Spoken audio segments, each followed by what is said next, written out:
Well,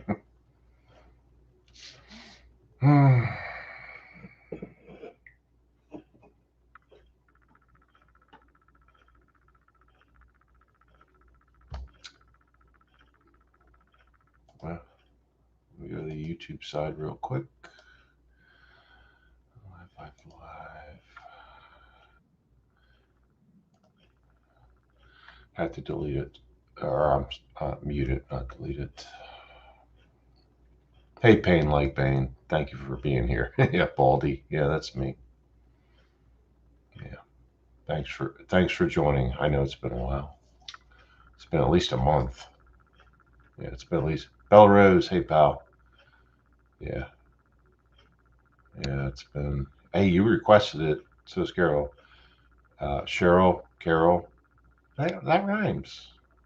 Thank you both for coming on.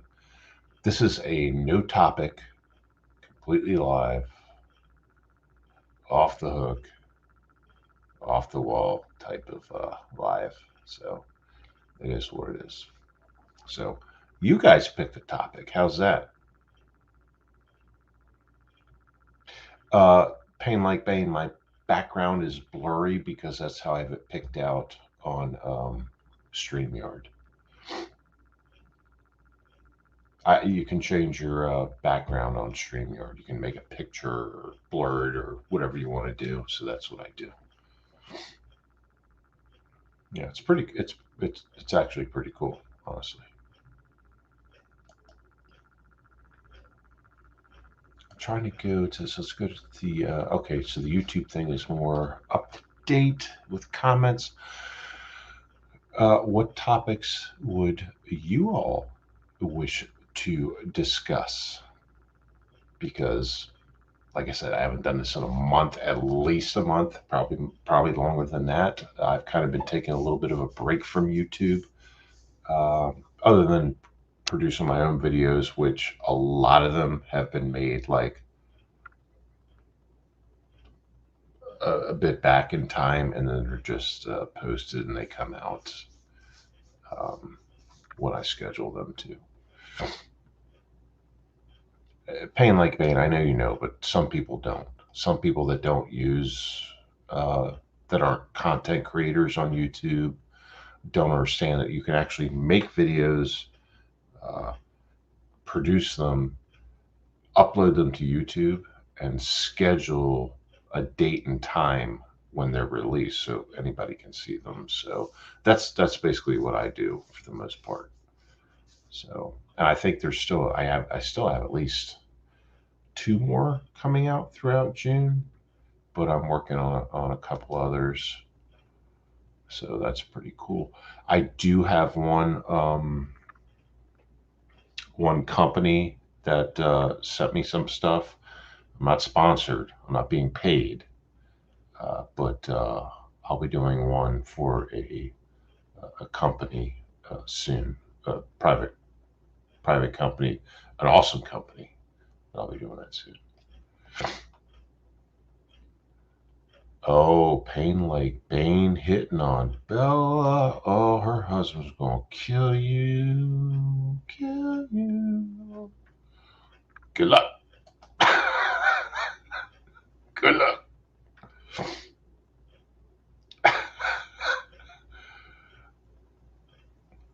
Oh, topic. Bella Rose is too hot. Well, I'll let you. Deal with that, and then yeah, you can you can deal with that. Is her husband cute too, Bella? This is all you. You can address all of this yourself.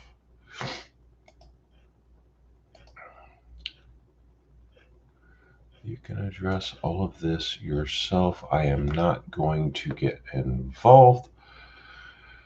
All right. Cheryl, thank you for asking. Mrs. Smith is doing well. Her hopefully final surgery will be at the beginning of August. Yes, Payne. Hopefully, the beginning of August. will be the last surgery.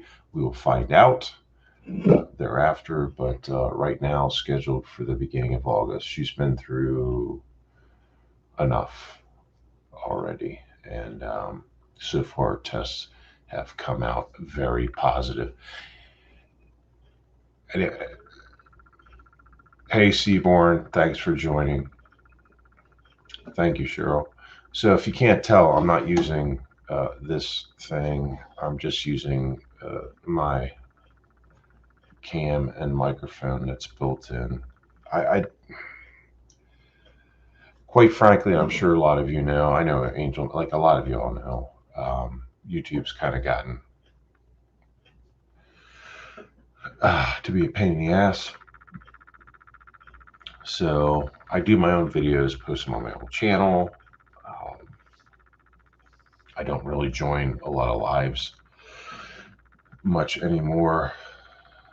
I definitely haven't hosted one in a long time. It's kind of like yeah, Carol. It is whack. It's like they hate me, number one, because the name of my channel is a gun. It's a caliber, bullet caliber, and they don't like me.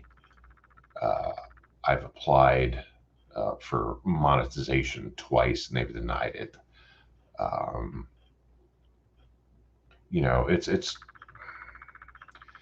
it's what now I'm not here for monetization. I'm just here to have fun and meet people.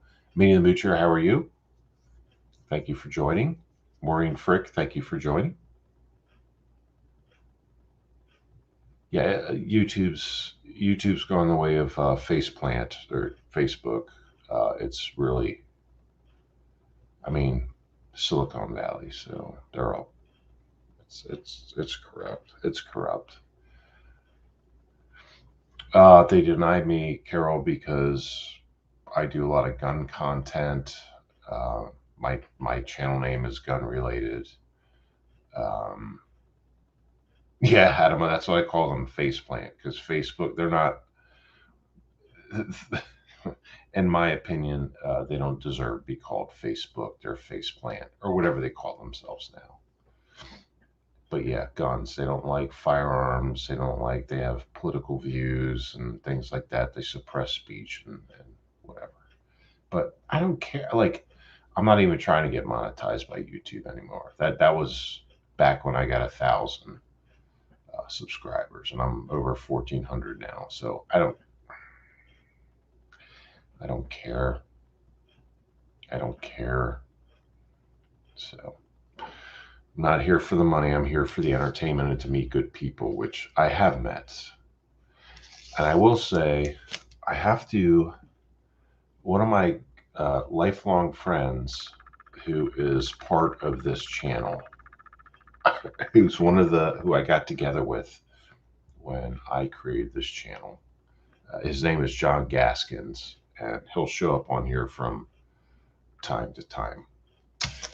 This prick took a picture of my face. If nobody's heard of Dangle It, which is a custom air freshener company,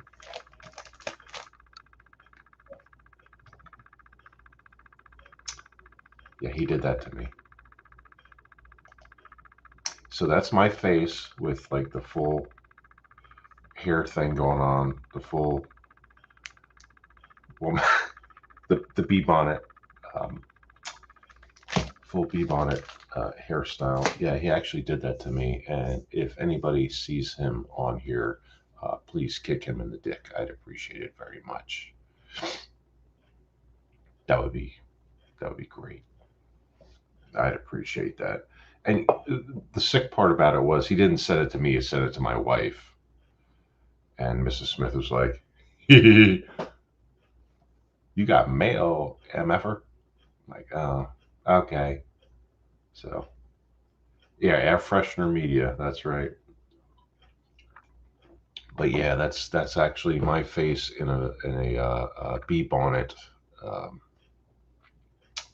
type of do. So yeah, but thank you all for coming in here and joining. That's pretty cool. Hey, TonySilo, what's going on, man? So it's really awesome that you guys join. I'm a nobody, obviously, but it's really cool um, to make acquaintances on here. And actually, there's quite a few of you that I actually communicate with um, outside of YouTube, so that's pretty cool. Um, I'm trying to. That's right, Payne. I am a nobody. Trust me, I'm nobody. I am absolutely nobody. Uh, Said the pugs are legal. Gets it. If you can take the pugs from Mrs. Smith, damn it, Mandy, then you're badass. Because holy crap, uh, she's pretty intent on keeping the pugs and actually getting more, I think. Hey, Steve, how are you? Pain like Bane, I am not very humble and I'm certainly not anonymous. I doxed myself a long time ago and I don't care. I'm not really worried about it, to put it that way. Not really worried about it. So, am I Seaborn Jenkins? Am I a citizen of of? You said, are you a citizen 556 or 5.56? A citizen of the United States? Yes, I'm a citizen of the United States, and I live in the mountains of Western Maryland. I used to live at the beach. I actually lived and worked half my life on the East Coast at the ocean, the Atlantic Ocean. Um, I was born and raised around the DC metro ghetto area, moved to the East Coast on the beach, eventually moved back, took some job opportunities, advanced, things like that. That's what I did. That's what I did. Yes, Citizen Smith. Yeah, Seaborn Jenkins, I am nobody. In real life, like I'm nobody. Yes, Payne, I am a hermit up in the mountains. I've actually been in the mountains for 13 years, going on 14 years. Yeah.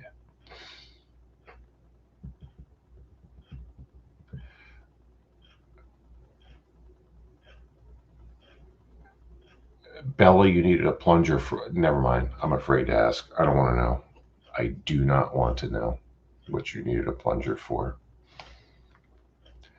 I do not want to know. That's right, Payne. I'm a nobody hermit. I'm done with cities and urban areas and things like that. Done with that crap. That's for sure.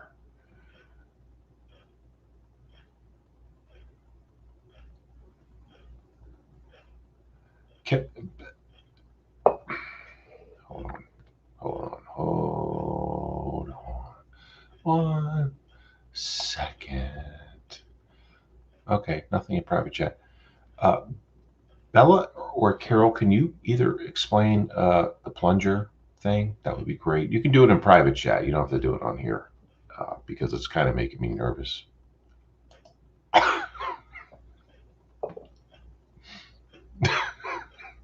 I'm just saying. It's not my business, but I'm just saying.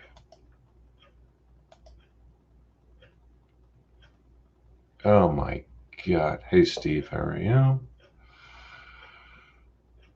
Um, if any, oh, here, let me do that. You know what? let me be smart about this. I haven't done it in so damn long. Let me be smart about this. Let me just drop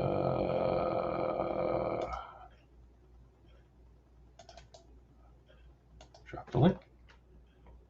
This is how out of it I am lately. That's how out of it I am lately. Like, not as far as YouTube and live stream. I create videos, upload them, like schedule them to be released, and that's what I do now. That's what I do now. That's right, Payne. Private plunging. Jesus. Boy, oh boy. That's actually kind of funny. Oh, so if anybody doesn't know, Carol and Bella have been plotting my murder for like, I don't know, a couple months now, maybe more. So we'll see. We'll see. We'll see. So I dropped. I think, Carol, did I drop the link correctly? Oh, it's not me this time? Oh, Carol and Bella said it's not me this time. Okay, well, I actually appreciate that. That's good to know. Thank you. I appreciate that. So I'm going to drop it again just to make sure I did it right. If someone can tell me if I did it right, much appreciated, because it's been a minute. It's been a minute.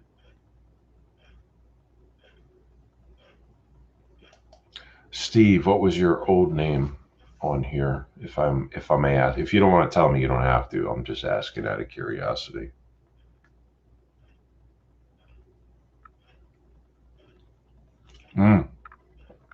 Damn it, Mandy. Yes, you're right. Pigs, especially hogs, will even eat bones. All right, Steve. Don't worry about it. You don't have to explain who you are. Steve Herod. Okay, well, I recognize that name right off the bat. Don't worry about it. I don't know why I had to change your name, but hold on. Hi, Carol. Hi, how are you? I'm still breathing. How are you doing? I'm doing good. Good. I'm glad you joined. Uh-huh. You wanted to see if it worked. It works. I appreciate that. I really do, because it's been a minute. So Oh, I know. yeah, that's what it is. And I told you, my buddy from the retired NYPD guy was down a couple weeks ago. I told you, like, if I go live, if I can get him to go live, I'd let you know, like Mm-hmm. in the background. He was like, fuck that shit. I ain't got time. I'm like, all right. Yeah, it was Can you funny. can you blame him with the way YouTube is? I don't blame him. No, I don't blame it at all. No, I don't blame it at all. No. Yeah, I don't blame it at all. Yes, damn it, Mandy. That is my clock in the background. It ticks and talks. But And so the joke between Bella and I is about a different content creator. it's none of my business. You got Uh, I you two do what you do because you both do it very well. So it's well, not my yeah. He's yeah. gonna be sorry he made these two enemies. Ha I can dig it, and that's God help him. But yeah, God help him. TonySilo, that's a good way to lose a friend. Which one? What did I do? Did I do something? Or did I say something? What's he talking? Tony, what are you talking I about? think he's referring to your buddy not coming on. If I'm wrong, Oh, no, he'll no, no, tell no, us. no. Oh, okay. No, Tony. No, he's a great dude. Actually, I have a video of him. He was NYPD for 20 some years. He spent the majority of it as a range instructor. He's a pilot. He also got offered NYPD ESU, but he decided to take the range. A great trainer, great trainer. I worked with him when I was a small town cop in Delaware, and so was he. He went to NYPD, and I moved on to bigger and better as well. Um, and he was here. There's a video on my channel, dude. Tony, check it out. It's on my channel. It's a range day in May, I believe it's called. So check it out. He's on there. He's funny. He's funny as hell. He's a great dude. So Carol, Yes, I haven't done a live in well over a month, I know or that. almost 2 months, right? Yes. Yeah, yeah. But we've had conversations in the background and stuff, and I just decided to do it. So F it. Here Good we for are. you. Here we Good are. for you. Because I wouldn't give in to any of them. No, I didn't eat, and that's why I've been taking a break. Oh, I know that. Yeah, I know. yeah. But you know what my attitude is? Mm-hmm. If they don't pay your bills, which they don't, screw them. Yep, yep. In plain English. No, no, I agree. I agree. Um, I don't know how. Well, I'll give Angel as an example. I don't know how she does it. I know she's kind of toned it down, like kind of backed off a little bit from doing the lives, which I get, and that's I've done the same thing. You know Yeah, what I but mean? Angel is doing great now. Like, Yes, she's going in a whole different direction. yes, And that's great. You know, I'm yes. happy for her. I I am too. really am. I think she's doing great.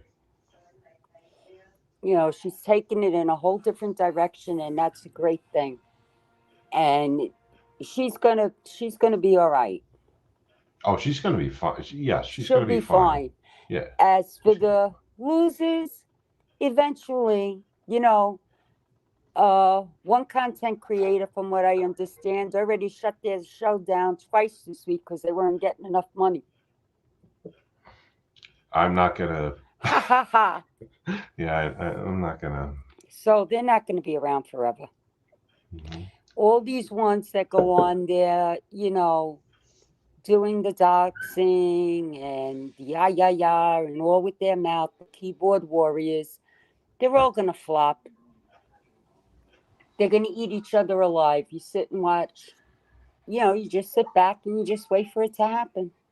And one of the biggest things is, and you already know this. I've had conversations on Angels Live. People that do that kind of shit, that like the doxing and things like that, they can face some serious legal consequences, not just civil but criminal too, right? Oh, yes. I agree totally on that. So So it is what it is. yeah, I I mean, agree. you want to play brave warrior behind a keyboard and you want to do all this stuff, then, do the Right. crime, do the time. I have I no I, pity. I agree. I absolutely agree, and I dox myself, as you know, way back, and um, I'm not concerned, but if you dox somebody like in their family, the kids, that's a different thing. Like if I choose to dox myself, or if somebody just Right. doxes me, just me, I don't care. Uh, if someone doxes my family or something like that, then yeah, there's civil and criminal Mm-hmm. consequences for doing that kind of thing. Yeah. And like I said before, they don't realize some people on YouTube, how can I put it? Well, we all know that common sense is rare in this world today. Yes. So we'll say those that don't have a brain, Yes. it just takes one to Mhm. turn around and say, take them serious, Right. and something bad is going to happen. Yes. And, Uh, yes. TonySilo, like Bella said, you can say whatever you want on this channel. I don't care yeah, if you. I'm not monetized. You can say whatever you want. So Um, and also, yes, Tony, everyone congratulate Grandma Bella on the Yeah. on the new one. So yes, But anyway, yeah, that's the way it goes. it is. It is the way it goes. It is the way it goes. You know. Pain like Bane. I will know how to stay in my lane now. Not a judgment, just advice, sir. Yeah, I've always stayed in my lane.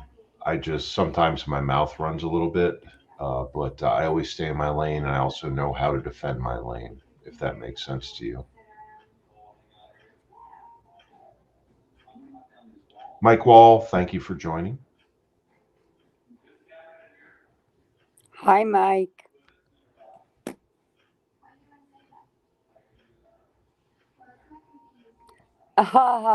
Tony, I couldn't agree with you more, and I wish that would happen.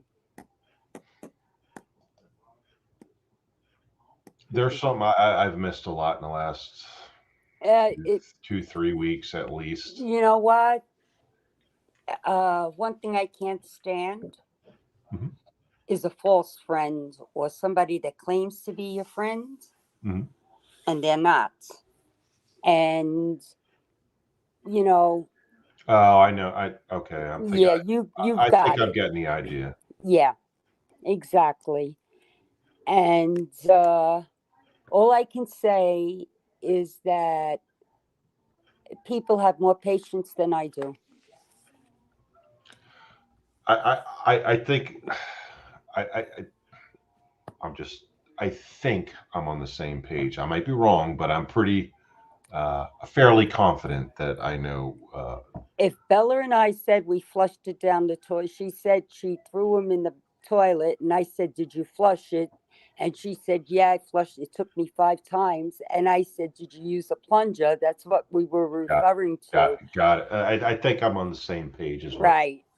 I've been away. I get that, but I think it's quite clear because even before all this happened, there was kind of signs and symptoms, Mm-hmm. indications.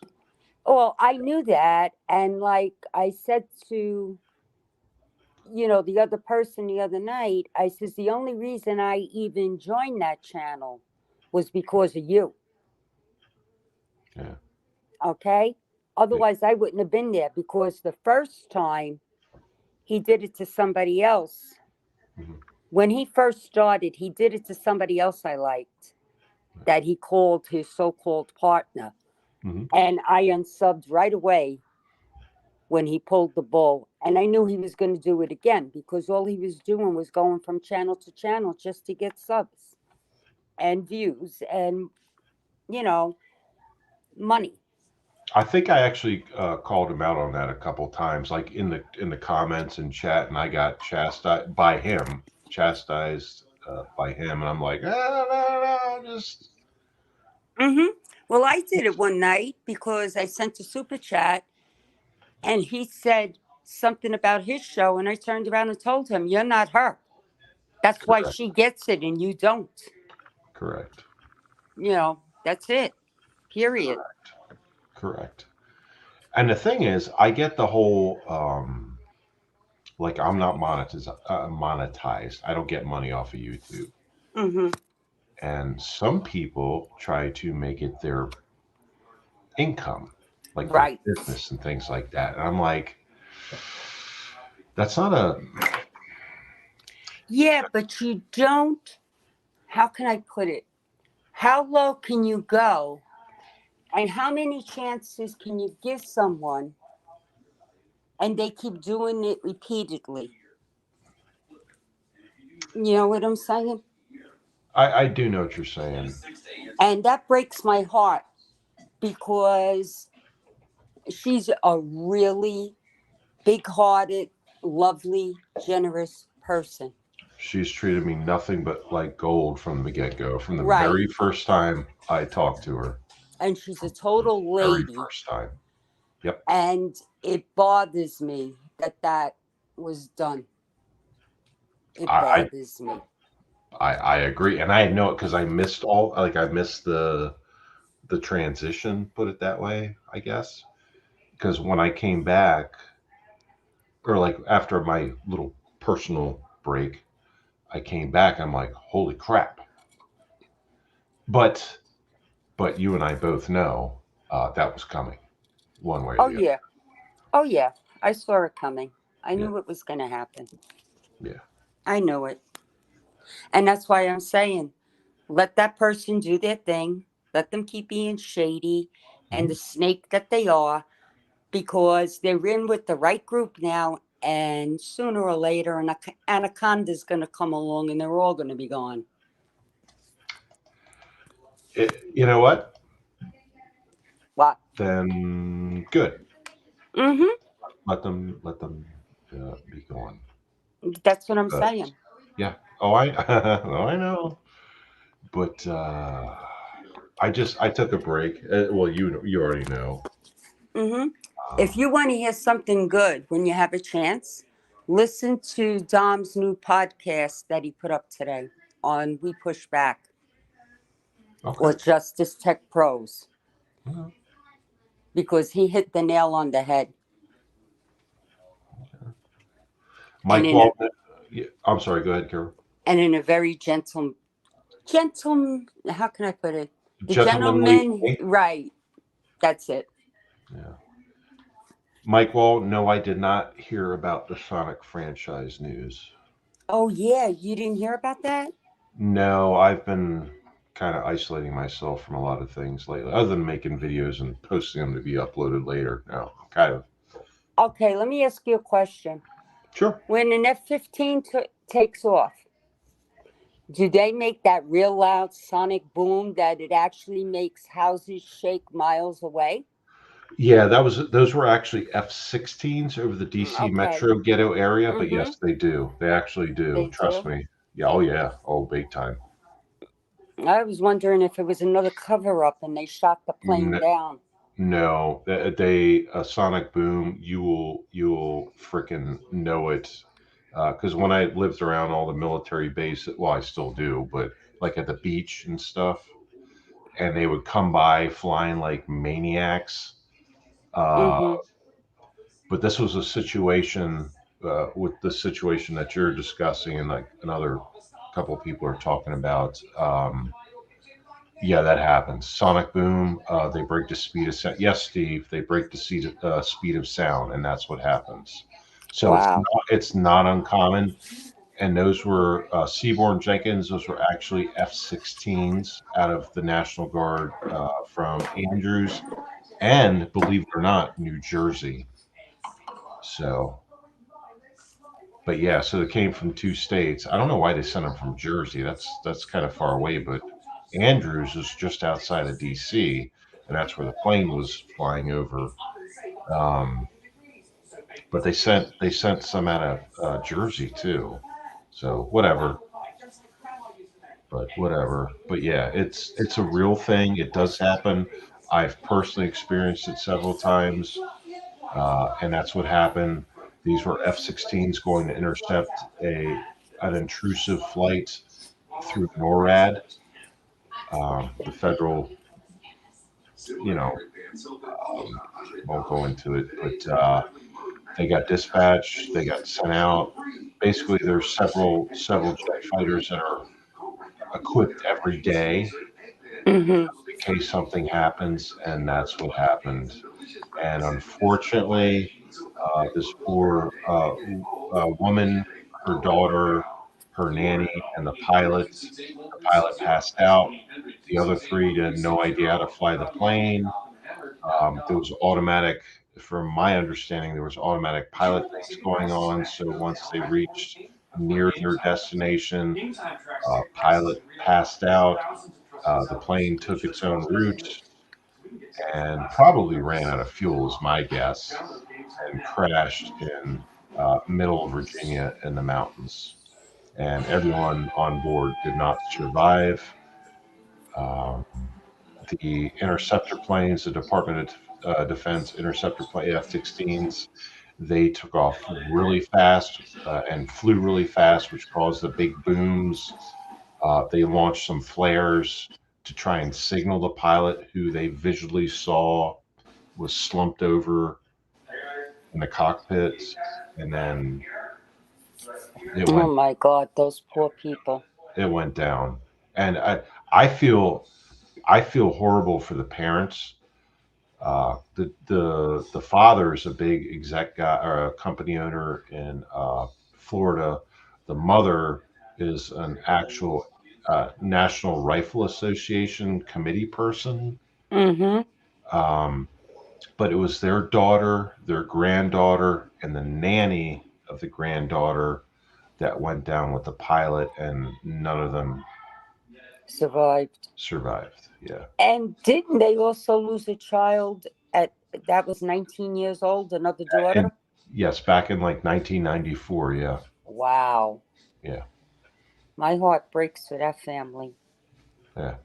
Seaborn Jenkins, I do not know, or I do not know if everyone on board was passed out. I definitely know that the pilot was, because that was confirmed by uh, the pilots of the F-16 fighter jets that made visual uh, observation and contact with that. The pilot was slumped over, but it was obviously on autopilot at that point, and then probably ran out of fuel and went down. But yeah, it is sad, Cheryl. It's very sad.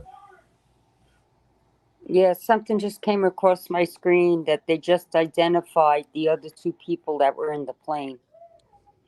Yeah, there was four. There were four altogether. It was the pilot, the daughter, Right. the The mother of granddaughter, right. and the nanny. So there's four altogether. And and where it crashed, it's kind of like where I live. It's like rural, very rural, mountainous area. Mm-hmm. So it took them a while to get there, but there was no chance that they were going to survive that crash anyway. So it's very disheartening. It's sad. It's disheartening. It is. Yeah. It's bad. Mhm.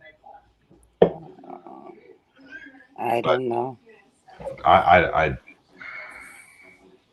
have you seen the flight, the actual flight path of the plane that they recorded? Yes, Yeah, it's I pretty. saw that. Yeah, yeah. But that's when in my personal opinion, my familiarity with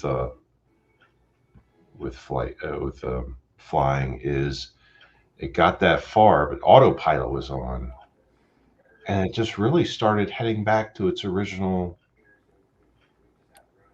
like it revert, like going back to its original That's weird. point of take, and then it just ran out of fuel. That's just my personal opinion. I could be wrong for sure, but that's just my personal Wow, that thing. is so weird. Seaborn Jenkins, helicopter shrug. Did you mean helicopter shrug or helicopter's thing? Hmm. Because that was actually a plane. Oh, oxygen decompression. Oh, okay. Got it. Now he's talking about something. No, this was actually a Cessna. It was basically like a small Cessna jet. It wasn't like a single prop Cessna. Oh, what did I read? I read that it could hold up to 12 passengers. Yeah, it was a small jet. It was a Cessna Mhm. small jet, because a lot of people think when they think Cessna, they think like a single engine, like a single prop, like a propeller on the front. Right. This was like a small. It either had dual props or had a jet. It was yeah. I can't remember what the model was, but it's one of the two. Yeah. Yes, Payne, a Cessna. It's actually called jerk. he's You such gotta a pain love Bane. sometimes. He's such a pain sometimes. Well, that's why his screen name is Pain Like Bane. Well, yeah, Cessna, not Cessna.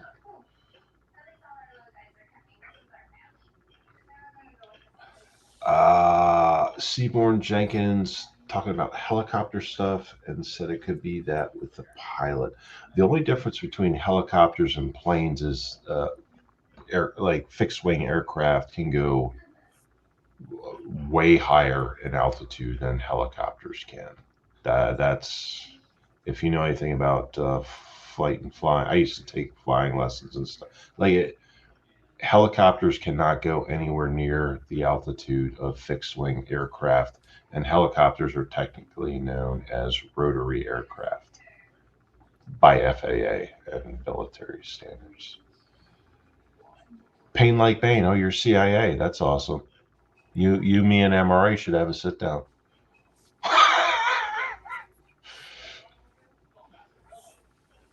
G23, thank you for stopping by. Always good to see you.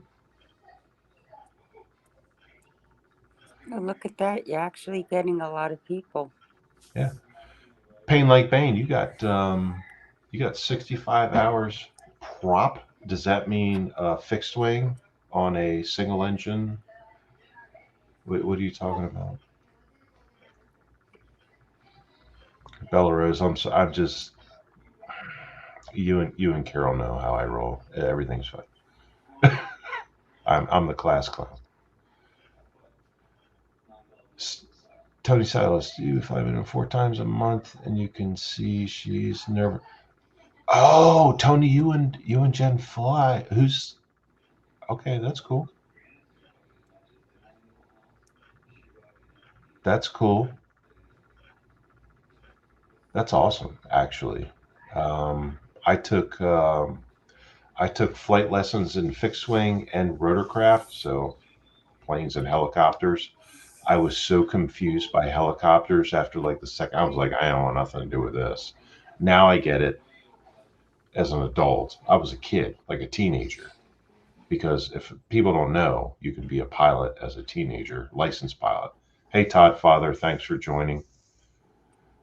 You can actually get your pilot's license as a teenager in the United States once you do all your training, FAA stuff, and medical stuff, and all that stuff.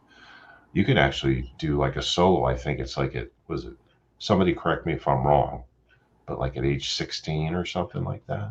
Just like when you get your driver's license. So yeah, you can actually fly a plane as a teenager. That's pretty cool. Be licensed to do it. So yeah. Ah, my homie's here. Hi, Todd Father. Yeah, Todd Father's here. Hello. Yeah, Are you that's off? my Yeah. sweetie. Yeah. Are you off tonight, dude? Or are you just taking a break? What are you doing?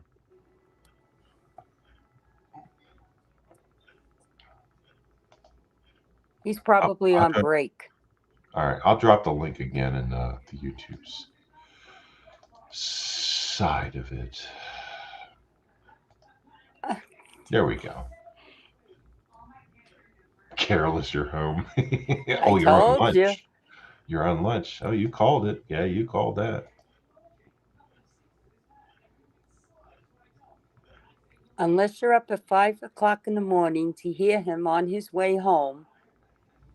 I know. I know. Because every time I log on to, or not log on, but go on to YouTube, I'm always logged in. But go on to YouTube, I see like he had a live stream or something. And it's always like 3 hours before I even wake up. I'm like, seriously, like he works a midnight shift. I'm like, I can't. Yeah, I love when he gets Yeah. like time off though, because then he'll do a live at Mhm. night. Yeah. Yeah. Oh, Todd Father, we're more than a bunch of degenerates. We are outcasts and uh, rebels and things like that.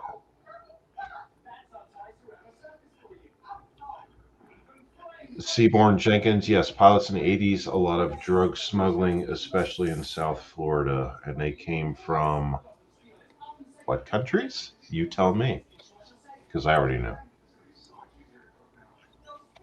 Speak for yourself, Todd Farger. Pain your dick.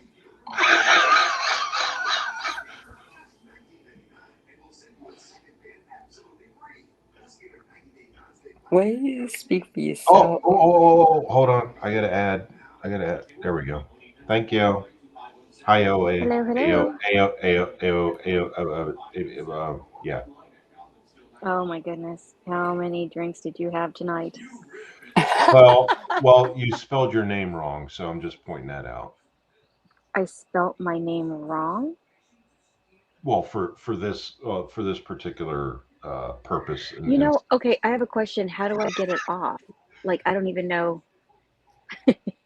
you can change it anytime you want on StreamYard. Well, that's good, but I'm not savvy like that. How do I do Oh, that? oh, Carol. You're asking me how to change the name on StreamYard? I Oh, usually do it from my page. oh wait, right. Well, OA is Yeah, not. but I'm on. But right, She's but I on. don't. Every time if You, I go you, on a live, it always says, you, "Help me out here, guys." so when you go back out of StreamYard, then come back in, and Mhm. it'll let you it'll give you an option like how you want your name to appear, and you type it in. So Oh, like I I didn't can, know that. yeah. So before you join the live, before you go Hmm. in, it like tests your mic and your camera and stuff, and then you can type in what you want your name to be when you join, and Okay, well, I'm gonna try to. I'll do that. Then I'm gonna jump back out. Oh, I like Tony's comment. that's Mr. cool. Oh, Smith, you're yeah. in trouble now. That's cool. I am. I Okay, yes, I am Tony. Thank you. Thanks for your support. okay, I gotta go. I'll hop Yep. back on. I'm gonna try to do that. Okay. Okay. Go Okay, for bye. it. Yep.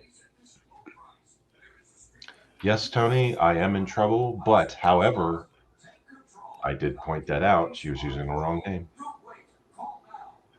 Oh, Tony put for her to go to the pencil and change. What was that? I missed something. Go to the pencil and change. You can, yeah, you can do that too. But as soon as you go on to StreamYard, when you're going to join or even create, like I did, Mm-hmm. you can type in your name however you want. Test your camera, your audio. There she is. So you see what I'm talking about? See? Uh-huh. Much better, much better. Okay, there you go. Yeah, yeah. But yeah, so every time whether you're creating the stream or joining a stream, you can type in whatever name you want to appear before you go live. So it's a good thing to know about. Yes, it is. I was gonna hop on earlier, but I just got done with my training session, so I had to wait a while. Well, that's cool. Well, that's cool. I'm just glad you're here. Oh well, thank you. Hey, Carol, you still doing kickboxing? Yes, I am. I gotta I go love this it. weekend.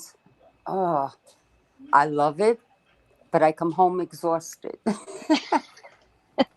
totally get that. How But many days it's a week are you okay. doing it? Just on the weekends. Just one day a week. Because I have to go all the way out to Rockland from where I am. Oh, So okay. I How only far is go that? about an hour and 20 minutes. It's a Wow, pain in why the so neck far? because it's my niece. Oh, gotcha. So I go out there and I'm like, ugh. I was just there last weekend for my sister's birthday party. Yeah, I remember you saying that, and you didn't even have a Yeah. pina colada, girl. Nah, I didn't do No, I was in no mood for that. But what I did was I sent you, let me see, Teresa. It was you, Teresa, Marla, and somebody else. Anyway, I sent you pictures. I'm surprised you didn't get them. I I didn't get any pictures. Did you send them through text? I sent them through Instagram. You sent them through. I Oh, did no, not not see through them. Instagram, through Messenger. Right, through Messenger. Facebook Messenger? Uh huh. I did not get it. I would have totally said something. All right. I'll go back and look for them later and I'll resend. Can't you just text her like we do? Like, can't you just? Well, me and Miss Carol, we tend to, we'll Instagram, we'll text message, we'll Facebook. We're always in communications through See, everything. I don't have any of that social. YouTube is the only social media platform I have. So Carol and I just like text or call. That's all we do. Right. But I'm on everything. I'm on Instagram. I'm on. YouTube. I'm on Facebook, and I'm on Twitter. Yeah, I don't know how most of that I'm on works Twitter too, anymore. but I don't really use it. I don't really use it too much. No, I check it once a day. Like today, I checked it, and I see Dom had put out the new pod, the new episode for We Push Back.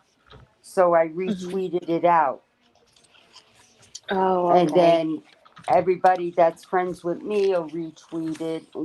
And word will get around. So that's what we've been doing. That's the only Yeah, reason I I use check it Twitter. like once a week, once every other week.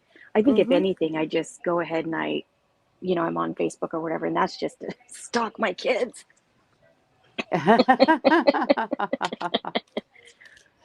Oh God. Who Hey, is what you got to do? Carol's homie? Todd Todd Father. Father. Oh, Jesus Christ, Who dude. else would it be? Oh, Well, how funny. the name I Are was you waiting serious? if it said Todd Father, I would just automatically look. I've had enough of swinging dickies coming on. You know what I mean? So Uh, it Mine said don't swing, Carol's so I homie. got nothing. So All right. Well, I uh, wasn't taking chances, but you got identified, so you're well, fine. I'm not here for you. So He's I here just for wanted to me. Oh, I just wanted to come and okay. say hello to my homie Carol and how you doing, Bella? So Good, good. Thank you. How you doing? I'm just finishing up lunch here, so it's kind of a slow night. So yeah, the guys out in the warehouse are doing avocados now. So How about you stop having fucking live streams or shows at like 3, 4, 5 o'clock in the I was morning so just I can gonna say actually that. watch one? well, So I get out early. I get out of work at between 5 and 6 a.m. Man, that's the only time I can. No, I know. I gotta sleep during the day. I know. I'm But just taking calls. I was on not this past Friday, but the Friday before, and I had a bunch of people on, and it was really fun. It was different. You know what I mean? So Yeah. Was that the night that your when I friend was there? no, not that night, but that was actually a good show too. Yes, it Um, was. yeah, he was. My friend drives a train for a living, and he was telling us about all the shit he hit, including a human. So yeah, it was pretty crazy. I didn't even know it. I've been friends with him for 30 something years, and I never knew that he hits a human with his train. It's crazy. My ex-wife used to drive a train. That was different though. Which ex-wife? Which one? My ex, he knows what I'm talking about. Oh, It I was thought you had different. a couple. Sorry. No, I only have one Oh, ex-wife. sorry. Jesus. Thanks I for got your nothing. I got nothing on that one. I can't contribute to that one. Not gonna touch it. Yep. Yeah. Yeah. Normally I got comebacks for days, but I'm just gonna leave that one alone. It So is what it is. Yeah, I only have. Thanks, Bella. I only have one ex-wife, pal. Well, sorry. I mean, it seems like we all have an ex, was, been, Oh, of course. Oh, of course. wife. That's normal. But not me. mine used to drive a train. So Okay. it is what it is. Okay, is train an analogy for something else It just you already know what I'm talking about. or not analogy, a metaphor? My bad. Same My thing. bad. It doesn't Yeah. matter to her. It didn't matter to her. So whatever. Yeah. Well, maybe for another show, right? At, at, at a minimum, yes. Oh All right. boy. Well, I just popped on to say hello. I gotta get my butt out there and get back to work. So Well, um, thank you for coming if on. you're on later, yeah, if you're on later and I free up, I'll come back on. Okay. Thanks So for coming Todd Good to on. see you, Father, have Todd a good Father. night. Good to see you. all right, guys, take care. We'll see you. Okay, Yes. take care. See you, man. I'm sorry, 556 Mr. Smith. I really UFOs. thought you were married twice or two times prior. I don't know why I thought that. 2 times prior? No. I was married once, divorced, and now I'm married again. Well, there you go. And you got sweet Mrs. Smith. Mm-hmm. Oh. 556 UFOs may be related to this new Reddit phenomenon. Seaborn, I don't know what Reddit. I don't. I'm not. I don't. I've heard of Reddit. I don't do anything with Reddit, so I'm not sure what the phenomena is with Reddit. Yeah, and there's another one that they're using. I just heard about Twitch. I don't even know what that is. I've heard of Twitch. There's a lot. There's so many social media platforms out there. It's like, ugh. I'm actually so glad I'm not part of Facebook, and I haven't been since 2019. Um, I I think I have no TikTok. I know I have no Instagram. Uh, I have nothing but YouTube. That's a What's social media. Twitch? Isn't there? Remember, Carol? We were talking about another one. What was that one called? Rumble. Rumble. Oh, Yeah, Rumble. Yeah, I Rumble. heard about. Yeah, I never knew about that. Remember, we talked about that, Carol, and I was like, "What the Right. hell is it?" There's so many different things. I There can't even keep are. up. Oh, my poor sister just got out of Facebook jail. So the thing about Rumble, like you brought up, was or is that it's supposed to be like the replacement or the up and coming replacement for YouTube because they're less restrictive and their political opinions of the corporation are different. I don't know. I don't have it, but this is it for me. I have my YouTube account and Gmail email. That's it. That's it. Oh, I have two different email accounts, but one So is a for Twitch is like, oh business. my God, TonySilo, you better stop. Wow. Twitch is like jerking parts of your body. Oh, That's God. terrible. Boy, oh boy, oh boy. But it's funny. Leave it up to TonySilo. He'll tell you the truth. I think he's I think he's got that mixed up with twerking. Or I well, don't know. maybe he's starting something new, a new social media platform called Twitching, and it's like, and then you just do Oh, the. really? I was really feeling the vibe right there. Go ahead, Mr. Smith. Oh, okay. That sounded like the Um, concert I was at on Saturday night. That was a good one. Yeah, I would, saw that. Yeah, would you that go was a to? good concert. That was an awesome concert. It was my first concert, too, Wow. that I've ever been to. I had a freaking blast. Oh, I'm so glad you deserve it. Would you And go you to know a what my daughter rave? said? No, I went to a concert. I like, probably sounds crazy, but I like rap music, especially like in the 90s rap. Well, that I knew. Yeah. And um, I wanted to go see, oh, I see Cheryl saying what concert. Cheryl out at Thunder Valley, the venue. Cheryl's out my way. Anyway, there was a concert. It was like going to be Kid Rock on Friday, and Jean wanted to go to Kid Rock. Well, I have never been to a concert. So I was like, no, I want to go see Bone Thugs. So we went Saturday night and we went and seen Bone Thugs. And wait, it was Bone Thugs. It was Chingy and Nelly and some other character. I don't know who the other one was, but it was so much fun. Oh my God. Amber was living her best life. Do they still And call themselves Bone Thugs in Harmony or just yeah, Bone Bone Thugs Thugs. now? No, Bone Thugs and Harmony. Yeah, Okay, Bone Thugs and Harmony. just Oh ask. my goodness gracious. I'll tell you what, it was really fun. And I get a text from my daughter, and she was like, uh, Mommy, you have a curfew. You need to make sure you're back by 10. And I'm like, because I was staying at her house, Yeah. um, because we celebrated her birthday yesterday. Mhm. And I was like, Mommy doesn't have no curfew, but okay, it sounds good on paper. And she was like, no, seriously, you and Dad have to be back by 10, like no later. And I'm like, I have the key to your house. She's like, don't play with me. I will lock the top lock. Ooh, Oh, Yeah, reverse she tried role. it.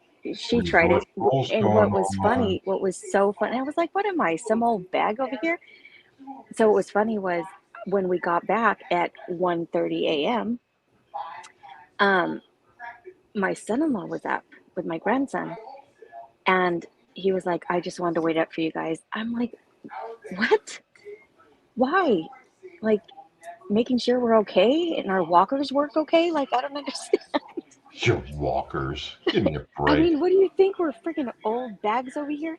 Anyway, it was a great time. It was a great time, and we went to the casino, and it was just a lot of fun. Well, your big fan Tony says you have him twitching now. So What did he? Oh, Bella.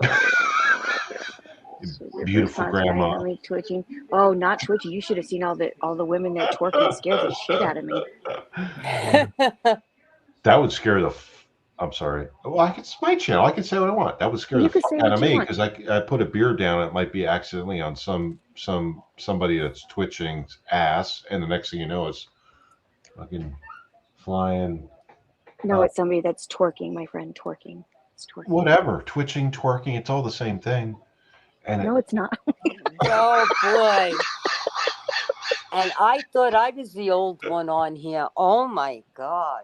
No, hey, you're very hip, Miss Carol. You're very hip. Hip hop I'm and fit. happening, no doubt. I'm 52.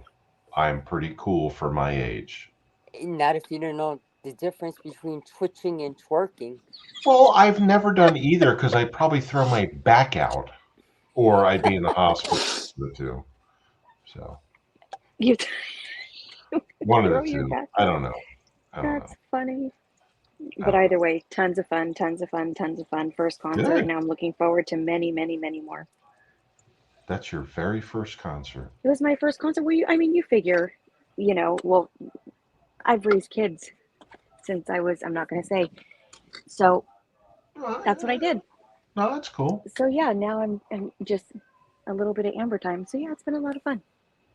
Other than me being a musician and playing in front of people, the one and only live concert I ever went to in my life was the Beach Boys in Salisbury, Maryland, outside of Oceans at the beach, back in the late '80s.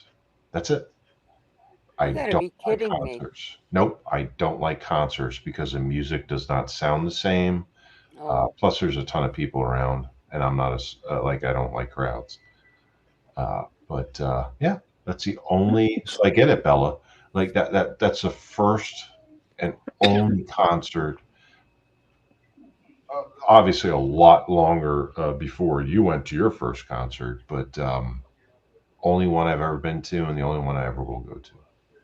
Gotcha. Look what Tony said. I'm sending Jen. Jesus. Uh, Payne, I was 18 at the time.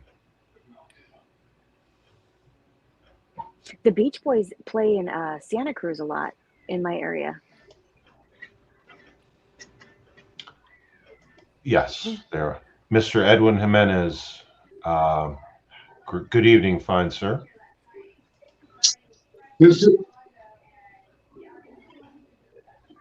Yep, you are here. You are live, sir.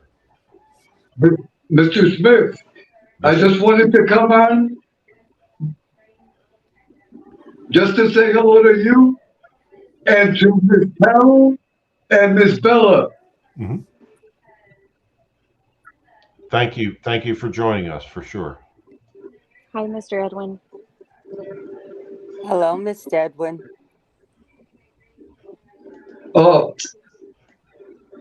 Mr. Smith,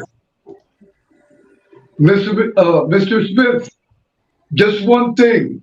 Yes, sir.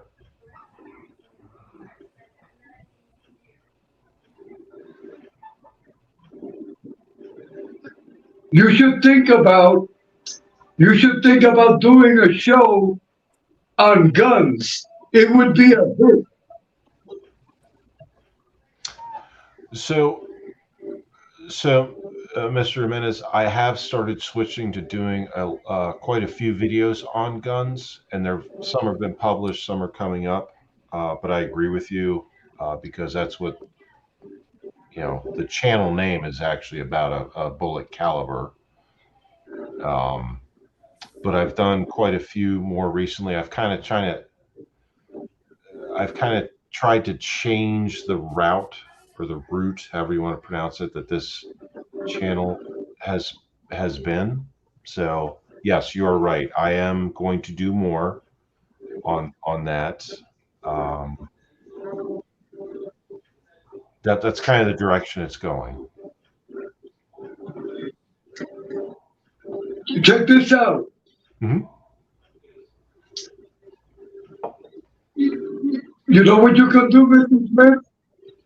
What's that? Being that violence against women is rampant, you can motivate women to get their gun permits.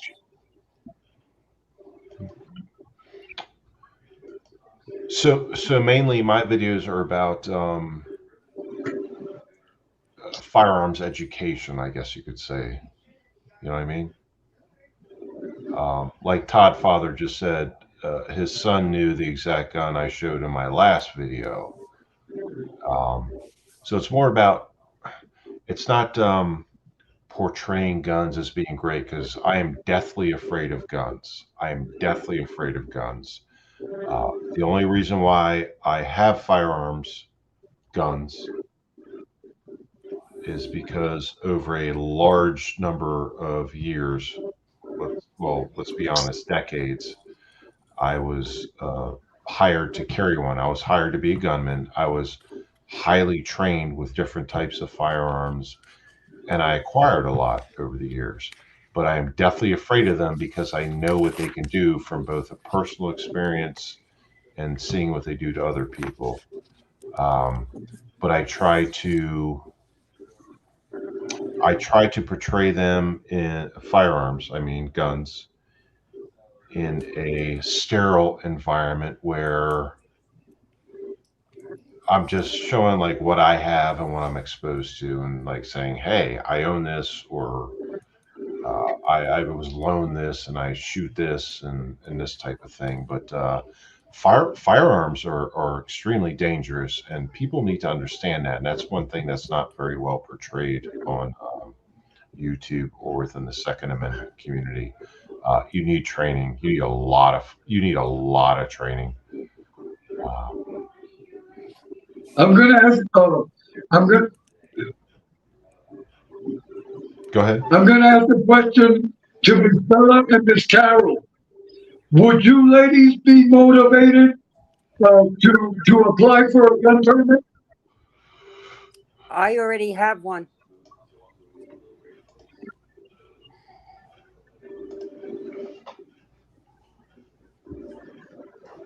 So Carol has a gun permit, so she can carry a gun in her state, concealed. How about you, Miss Bella? What's that, sir? Yeah. Oh, Bella. He's asking you, Bella. She's muted right now. I'm sorry, I was talking to my husband. I was muted. Oh, No, I do Edward. not. I do not have a gun permit.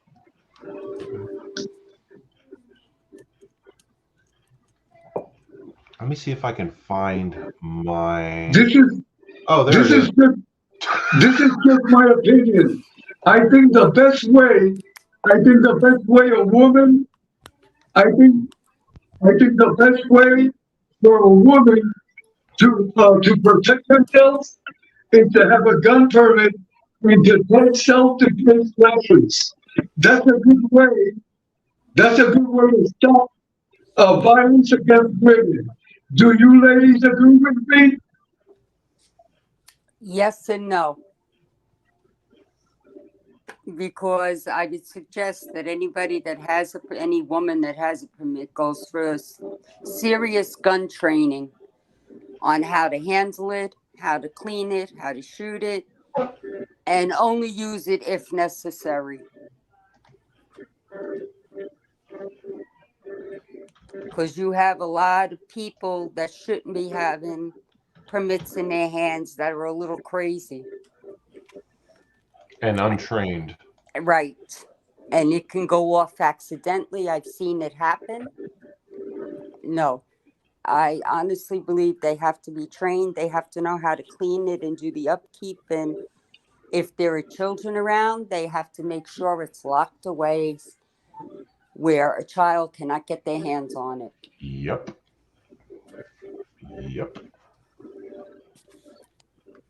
And that's the thing where I get in trouble with the pro 2A community, because I always stress, like, you just want to go get your carry concealed permit and just carry a gun around and yet you have no training? Do you understand the criminal and civil liabilities you're facing, much less the lack of ability to defend yourself or others without the training? And they're like, you suck. You're against the Second Amendment. And I'm like, uh, no, I actually very much support it. I'm just saying, like, if you want to carry a gun out in public and uh, not just physically but psychologically be prepared to use deadly force, you better be damn well trained how to do that to Mm-hmm. protect yourself and others, and also understand the consequences of it. Because it's not just a criminal evaluation; it's a civil evaluation too. And even if you pass the criminal evaluation, you're not charged. You can pretty much damn sure believe you're going to be sued civilly by the estate of whoever you shot, or if the person, if they live, for shooting. I don't care what kind of criminal it is. You can pretty much damn sure expect that you're going to be sued civilly, and that's a financial burden, a time burden, everything else, a stressful burden. Like it's going to happen. That's how it works in real life. And also, for anybody that doesn't know, getting shot hurts. So I'm just putting that out there. Exactly. The best thing I think women can do is to go and take defense classes for themselves. Honestly. I agree. Okay? Because then there's a different there's a difference, and you know this, Mr. Smith, as well as I do, Mhm. in an assault charge as opposed to shooting someone. Mhm. There's a Big, big difference. big difference. Huge difference. Mm-hmm. Huge difference. So, Huge difference. I mean, I have one. I keep it locked, and that's more or less for my safety in case somebody tries to break in or something. That's a totally different story. And Correct. even then, I would think twice because I would have to see, as they're coming in, if they have a weapon or whatever. Besides, I have security cameras around for Mhm. that reason. But I would know ahead of time.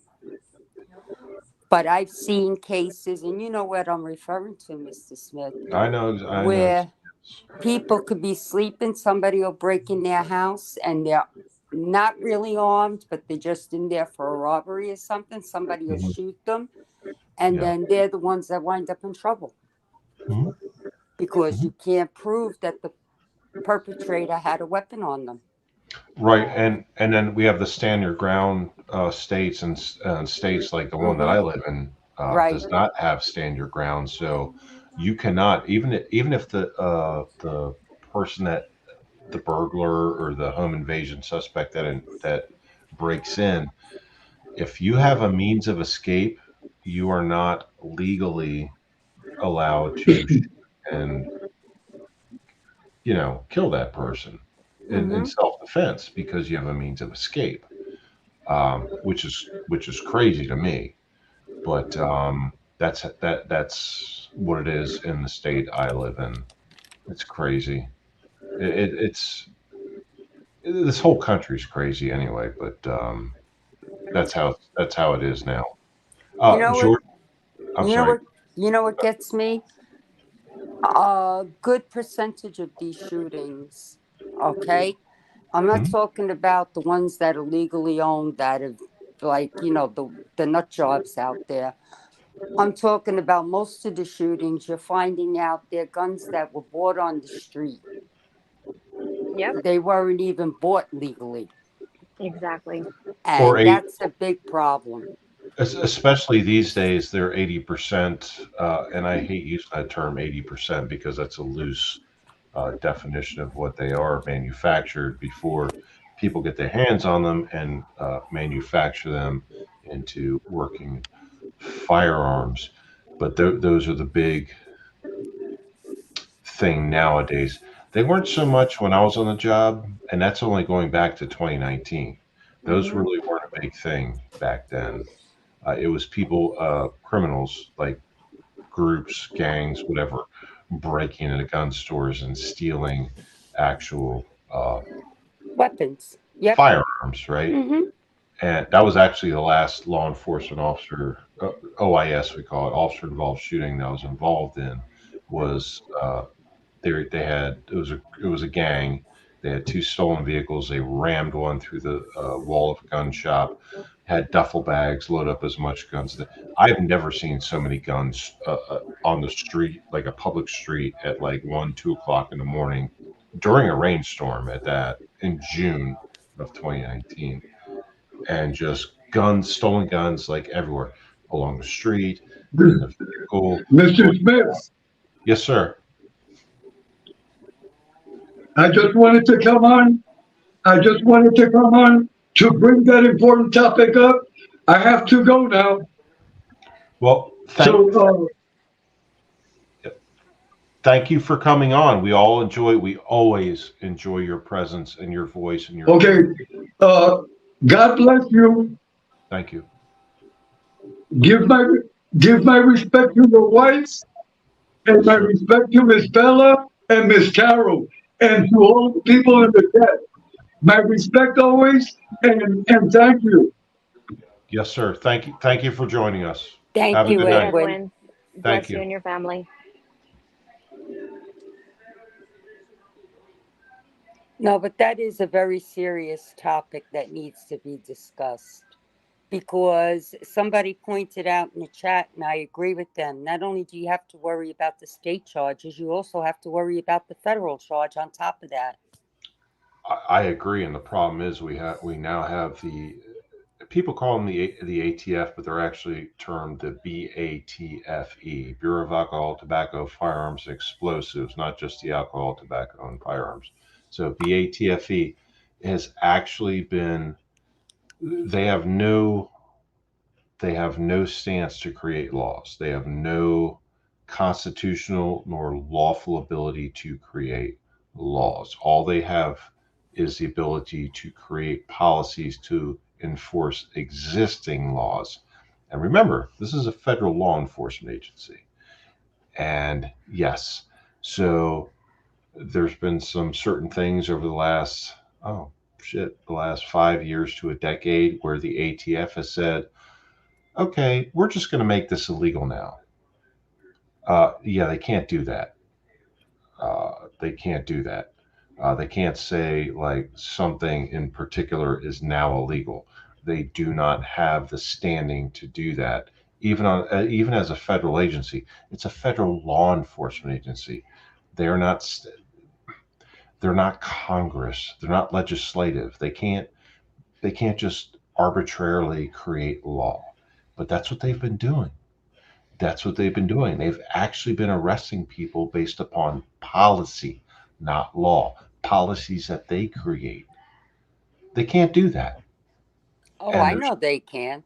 Yeah, and there's all kinds of issues that have been coming around in recent time about the I'll just call them the ATF for short, or as Biden calls it, the AFT. But they can't do this stuff that they've been doing, and now the FBI's in trouble. Wait till they get in trouble, because they're going to get in trouble. They're going to get in big trouble for shit that they've been doing. I guarantee it. Write that down, because I want this date and time. Whoever comes in next in the next election should just strip them all and start fresh. That's what I think. But that's the thing. You have to remember, like, the leaders of these federal law enforcement agencies are appointed by presidents, elected presidents. That's what I'm saying. And some of these people have absolutely zero experience in law enforcement or law, or even an understanding of how it works. They're just like, well, let's just do this. Or they make up laws as they go along. Exactly. Even the ones that know the law and that have been there. And that's it. Thank you, Edwin. Thank you again, sir, for joining. But that's the thing. They can't make law. They can't. All they can do is enforce existing federal laws, because it's a federal agency. A lot of people don't know this. Federal agencies cannot enforce state and local laws. They can only enforce federal law. The only time they can help assist in enforcing local laws if they're involved with a task force, a local law enforcement task force, whether it's state, county, local. They have to be part of a task force to do that. And it works the same way in reverse because that's what I did. Secret Service task force. I had to be, sworn. I was sworn in as a special deputy U.S. Marshal to get federal authority assigned to the Secret Service task force. Then I could enforce federal law. But as a local cop, I couldn't enforce federal law. It works the same in reverse. If you're a federal cop, you can't enforce. If you're speeding down the road, a federal agent can't pull you over for speeding. They have no jurisdiction unless they're part of a task force, a local, state, or local task force that gives them jurisdiction. Can't do it. Can't do it. Just like the ATF can't create laws or expand upon existing laws. They can change policies based upon existing laws, but they can't create laws. And they can't enforce laws that they have no authority to enforce. Does There's a that make lot. sense? Does that Yes, make it sense? does. It makes total sense, but there's a lot going on in this country Oh, that there it shouldn't be going on, is. Mhm. but they do it anyway. Well, they do. They do, and they try. But I think there is starting to be more fight back against it, and I think it's going to get even greater. To Oh, we said that long ago, Yeah, unfortunately. But it's kind of like the we push back, I guess, movement yeah, ideology, but like from my personal law enforcement perspective, I mean, I can tell you right now, like I'm not going to tolerate shit if I don't care if it's a federal, state, or local agency tries to enforce something against me that I know is unconstitutional or they don't have a right to do. I will not tolerate it, and that's having worked on both sides of the spectrum. You know, local, county, federal, things like that. I'm not going to tolerate it. I'm not gonna put up with it. I'm not gonna submit to it. I can tell you that. Um, I, I know it from the inside and the outside. Like I'm not gonna, and nobody else should either. Honestly, uh, no, but but that's the problem. A lot of people don't know their rights or their constitution, the Constitution or anything like that. Because I guess, especially today, it's scary because, from what I understand, a lot of the schools aren't teaching it anymore. And that's so wrong on so many different levels. schools. Well, I don't want to delve deep into politics, but No, I know. schools that the three of us Hi, went Nada. through. You know, schools are not.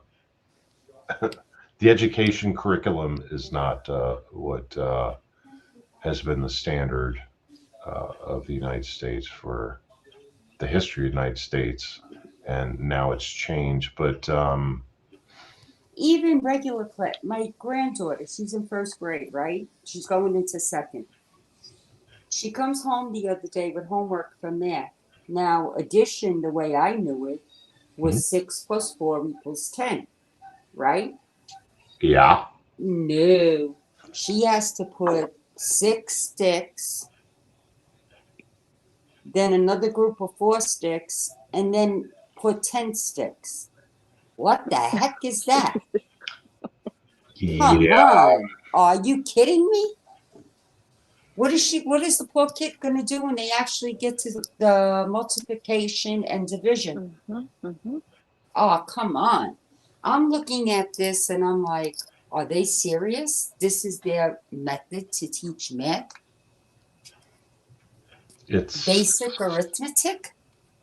Come on. education has become political instead of actual education, and that's where we stand 100%, now. 100%.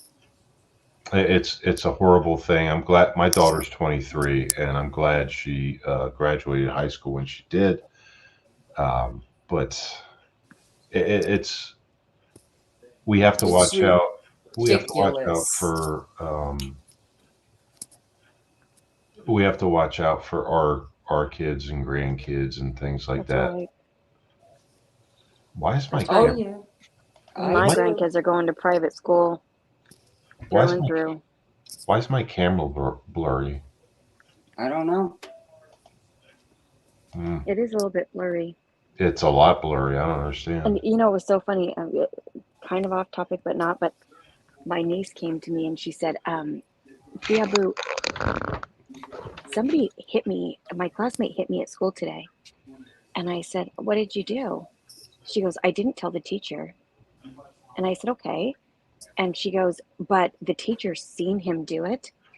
She goes, the teacher told me that I have to breathe and count to 10 and then talk to her about it when I get hit by a classmate. I said, wait, what? All these new things, like it's it was ridiculous. Talk about being bullied at school. It was terrible. And I said, well, I'm glad you didn't, tell on them, but you could have handled that. And she said, I wanted to hit him. And I said, you don't count to 10 and breathe and all this BS. I said, you ball up your fist and you punch him right in his freaking face, and your mommy and daddy will handle the rest. The way they teach kids anymore these days, academically, socially, is terrible, in my opinion. Terrible. It is. It really is. The education system's going down the It's tubes. terrible. And that's why I worry so much about my grandkids. So much. So much. Well, I told my daughter, I said, if you can't afford the private school, let Dad and I know. We'll pay for it. But That's she's right. Same going thing to here. private school. I'll be damned if she's going to stay in a public education system. Same thing here. My daughter's not having it with my grandkids or any of my future grandchildren. Mm-hmm. And you better bet your bottom damn dollar that I will make sure that my grandkids are all in private schools. And I don't care if her dad and I have to pay for it or not. I don't give a shit. Well, I'm proud of my granddaughter because when she spent the weekend with me this weekend, and she's going into, like I said, second grade. Mhm. She was doing script because between me and my daughter, we were both teaching her how to write her name and everything in script because they don't teach that anymore in school. Mhm. And I said, God forbid the computers go down. Whatever. How are you supposed to sign anything, or how is she supposed to sign a check to get money out of the bank or something? She doesn't know how to sign her name. Are you kidding me? What are you supposed to just put an X? It's ridiculous. I was in the store the other day, grocery shopping. I put my card in, and you know where they have you sign? Mhm. The thing wasn't working right. And I said to the girl, it's not working right. She goes, oh, just use your finger, just draw a line, it's fine. I says, you've got to be kidding me. Draw a line. Yeah. And I'm looking at her, and I'm saying to myself, God forbid I lost my card in the store or something, right? That means anybody could take my card, purchase whatever they want, go to the machine, and just put a line there, and the bank would automatically take the money out of my account or charge my Yeah. card. Mhm. Whatever happened to proving your signature in this country? And they want to know why so many people get ripped off. There's your answer. And I noticed it even got worse with COVID. Mm-hmm. It's like when I used to go to Target and use my Target card, they would always ask for your license. Now it's like, okay, thank you, okay, go. It doesn't matter. It's Yeah. crazy. I had to return something, and usually they'll ask for your license and your card number to return it to. And the girl turned around, she said to me, no, it's okay, it's already back on your card. Okay. Anybody could have walked in. It's ridiculous. Yeah, it's pretty sad. It's pretty sad. This world has just gone to shit. But I say the world's gone to shit, but I will say one thing. I was with my mama and we were at Target and we were leaving Target and I usually have like a little fanny pack thing and I thought I put my wallet in there and I didn't. So my mom and I go to Safeway to go grocery shopping at Safeway and I'm like, where's my wallet? And I'm freaking out. I'm, going through my car and it wasn't in there. So I'm like, okay, last place I was at Target. So I'm gonna go to Target. So I went to Target and they were like, I said, oh, I think I might have lost my wallet. And I was thinking, oh my God, Amber, you really messed up because I had money in there and I had everything in there. And long behold, they had my wallet. Somebody returned my wallet. So there are good people still, thank Oh God. yeah, there are honest people. I mean, I feel like not too many, but there are. 2 weeks ago, I was down below from where I live, the butcher shop, right? And I paid for my order, and for some reason, I didn't take my wallet that day. And dumb I am, I went to throw my card, in the bag with the groceries, right? I walk up the road back to my house. I come in the house. I'm emptying the bags, and I'm like, "Where's my card?" So I go running out of the house, go all the way back down the road to the butcher shop. Outside the butcher shop, I see my receipt on the ground. Now I'm sweating it out because I'm going, oh my God, did I lose my bank card? Now I got a problem, right? I open the door. As soon as I open the door to go in, the girl behind the counter turns around and says, Carol, you lost your card, right? I said, yeah. She goes, somebody was leaving the shop, saw it on the ground, picked it up and brought it into us. Kenny was going to call you to tell you that we had your card. So you're right. There are honest people out there. Because if that card would have gotten in the wrong hands, I would have had a whole bunch of trouble. Exactly.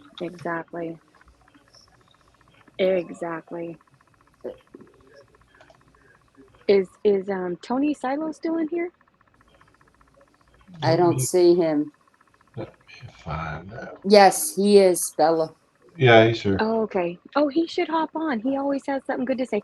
He said earlier, remember, Carol, before I hopped on, it was just you and Mr. Smith, and he was like, he didn't want to quite say what he wanted to say because he wasn't sure if it was a platform for that. But I'm like, no, you could say whatever you want. Yeah, he can. And Tony, absolutely, you should drop the link for Tony. He's very I'll knowledgeable. drop it. I'll drop it. I did earlier, but I'll drop it again. Let's see if this is the right. Yeah, that's it. There we go. Yeah, Tony's always welcome to. Yeah, no, he's definitely cool people. I'm surprised because I see him under Tony, but his name's not blue. So I'm like, what's going on? Do I need to take over your channel here?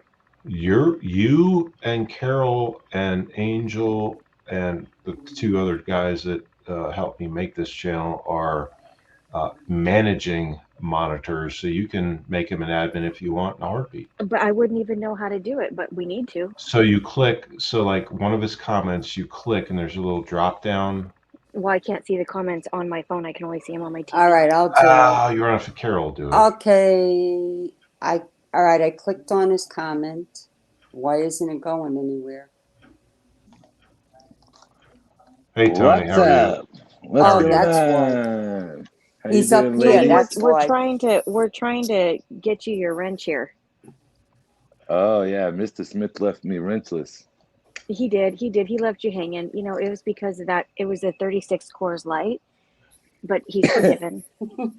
There's a fucking clown in every circus, Tony. You know what I mean? Yeah, and you are that clown, pal. This woman is at the top. Amazing. Watch it. Yes. Well, first of all, thank you for letting me come on. And Bella, congratulations. You're on your grandchild and your first concert.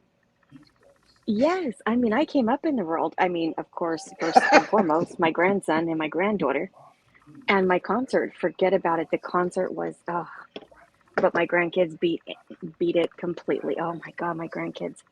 But thank you. And just, I know that you know what an honor it is that they named him Isaiah, because I know that you go through what I go through. Oh, absolutely, absolutely. So it was an It's honor. And great. I thought, and I've been talking to Carol, and I've been on stream, and they were like, oh, my daughter was like, oh, I think we're going to name him Dallas. I'm like, oh my God, what a stupid name. Not my kid, not my grandkid. And kind of went back and forth. And all of a sudden, just to lie to me for 9 months and to honor her brother the way that she did was a real blessing. Yeah, but look at the surprise you had now, huh? Yeah. And it was funny because my mom and dad met him yesterday. And again, he was born on the 24th, a day before my mom's birthday. And when I had my son Isaiah, I was quite young, and Isaiah never knew his dad. And so my dad was kind of like Papa, Dad kind of thing. So when my dad was holding my grandson, it was pretty amazing. And my dad is a sap anymore. He never used to be, but he's quite a sap. And he just sat there and got very emotional, like he was holding my son, Isaiah. Nah, So it was that's cool. great. That's really Yeah, great. it was It's amazing. difficult. It's really difficult, and then you see joy, and you're like so torn. But it Very is torn. horrible. But it is. It's very tearing on your soul. No doubt. But one thing that I stand on, I don't know your beliefs, but my beliefs, I truly believe that my grandson knows Isaiah. I believe that Isaiah really helped mold him, if you will. I'm not trying to get too mushy here, but No, I I know what you really do say. believe that because, children are in heaven and they come here, and that's how I feel. And I'm pretty much the same beliefs, but once in a while you have a hard time with not your religion, but sometimes with God. You question it, like, how could you do this to such a young child? Sometimes, young man, well, I and think that everybody said, or what do people say? God will never give you more than you can handle. I feel like that's a lie. And even when Isaiah got hurt, I cursed God. And again, my parents, and I know my mouth is terrible and I'm, a wild child, but both my parents are actually pastors, believe it or not. well, Um, and I was very angry and confused, and I still am. And that's okay. I curse God, but I also feel like God gives us grace and He understands where we don't. Um, exactly. I feel like grief is a very different thing. I feel like grief is something that we hold hands with, and it's a journey through life.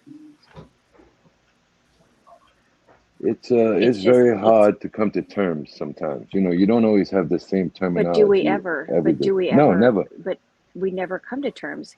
If I had to go, I don't know about you, if you went to grief counseling, I tried counseling for like 1 second, but I felt like if I had to really accept that my son was gone, I'm more concerned about what I would do to Amber. So I never accepted it. So I always feel like we speak of my son every day, and I feel like he lives very loud in our hearts. I And agree. he has helped me in my life in the past 9 years he's been gone. I'm sorry, Mr. Smith. I know this is a lot. I'm sorry. No, I'm actually glad you're expressing yourself. So keep doing it because and most importantly, it's good for you. It's also good for other people to hear. I know, but just Well, such a. I'll tell you, if everybody looks at me and say, "Oh, this big tough guy," but when you think and you have your alone time sometimes, and you think about it, it's difficult. You people see one persona that you're supposed to be, but you know who you really are, and yeah, it's hard to come to terms with that. You have And a I don't think different we kind ever of feel. do. Never. No, it's been 6 years, And we and I have, ain't and for me, it's never. been 9 years. And I had Isaiah when I was quite young. And I feel like we kind of grew up together and had a journey together. And there's a saying, a son is a mother's first love. And that is a true fact for me. I believe that. And um, He is my only biological son. I do have stepsons, but he is my only biological son. So he's pretty much my heart. I wish you guys, it would be so funny if he was on stream with me. You guys would crack up. You guys would have to end your stream. Literally, Mr. Smith, you would have to end your stream. My son, I'd be more than happy to. he's Oh, such a absolutely. wild boy. He's so funny. He is, my son is mixed, right? So I'm Mexican, Puerto Rican, and white. My son is all that, and then black. He had every black joke you could ever think of, and I would always say, Mijo, you gotta stop saying these things. You cannot act like that. And he thought it was so funny. Isaiah was just a funny, funny character, and I hope I see my son live through my grandson. I think you will. I really do. You know, I really do. I had my son when I was very young as well, and we used to hang out together. You know, I actually took him out. He would call me and say, "Hey, Dad, we're going to this club. Would you come meet us?" I was like, "Yeah, you know." And all of a sudden, it's gone in one day. 1 minute, and you're like, "Oh shit," you know. So it's difficult, you know. And never expected. It was never expected. That's the thing. It was never. It's not like, I know. Even though people, like, say, people pass away of certain diseases, and you have time to essentially not come to terms, or maybe not grieve, but you're thinking about this You get to mentally for so prepare for long. those. Kind of, and kind of, right? But not totally. And then all of a sudden, my son is here today, and my son is murdered tomorrow. How does I that get work? It doesn't It, make sense to me. you see, you're always gonna question a lot of things, and I'm fortunate that I have another biological son, and we were like three peas in a pod. You couldn't get us apart, and even now he lives in New York full time. I live in Florida, New York. Every couple of weeks, whenever I want to leave, I leave, go back and forth, and I still speak to him between 5 to 10 times a day. Oh And he's God, 20. reminds me of me He's and my daughter. Now he's 27 years old. And we got a Your lot son, closer. your son here, that is still here. He's 27. He's 27. Yeah, I Okay, had because them both young. My son Isaiah is 27. Wow. And I think he was like, Anthony was like mine, and my youngest son Matt was more my wife's, because we only have the two boys, and he became so much a fill-in for not a fill-in. He just became like another part of me that it's amazing, And I love my son more than life itself, and I'd do anything for him, Well, it's amazing And that you guys, but you guys are still something I never do. I don't know about you. I never speak about my son in past tense, because I never. feel like Isaiah he lives so much louder than any of us do, in a different way. I And agree, that's but truly how I feel. it bothers me when others speak of him in the past tense. That That it bothers me bothers too. me. I like to get up and kind of leave the room quietly because you don't want to argue, but I don't like to hear that at all. I don't leave rooms. I will always say I never speak of my son in past tense, because my son lives louder than any of us do. I've always said this. I don't care who it is, on wherever it is. So many people say, I've heard people say, your son loved you. What do you mean loved? He loves his mom.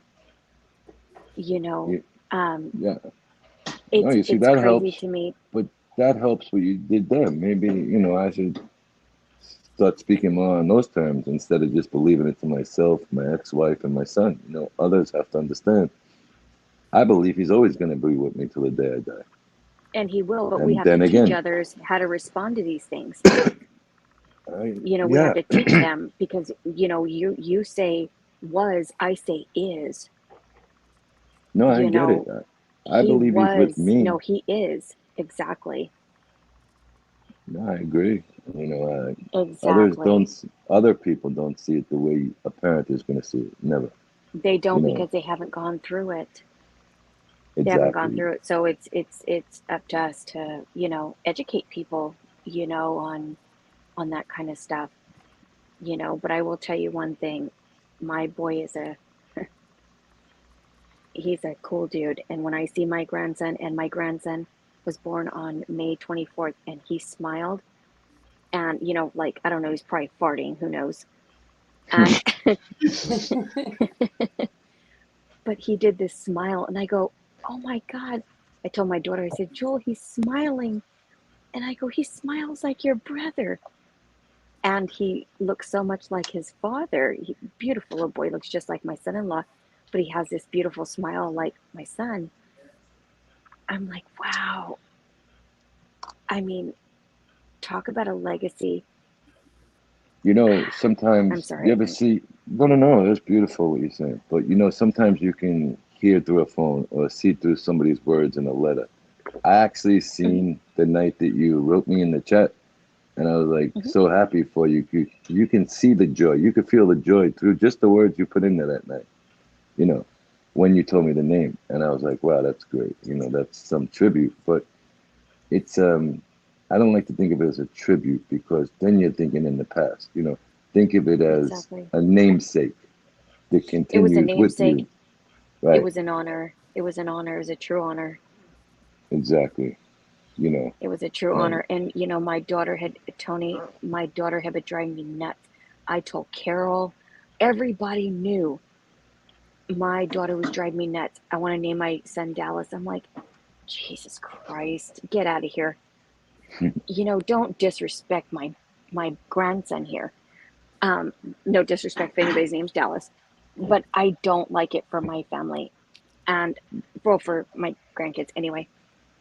And it was hidden and hidden and hidden from me, and I never knew. And I went to the hospital, and I took my granddaughter when my daughter and my son-in-law had him, and I took Scarlett to meet her baby boy. And I asked my son-in-law, I said, have you guys figured out a name yet? He goes, yeah, but Jewel has to tell you, and I have to respect her for that. And I said, okay.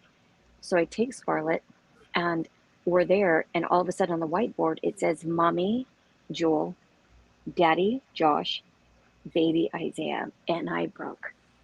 that's I broke. Because Isaiah was always Joel's protector. Those are my two biological kids, and they were always best friends.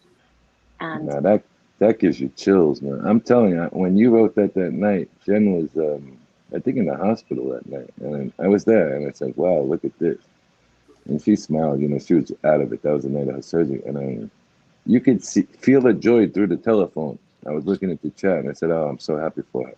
And when you said the name, I was like, "Wow, that's great." And it is. You feel happy for people, and I'm very happy for you. thank you. You're welcome. Thank you. Yeah, it was very, very cool. Very, very cool. But I don't want to take up Mr. Smith's stream, and Carol's going to kick my ass over here. She's probably You're falling asleep. you don't Sorry, No, I'm guys. here. I'm no here. Sorry, guys. no I'm listening.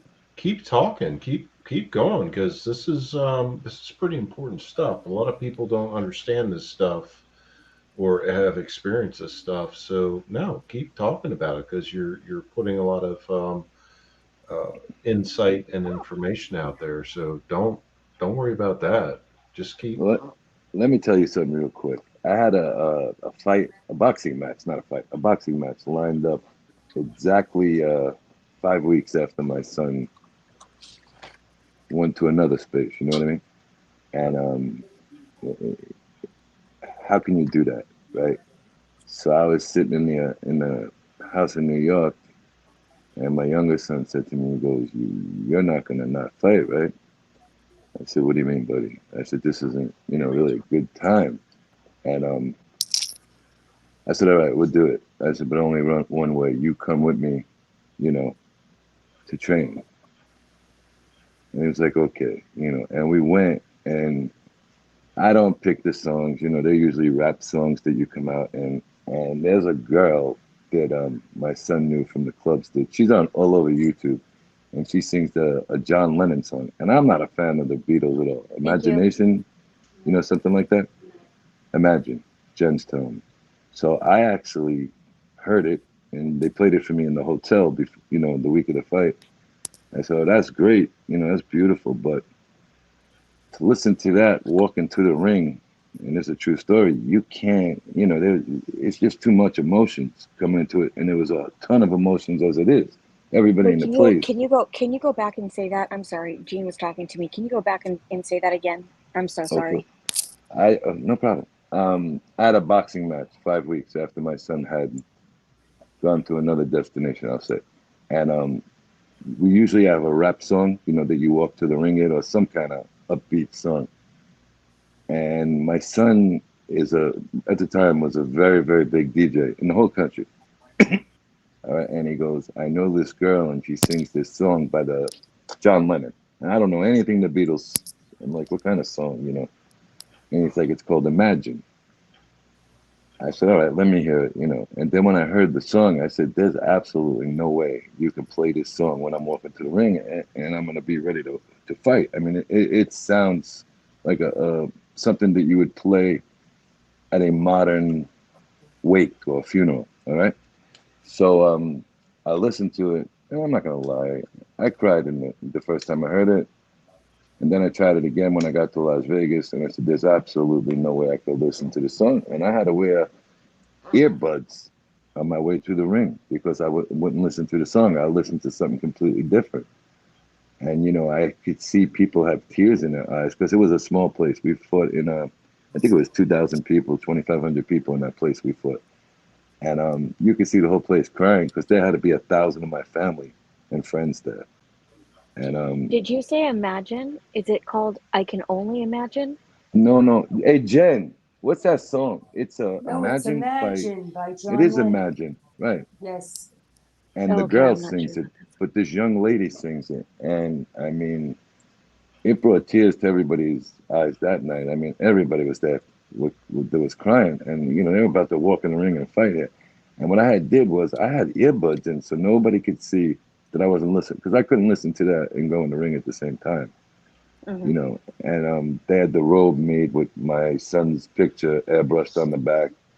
And my son Matthew was never in my corner for a fight. He always was in the crowd, and he actually worked the corner with my trainer that night.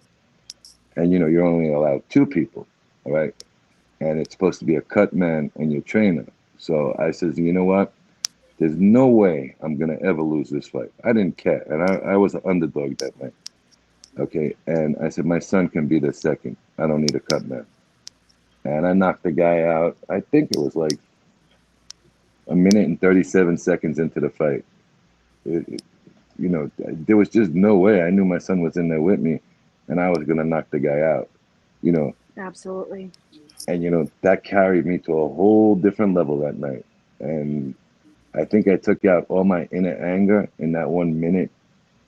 And then when I looked at the guy laying on the floor, I mean, he was down for a little bit. I felt horrible, but it was just something that the anger that's in you finally comes out sometimes, and that came out that night. And I really didn't want to go through with the fight. If it wasn't for my son, I would have never did it. Well, it's an anger, it's a confusion, it's a not understanding, it's everything in a nutshell, if you will. Exactly. And it was hard as hell to concentrate.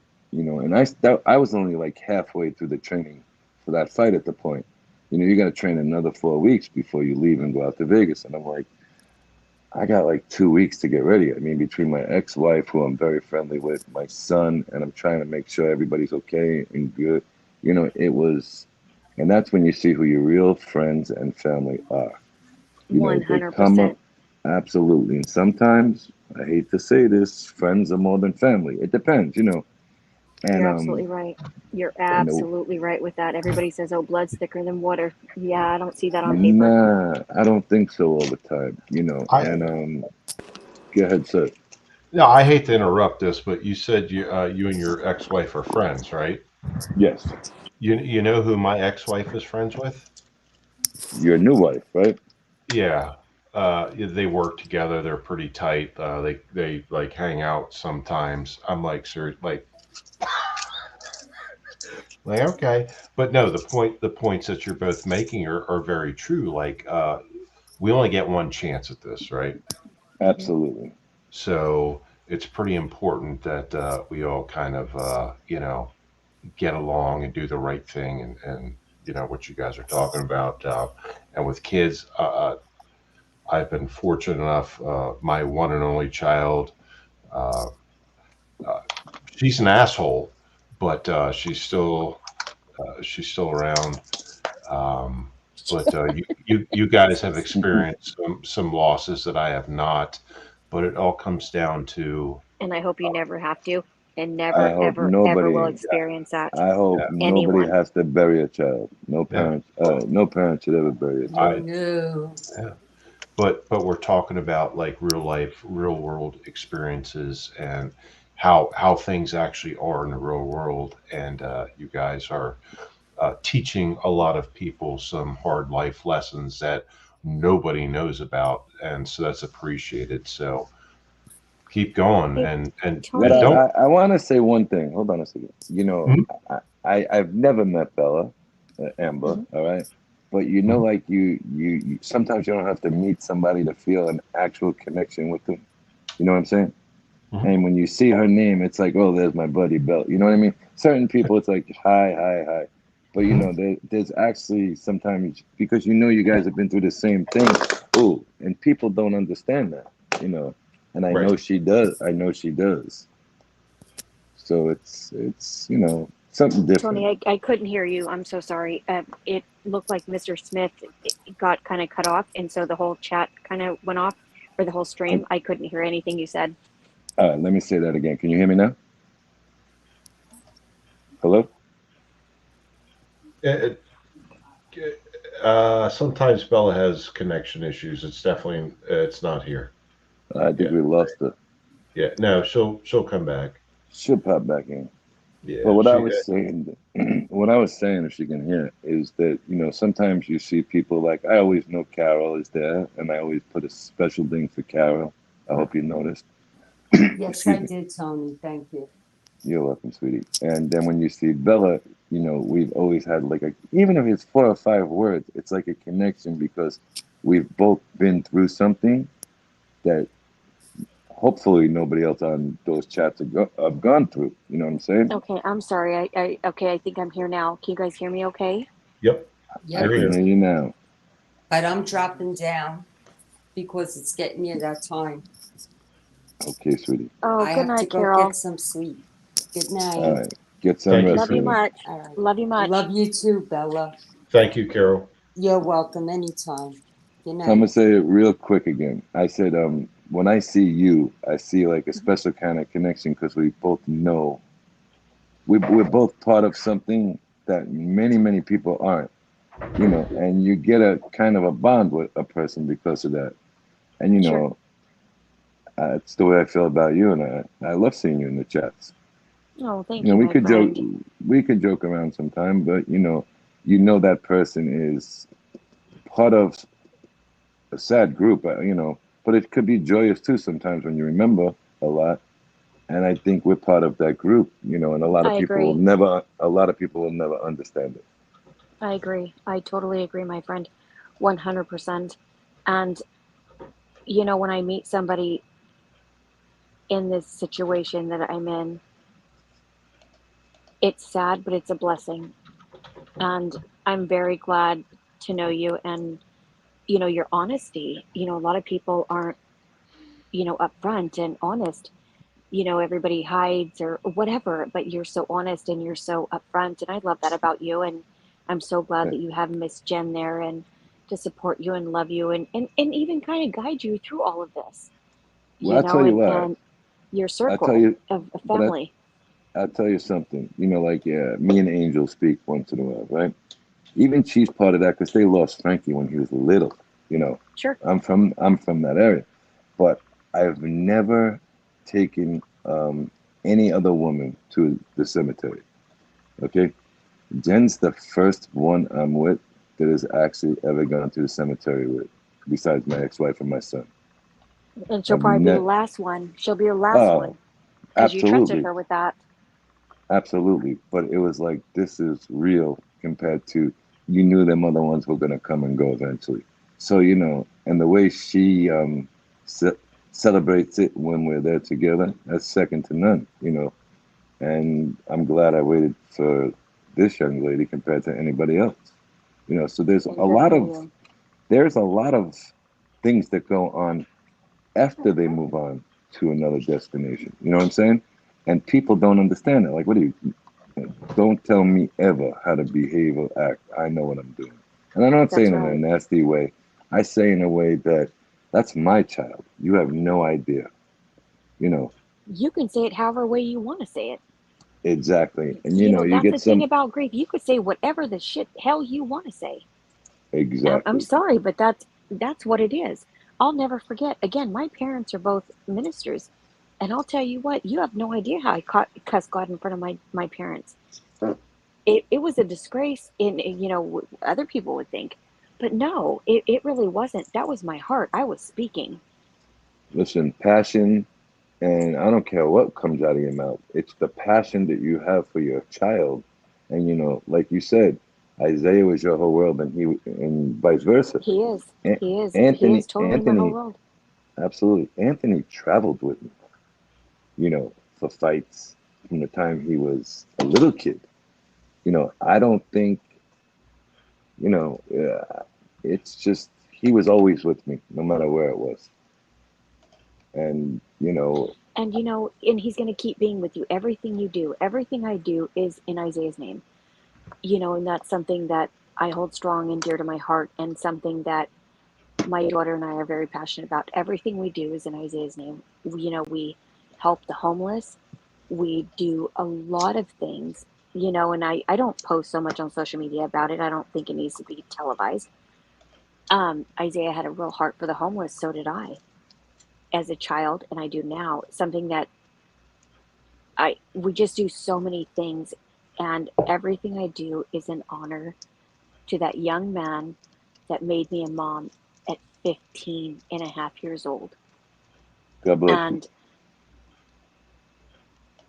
Isaiah is the most sweetest, kindest soul you would ever meet in your life, that never deserved to get murdered. Never. No, no, absolutely not. And you see, that's a special gift. It's not only a child, that's a special gift from above. And then And you I had him question it. at it for 18 years. For 18 years, I had my boy. And do you know, before Isaiah got hurt, I had told him, I was texting him. I don't know why I felt this way, but I did. And I said, I love you, Isaiah. And he goes, I love you too, Mama. And I said, I love you more. He goes, I love you too, Mommy. Like, leave me alone, Mom, kind of thing. Yeah, like getting to that age. And I had sent him a scripture, and from I had went to church that Sunday prior, and he goes, "Why are you sending me this, Mommy?" And I said, because I had had a really weird feeling in my soul, really weird. And I kept telling my husband, I don't feel right about Zay. Something's wrong. Something's wrong. And I sent him a scripture, and he said, "Why are you sending me this, Mommy?" I said, because the Lord loves you more than I do. I don't understand how he can love you more than I do, but he does. And I said, but I love you, darling, very much. He says, I love you too, Mommy. I'll tell you something, and that's really special and beautiful. And And I'll he tell was you, hurt, and he was hurt an hour and a half later. shit. I'll tell you something. I'm passionate about breast cancer because the way you said a mother's first love is a son. Well, vice versa too with Mm-hmm. me. My mother and me had a relationship, and my father was in prison when I was young. So my mother did everything a man can do. My mother did, and my father was the best father you could ever have, but he was not there at that time. And she got breast cancer, and I lost my mother when I was 18. And that was a big blow to me. And I fought a guy, another boxing story, but quickly, who was probably from New York, and it was like my most competition to move to the next step. And we both made decent money for this fight. And what happened was, I says, well, I'm gonna, me and my son decided together he was gonna raise money selling the tickets to the fight because we got to sell them as well as a Ticketmaster, and we were going to donate it all that to breast cancer. Okay, under my mother's name. Then I decided, you know what? I was talking to my ex-wife. We were still married. I said, you know what? I don't need this money. I'm going to donate the purse. She goes, what do you mean? I'm donating everything I'm making. And the guy I was fighting, to be honest with you, was a real prick to me and vice versa, me to him. And when he heard what was going on, he called me at the hotel. And that fight was in Texas. And he goes, you got a minute to meet downstairs in the back? Because we're not supposed to be talking to each other. I says, yeah. He goes, you donating everything to a charity? I said, absolutely.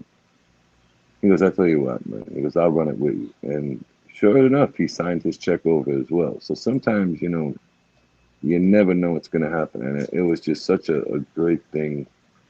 And my son and this guy's son that I fought, I'm not going to say his name, they were the same age, and they both presented the check to the, I think it was American Breast Cancer, and they presented the check on October 1st of that year. We fought in September.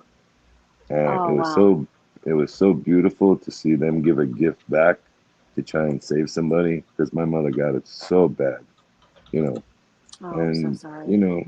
thank you. And you just try and do things, and it was just great that me and this gentleman got to come together too, because we never seen eye to eye, because we were like major competitors since we were 12, 13 years old in this sport. Almost kind of enemies, if you will. We really were. Trust me, we were. And But you guys came together. not only that, that's going back 15, 16 years ago, and we're still best of friends. As it should be. As it should be. Yeah, so you As it you should learn, but you really learn to try and do special things even more. You know what I'm saying? As a man, and I've learned always treat somebody like it's the last time, because God forbid it is, you never want to go out on a bad note with that person. I agree. I agree. And that's why I do what I do with my family.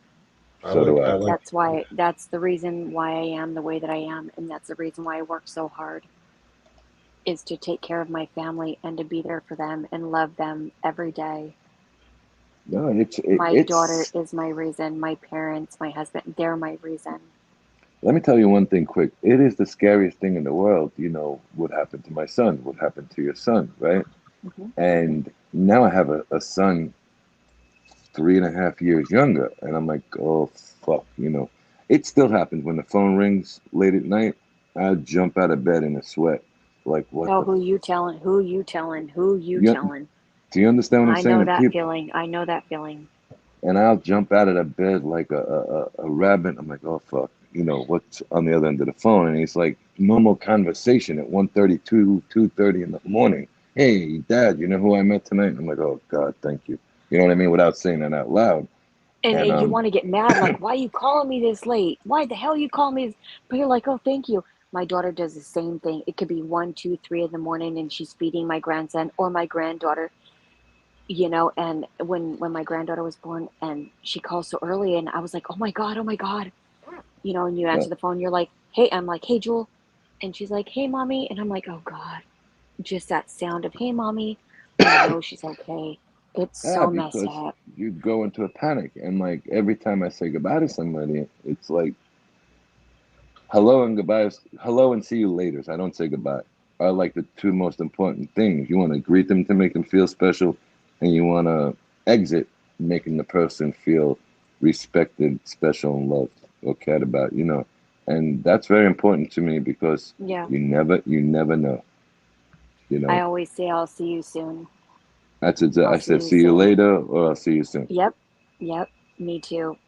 Exactly. Because if I don't see him there, I'll see him in heaven, but I'll see you somewhere.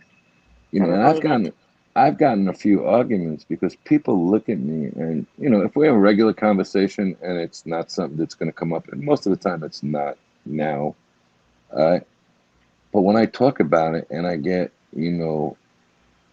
emotional about it, okay, people look at me like, look at this big tough guy getting emotional, and I got news for you, and I'm trying not to curse on here no more. If you don't like it, go fuck yourself. That's my Well, son. you can get my used to emotions. cursing how you want to. You can express yourself here on Mr. Smith's channel, because You know, he does not you mind can't. that. You know you can't fucking cuss on my fucked up channel, right? Yeah, don't you I tell dare. you, I tell you, Don't you I dare fucking, give you a don't you story. dare fucking disrespect his fucking channel. Jen, in all the pain Jen's in is hysterical laughing over here. I tell you Oh, something, Mr. Smith. yes, sir. The day that them people attacked you on there, okay, out of nowhere, and I was shocked as shit. I get mad for you because I do consider you.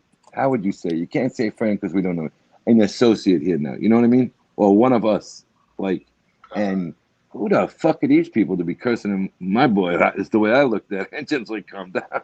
You know, I'm fuck just, that.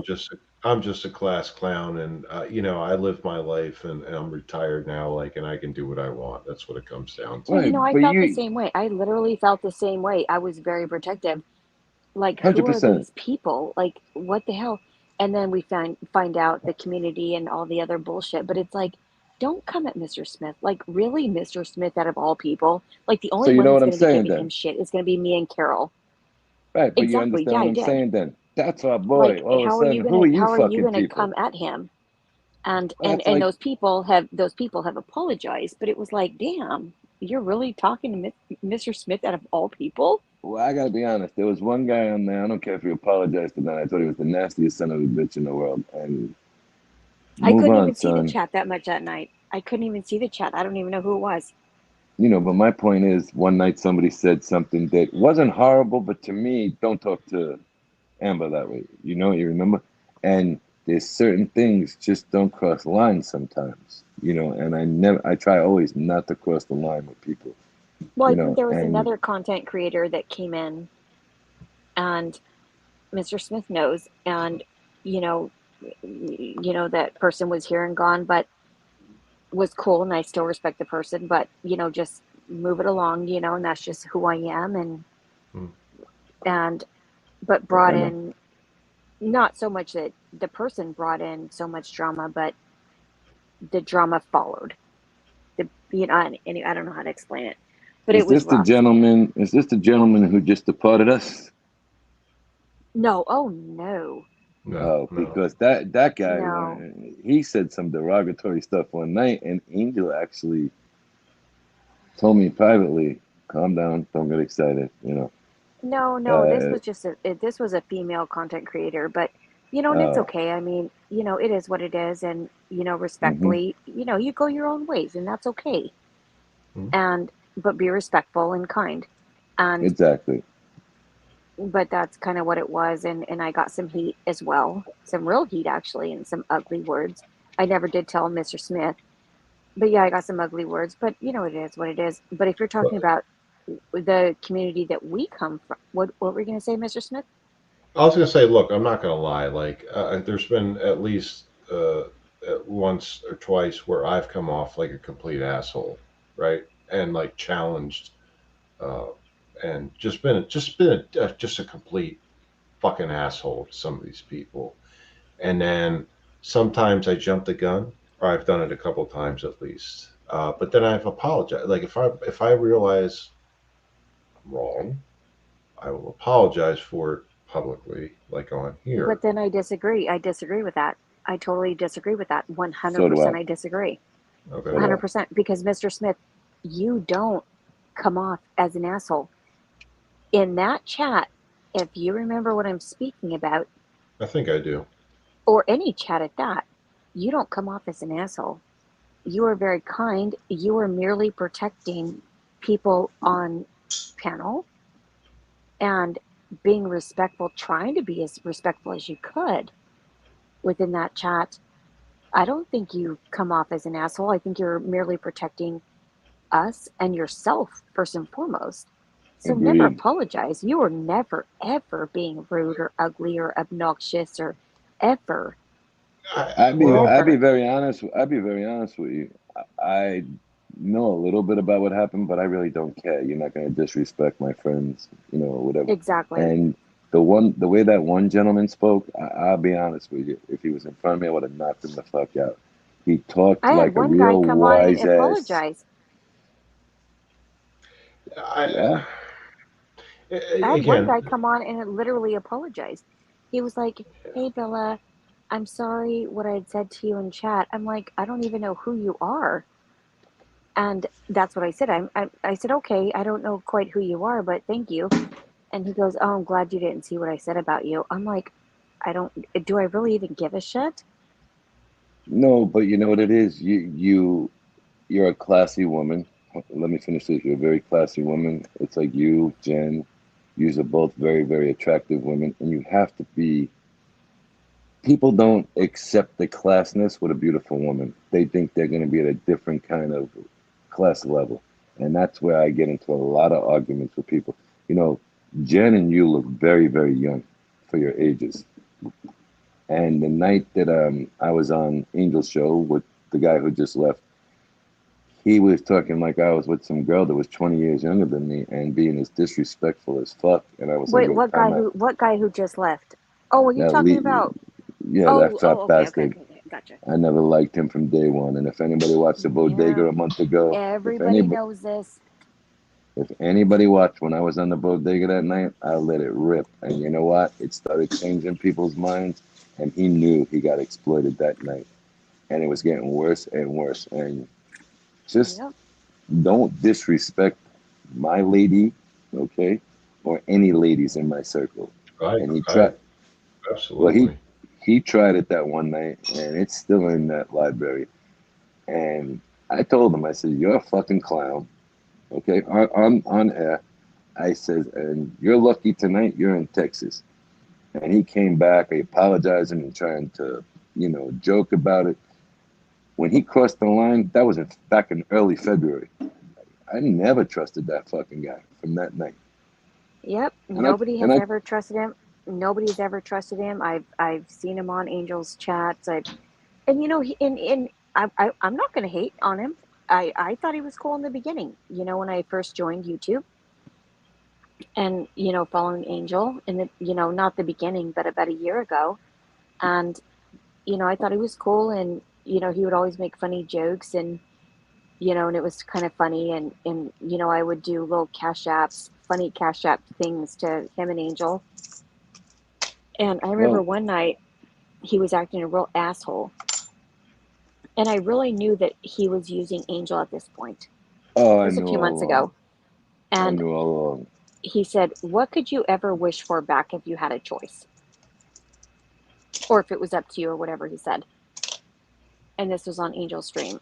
I said, I wish I can get my cash apps back from you, question mark. I Thank you. seen it. I seen it. And he was like, oh, haha, Bella said this.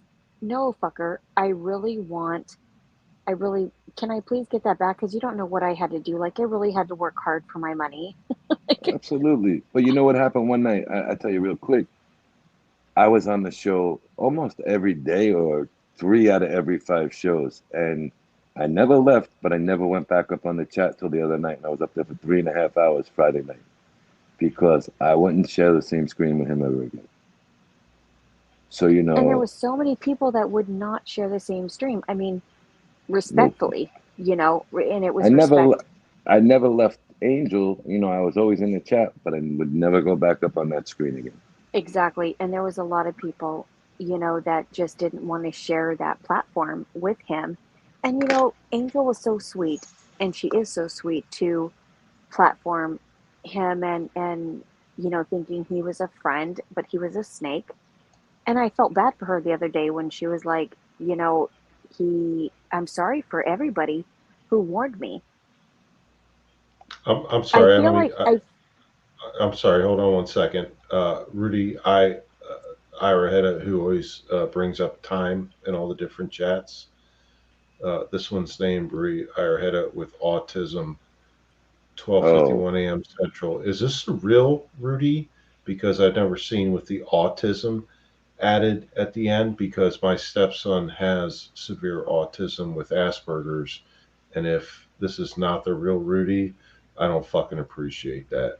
If it is a real Rudy and you do have autism, then I get it, but don't fuck around. Put it that way. Thank you. Go ahead. yeah, especially with autism, really get out of here. that's nothing. That's something that I'm a part of a group here that from a gentleman who used to play with the Jets, Boomer Esiason, and Dan Marino. I got together with him a few times down in Florida, and his son has autism, and we did so. So that's not very nice to do that. And if you don't have, I'm not going to really say, but if you don't, I don't think you would like to hear what I would like to say to you. But if you do, Yeah, well, I hope you God could share treats it you right right. here on this. You could share it right here on this platform because I'm a big moderator. If You you say what you I'm. just kidding, Tony. You can say what say you what you want want. here. I think he's a fucking fraud. Okay, I don't think that gentleman has autism. And you know what, my friend, you should hope you don't ever have a child that does have it because you don't know. But it's one of the most special children you're ever going to come across anyway. But to The most joke special about and the something most like smartest, but to joke about it, you can absolutely, go fuck the fuck off, you asshole. How about that? I'll say it. absolutely, to joke about it, you're a punk ass bitch. And Thank you. I don't see you replying here. So I'm assuming you're a fucking fraud. So go play somewhere else. I don't That have. just sorry, y'all. Just torque. I saw that. No, man, that's called sticking together, Mr. Smith, and that's what we People need are to do. horrible. People are so horrible. Again, exactly, Tony. Exactly. Stick together because these fucking ass blanks. Tell you what. You know, there's something you learn on YouTube that you can hear the sincerity in certain people. Bella, you have it. Mr. Smith, I know you're there. You know, you have it. And I had a conversation with somebody who was in a boxing gym a couple of weeks ago, and they heard of a rumor going around. It's a rumor right now. I haven't discussed it with nobody but a couple of people in my house. And would you believe this jerk off so called associate goes and puts it on the chat the other night? I don't go for shit like that. If I talk to you in confidence, you know, it should leave that way. But you got a lot of people on here that are just fucking brainless, really just stupid. And you Yeah, can that's it. pretty You should be much, able to speak to somebody in confidence and leave it there. That's a problem on exactly. this YouTube bullshit. There's one person, no, two people that I trust on YouTube. No disrespect to anybody else, but there's two people. And I will leave it there. Tr- That's it. That's just trust, it for me. trust has to be something you gain over a It long has to period of be earned. time. It has to be Earned. earned. I'm sorry, that's what I meant. Earned, not And you gained. see these people and you follow their traits. To me, Exactly. you follow traits. You know, You know, I was part. I see Bane up here in chat, trust no one. He's right. He's totally right. But at the end of the day, there are one or two on YouTube that you can trust. And these are people that you've never met, but you've Mhm. spoken to privately. And that's where I'm at. There's two people on here that I know I can Agreed. totally trust. No, I I agree. And hope like I you can said, totally trust. you have to earn it. And I don't expect anybody to say, hey, now we're friends after one time. No, no, no, no. It's something you need to earn in intimate conversations. You know what I mean? And you can see if the other person is real or not. Yeah, But you look on and somebody here, has to be consistent. They have to be consistent exactly, and you and can constant. see, but you can see on here, there's a group of people, and I'm not going to mention their names. You know, they're a bunch of fucking clowns, and they always want to talk to you on the phone or be around you. I distanced myself a couple of weeks ago. I'm not going to be in a clown show. You know what I mean? I'm not amused by it. I don't find it, you know, how would you say, amusing to talk about your spouse or flirt, you know, with another woman on there and make it a joke and make it a mockery of your wife or your husband. To me, that's a bunch of bullshit. And Well, there like was I a said, content creator that I really liked. There's a content creator I really liked. I'm not going to lie. Um, I believe that you may know who I'm talking about, yes, I Tony. think so. And I think so. I, was on that chat and I love everybody dearly, but there's so much flip flopping questions, concerns, wonders that I won't go back. But that's just me. That's just me. No, I agree. You know, there was so much surprise that came out of there. And I was warned by somebody one day and said, ah, you're out of your mind. And not but 7 days later, boom, it was like a blow up. I was like, what the fuck? You know, and there's also a lot of setting up on here. by these little trolls, I guess they call themselves, and they will look to befriend you and then exploit you within a month. And they open up to the wrong people. Don't ever fall for these fake people on here. And I'm not about that. That's why I see Mr. Smith tonight come on. I automatically flew over here to this. I know you're going to be here. I know Carol's going to be here. I know Steve is going to be here usually. There's certain people that are here that I know I'd like to share some words with. And if you come up and you share. Like this, to me, is great, But there's other ones, be very careful. It's like, hi, Bob.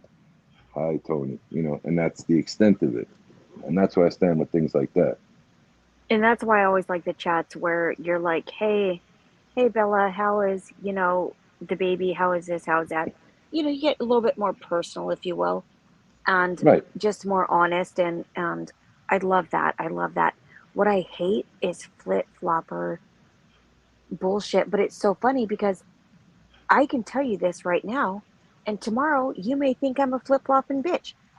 That's a problem Not with at all. YouTube. But no, but that's a problem with YouTube. I'm not going to lie. That's a problem with you. Tony It is. Silo's here today. Is Tony Silo going to be here tomorrow? Well, I'll tell you what. I'll give you an Is example. is he within But our same beliefs? absolutely. But I give you an example. It was like I said, I was on Angels consistently the whole month of February. And we've been friends for a while. Okay. And I didn't never left. I'm in every chat. And she goes, but you left. I said, nah, I didn't leave. Go back and look. And she went back and looked. And she says, why don't you come on Thursday night last week? And I said, absolutely. Because I knew the other thing was destroyed already. But I already had a 99%. I was kind of tipped off by the show that was coming on Friday morning. And I knew she would be there. And I made sure I left for the gym later. And I stuck around in the chat. And somebody disrespected us, some little bitch. And I went right at them, And they put my thing up. They put her thing up. And that's very good. But, goodbye.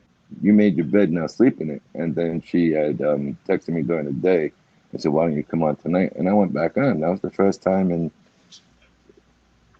almost 4 months we were together back on the air. But I never left. It was really good to see you on there. Yeah, but I never left. I was always in the chat, but I would never go back up there. Just being consistent and honest, and I think that's the whole thing. It's like people don't get honesty and consistency, and furthermore, loyalty. People really drop the ball on loyalty. Oh, 100%. And that's what really bothers me in this community. We all knew Lee was a snake, so he doesn't even count.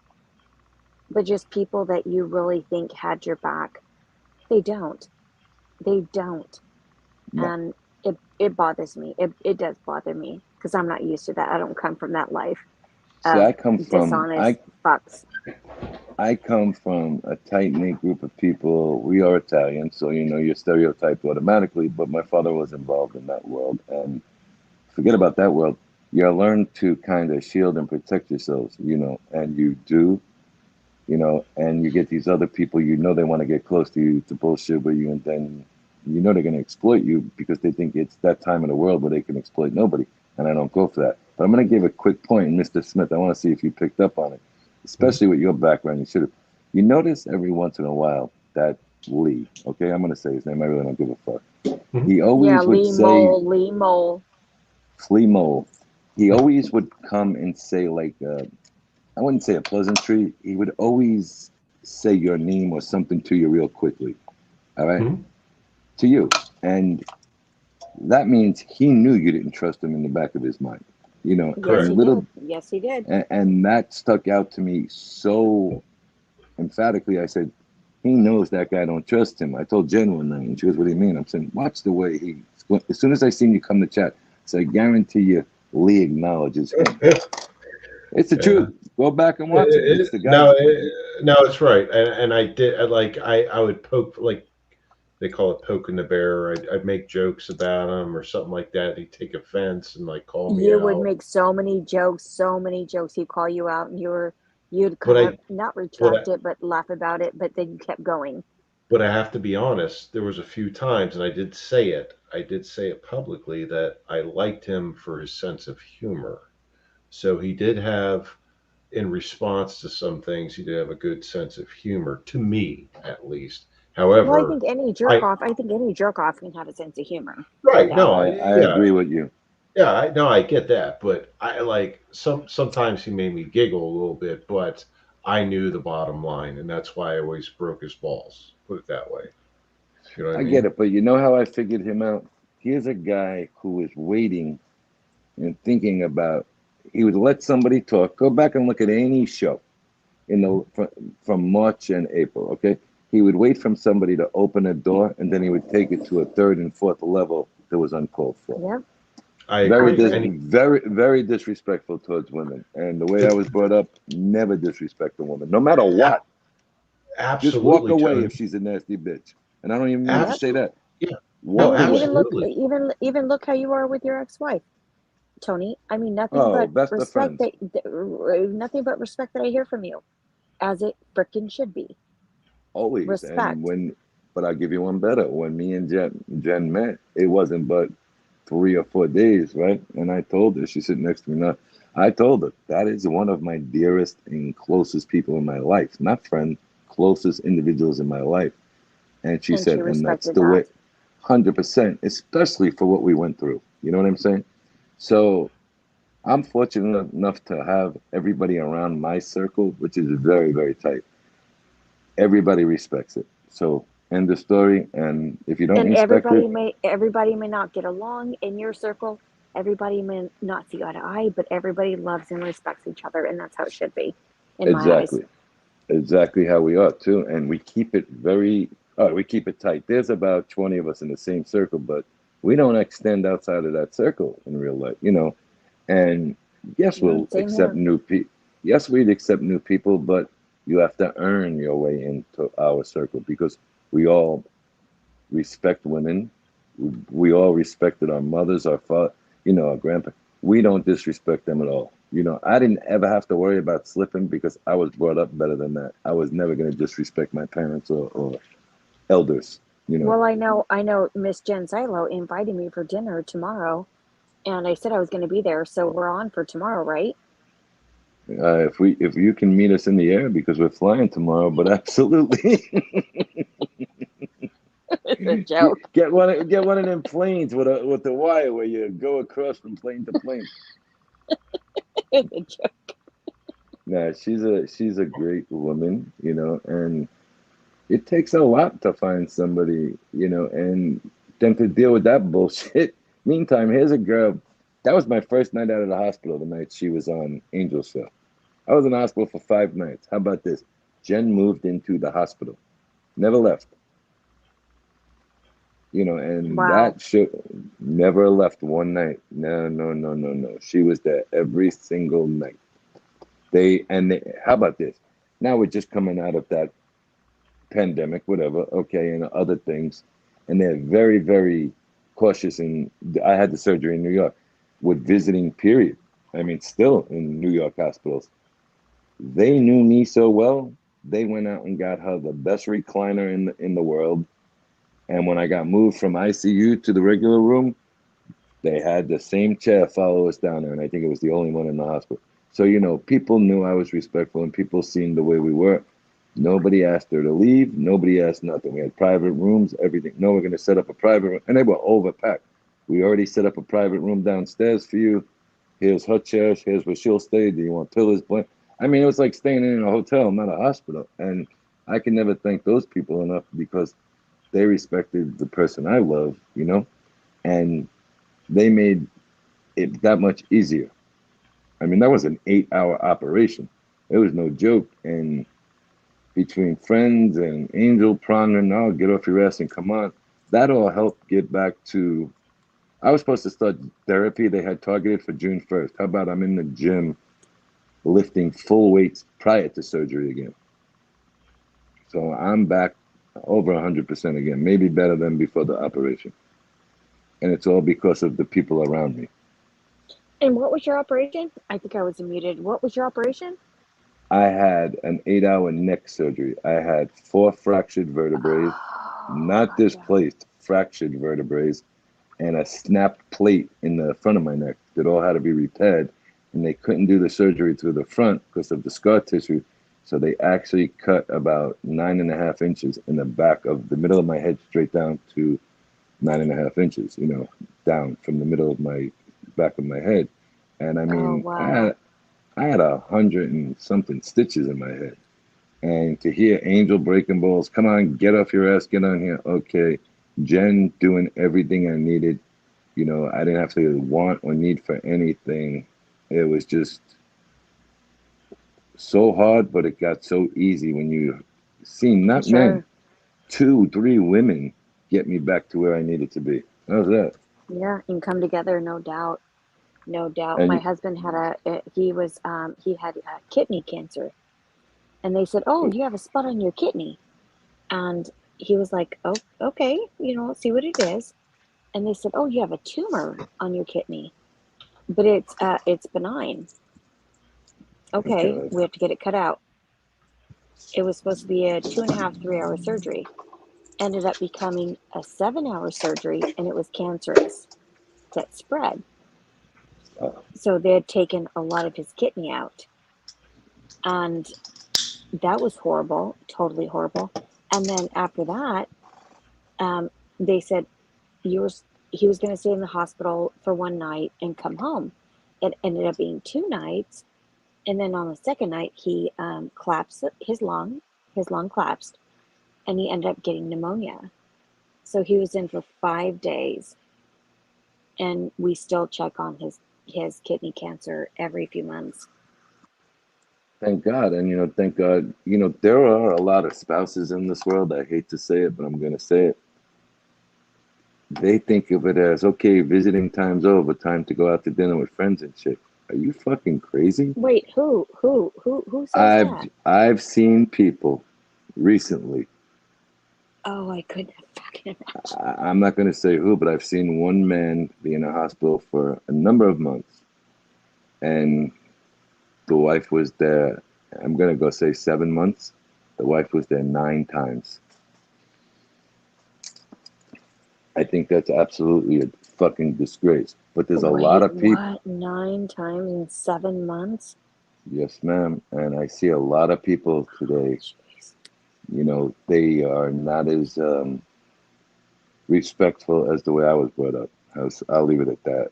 And if you don't have the same kind of values in some way, shape, or form as me, we better not even start with each other Yeah, I couldn't because even imagine. it would never work anyway. So let's stop wasting each other's time. And Wow, how weird is it's weird. I like I couldn't even said, imagine. it's hard, and it's like I said, people get this big impression that you're this big badass guy. No, I also have respect, feelings, emotions like everybody else in the world.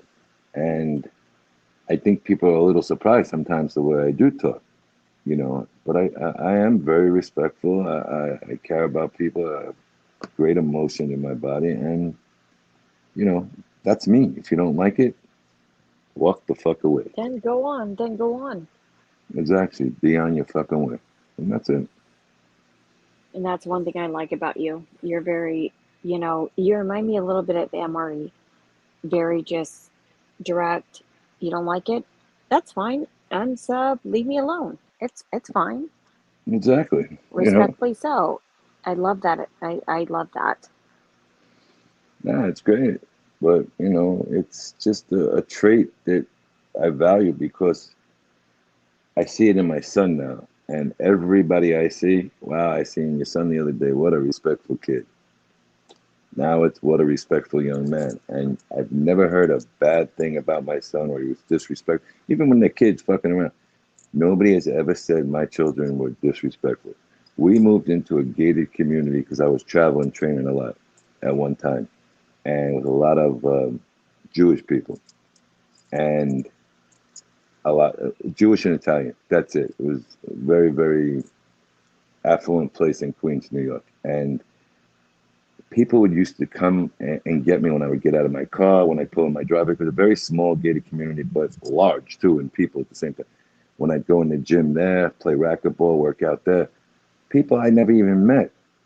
Are you so and so? I said, yeah. I got to tell you something. Your two sons are the most respectful boys we've ever met in here. You know, and by numerous people.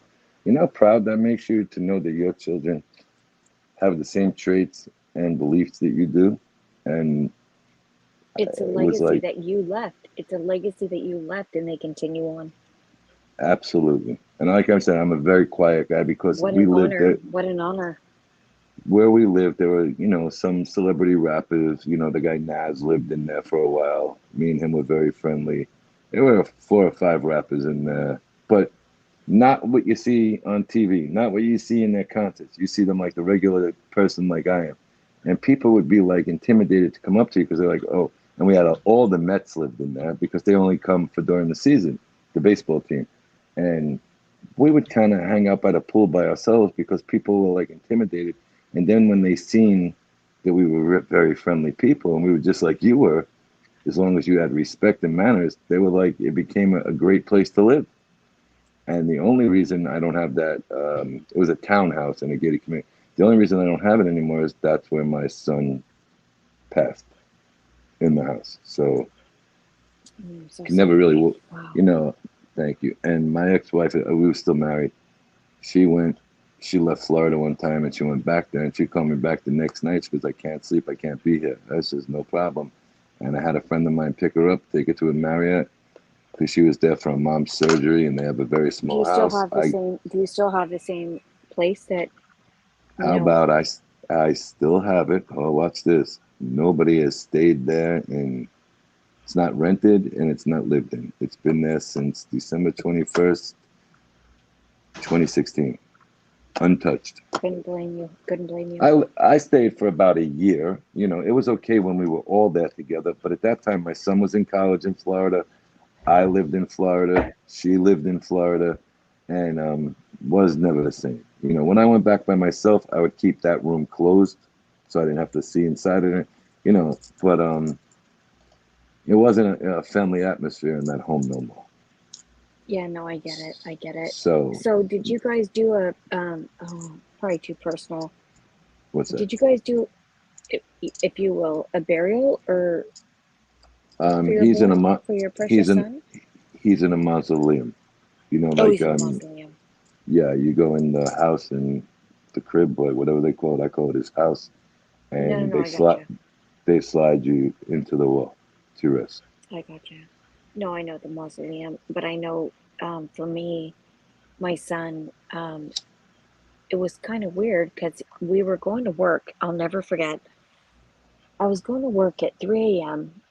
and I took care of buildings and making sure buildings were done and cleaned and everything was, done at a proper time. And I'd worked an hour and 20 from my house at that time. And my son always went with me to my building, always went with me. Now And you we were only coming home, huh? go ahead. No, I manage and maintain buildings also. I own a management and maintenance company in Florida. Oh, no way. Well, right now I'm Absolutely. a maintenance and painting company and, forever. But at that point with my boy, I just had my business, just my cleaning business. And I remember Isaiah going with me and we were coming home. Sorry. God, Sorry. God bless you.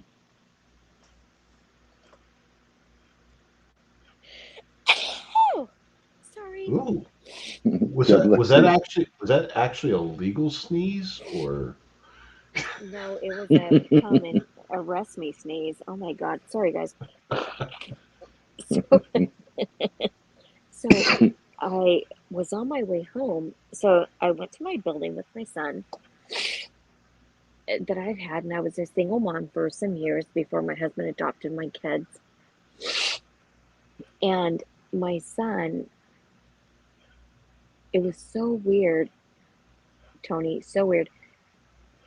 My son said, Mommy or Mama, if I ever pass, you better never. And I think it was because I was getting on the freeway and it was like really weird with the big rigs.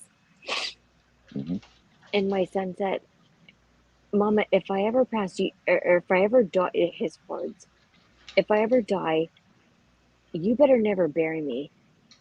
And I smacked him, smacked his arm, and I said, Mijito, I said, stop that. Don't say that. And I said, what's wrong with you? I said, if mommy ever dies, you better never bury me. And I said, why would you say that, Zay? It was just short of that Isaiah passed. And this is the only reason why I never buried Isaiah. I feel like that was my signal to don't do it. Against biblical beliefs, don't do it. And today I have my son here with me. That's special. But I was never one, but I always thought, you know, in our beliefs that this is how it would be. But Isaiah never, he didn't want that. And I feel like I have to put Isaiah in a mausoleum only for the family's sake and, you know, his grandparents and us. And No, I get it. You know, when it happened, there was like 1,000 people want to say 1,000 things, and I wasn't there. I was in Florida. We were supposed to be traveling together for Christmas, and I had business in Florida, and I was doing the details for the fight because the fight was going to be in Florida, and they actually moved it out to Vegas. And what happened was, a friend of mine, one of our neighbors, was a professional baseball player. And he had a private plane, and he seen me in the backyard, and I was just broken down. And he's like, "What are you doing?" And I said, "I don't even know." I was like, "You know, some people are getting me a plane. My son just died." And he's like, "What?" He goes, "You don't need no plane. You don't need no luggage." Him and his fiance drove me to private airport, put me on their plane, and they brought all my luggage the next day. These are gazillionaires. I mean, wealthy, wealthy people. And one was a famous baseball player, and one is one of the most famous singers and actresses in the world right now. And I would say wealthy or poor, your son is, right, you and know, he was honored no matter what. right, but I mean, they put me on a plane, and from the time he passed away, left, I was in New York in 2 hours and 11. 3 hours and 11 minutes, with no plane ticket, no nothing, no anything. They put me on a private plane that they had a pilot on standby, and it was like, so anyway, when I got there was tons of people there, tons of people in this townhouse. And I seen a bit of an argument going on, and one of my uncle's driver, put his arm around me, and he goes, "Come on, come on, come over here." I'm like, "What the hell is going?" I don't know what's going on. I was out of it. So I hear fighting in that, a real fist fight. I said, "What the fuck?"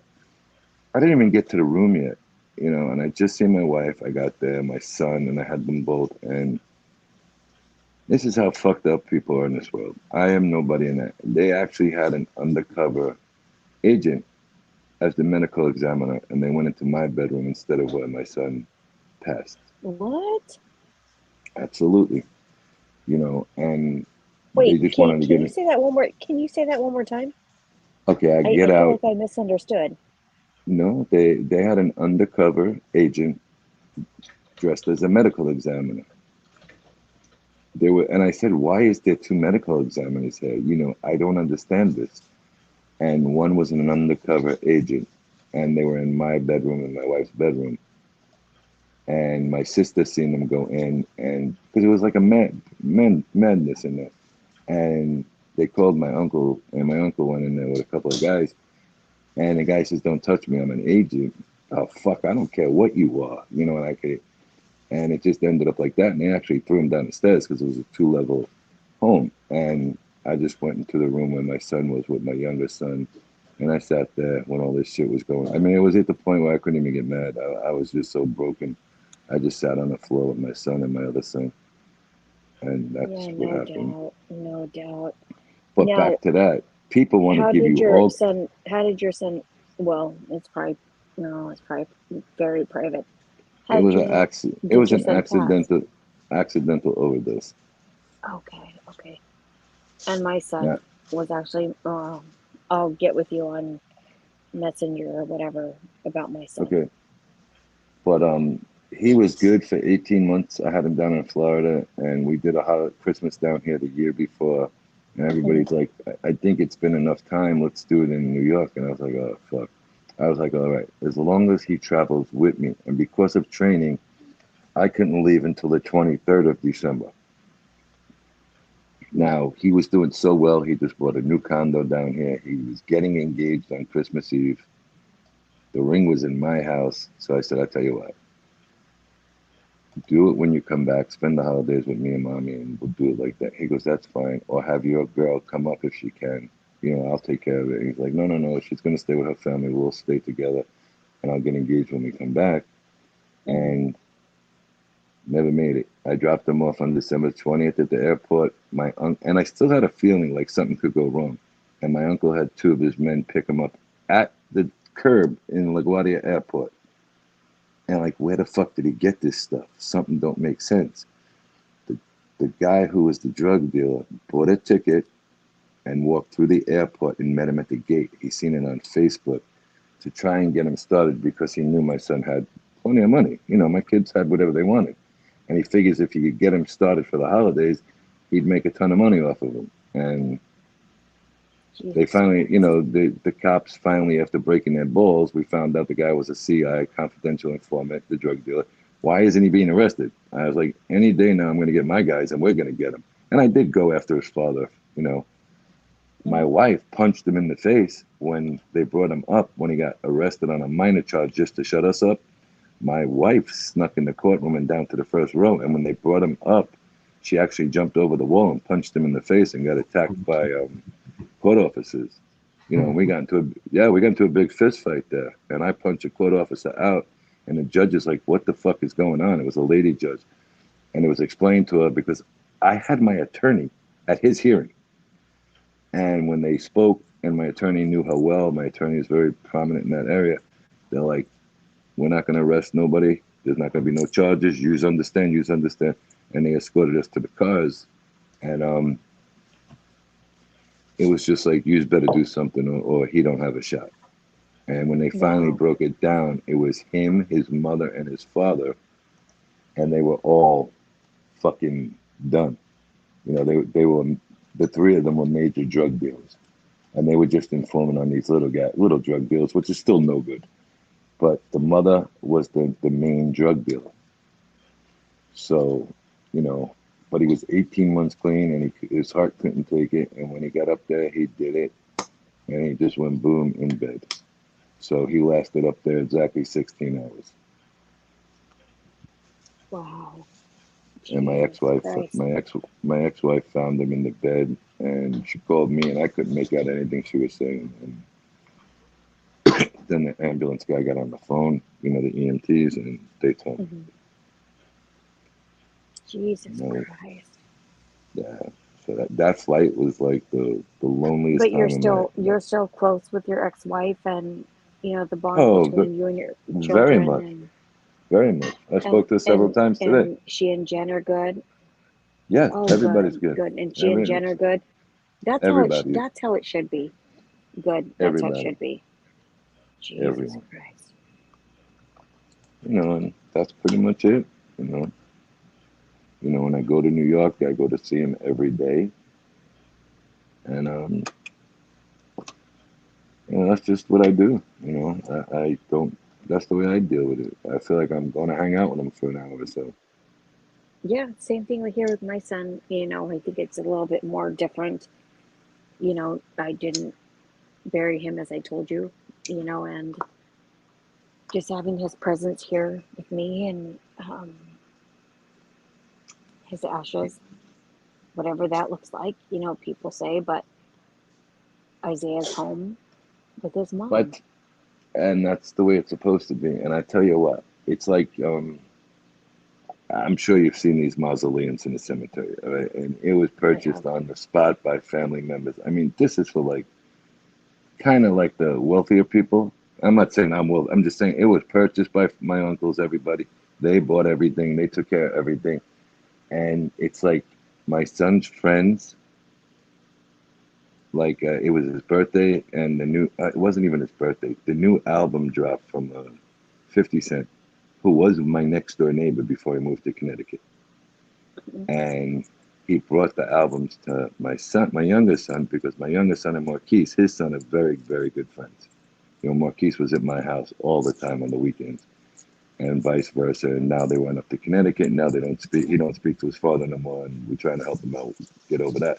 But he goes, "Come on, let's go." And he took my son and his son and another friend of theirs, Nick, to the cemetery at 12 o'clock at night. He said, "But we can't get in there." He goes, "Fuck that." And he got another guy, TonySilo, another rapper, and they climbed over and they broke the fence. And they brought a ladder that extends, and they went up because he's about 10 feet high right underneath the skylight. And they were slipping the CDs inside the crevice, like where it seals. And they slipped all these CDs in there. And I'm like, oh my God, you know, you guys can't do that. And, you know, they just do all kinds of weird shit like that and crazy shit. And you know what? I don't give a fuck. If that's the way you want to go see your brother, be my guest. If I'm there and you just want to do it, I'll go with you. Yep. You do what you have to do. No doubt about it. Absolutely. No doubt about it. Wow. Wow. Well, I will tell you one thing, Tony. Thank you for your kindness, and thank you for your understanding with me, with my son. Oh, come on now. And thank you for even relating to me, if you will. And thank you for being who you are. And your loyalty, first and foremost, because God knows we don't see that on here. No. And I appreciate you. Same here. I do. I very appreciate much. you. Especially. You know, I'll tell you something though, and this is the first time you stood out to me. One night, something came up about God, and I About said, what? "I'm about God," and they were talking about it in a chat, and I said, "I'm not so sure what I'm not so sure where I am on that right now." That particular night, I wasn't, and you have every entitlement in the world to change your mind whenever you want. And I said, "I'm not so sure right now," you know. And you were the only person who answered, and you said, "I can understand that sometimes." Me too. I said, "Okay," you know. And I said, "Wow, that's something different." You don't, you know. And that How was could the we first not? time, exactly. And that was the first time I think we ever like chatted a little bit back and forth. But I'll never forget that. But how could we not understand the Well, confusion when God you know, says, "I won't give you more than you can handle," and here is Amber, well, and here is Tony dealing with this. And if that ain't more than you can handle, nobody knows. nobody knows us. No one knows us, right? They don't No, get it. They not at don't all. get it. And I'm going to tell you another But special gift. I'll tell you a special gift right now. Look at Mr. Smith patiently sitting here listening to us. Really. No, no, I'm fine. I'm fine. I really want to thank you for allowing us to talk like this. No, I enjoy it, and like I told you, I hope people are learning from this. I don't know if it's about ever learning because you're never going to learn about it unless you experience it. I just hope you respect it. Okay, It's the best I can say. learning might have been about understanding. What, Exactly. Maybe to have an understanding to our right, feelings, beliefs, emotions, you know, right. where people might say, "Oh, they're fucking crazy," and I've heard that behind my back. I mean, I said, "You know what? I'm not even going to answer it," but don't ever say something until you've walked in my shoes. Period. Correct. You know, and that's the way that goes. Correct. No, I no, and I agree. I just hope people get The understanding. something You're right. out of the conversation that you two are having. That's all. And I'm not standing like I mean, come on, like I'm not sitting back here patient. Like it's just you guys are talking about some real things that people need to hear. Um, But I just hope believe they me get when I some. tell you, nobody else will let it go this long. And I really want to tell you, I appreciate that. You ain't gotta thank me, dude. It is what it is. It is. I mean, Oh, you am I back on? I'm yes, sorry. you're Hmm. back. I Yeah, think you're you back kicked on. me. Okay, I'm sorry. Okay, go ahead. Sorry. I didn't kick you. Oh, you're gonna blame me for you're gonna tell me to kick you. Sure. 556. Really, Mr. Smith, shut up. Let Tony speak. I was just saying how much I appreciate him letting us talk. And he was saying he hopes people understand it. And I hope they understand it, but more than that, respect what we're going through and let us do what we got to do our ways. You know what I'm saying? And Yep. even keeping our children's, and thank you, Mr. Smith. Um, Even though I bust your ass half the time, but thank you for allowing a platform for me and Tony, and for all of us to go through this horrible grief stage. Thank you for that. Thank you for the platform because you are a dear friend. You're welcome. I mean, but that's I mean, yeah, I Well, you can keep saying you're welcome with, and, doing your hands, whatever. But honestly, thank you. Thank my you. I don't hand. think, Mr. Smith, I don't think you understand. Sometimes you got to let it out, and this is a way of letting it out and I talking I about something. And I I And it's appreciate a that. great platform to do so. It's a great platform to do so I because Mr. understand. Smith Absolutely. is I open. understand. I understand different things that I probably don't understand of what you all are talking about, and there's probably things that I understand that you all don't know what I'm talking about. So, but yes, this is a free platform. As far as I'm good, like my channel, you can talk about what you want, and you can go for it. So, and like I said, I hope people learn from it. I hope people get some type of concept, some type of idea of what other people go through in life and learn from it and apply it to their own lives. But at least understand how everybody's lives are different. Um, and sometimes life can get pretty hard, right? You know what I mean? Oh, yeah. Well, Yeah, more harder than anybody can ever imagine, no doubt. right. You have So no idea. that's what it's all about. But we appreciate you giving the platform and the kindness and, just the understanding and saying, hey, say what you want and Mhm. totally accepted. And if you Yep. didn't do that, I would totally block you on your own channel. You And actually you could actually do that. I think as I far as know, but I would never know how. I would never know how. yeah, I don't know how. Right? Well, Carol would probably do it. One of the two of you would She figure learned it how to out. change, and Well, she I just don't learned how know. to change her name tonight. Yeah. Right, Tony, right. But I will say this, Mr. Smith, thank you. Thank you for your kindness. Well, you're welcome. And I will speak on, even for me and Tony, even for Tony, Okay. thank you. You're welcome. No, you guys are Absolutely. fine. I And very I much don't think you appreciate it. quite know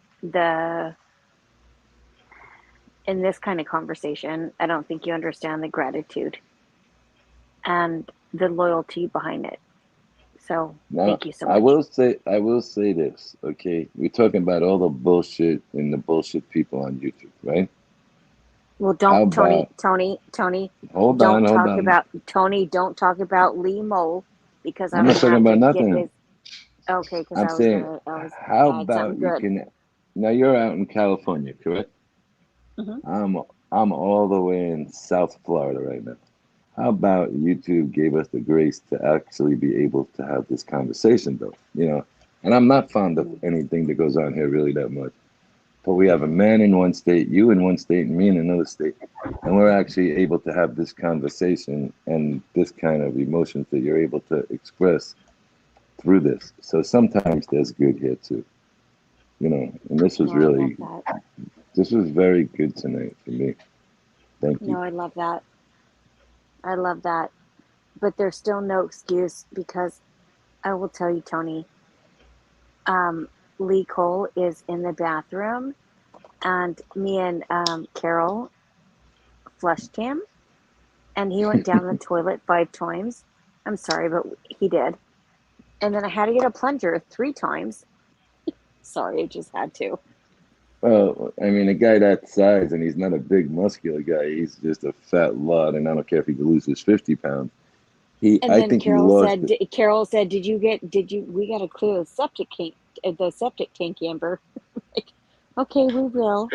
Hey Tony, isn't it funny how sometimes like Bella's out on the West Coast, like all the way out on the edge of the West Coast, but like sometimes that New York accent still slips through a little bit. Who? Frick knows, you're Bella's such There, an asshole. there's no New York accent there. Exactly. There's no New York accent at all. there's none. I just made that whole thing up. I don't Yeah, know. no, Bella. fuck off. Fuck off. Okay, Tony. So, God, he's such an asshole. So 556 always says, God, you guys still, you're gonna choke. And now keep drinking so you can go in full. So Mr. Smith always makes fun of me as if I have an accent. I don't I don't at always all. do it, just sometimes. Sometimes. Not all the Okay, time. that's why you just drink your beer with your pinky up. Okay. But literally, I don't have an accent. People say, everybody makes fun of me because they're like, oh, Amber, even my family, they're like, oh, Amber says, a daughter, because that's what my kids are, my girls are my daughters. Everybody says, daughters. What's a daughter? I don't get it. What is a daughter? I don't get it. Yeah, but you're born and raised there, right? I'm born and raised in California. Okay, now I'm born and raised in New York, and I've been in Florida. Could you imagine people down here? First of all, I look like something that came out of a gangster movie, and then when I open my mouth, they start running for the fucking mountains, and they're like, "Oh, wait a minute," And Okay, so are we twins? Are we twins in different coasts? Because I Oh, don't get absolutely, absolutely. I it. mean, You say jeweler, a jeweler, say a coffee. dresser jeweler, coffee, Say coffee. coffee. But you heard how She she actually said says daughter, it right? polite. Yeah, Dada. she's like daughter, daughter. Daughter. She didn't say I don't say daughter. She said daughter. I daughter. say daughter. My daughter. My daughter. How could I say that any other way? Okay, let me try this, you assholes. Daughter. Daughter? How do you say daughter? Daughter? Listen. It's weird. Daughter. Daughter. Daughter. You guys are buttholes. How do you do that? Daughter. Daughter. Daughter. This is my daughter. That is my. Yeah, this is my daughter. My daughter, Jewel. If I had to say this is my daughter, Joel, that would be weird. It would be weird. That's like say So, 3 words to say mother, mommy, like shit like that. yeah, no, mommy, mom, mommy, mother. The fuck do you want? I will never get it. You guys are so weird. And I have no accent. I have never heard a grandmother curse so much in my life, Bella. Jesus. Oh, you're a prick nose on wheels.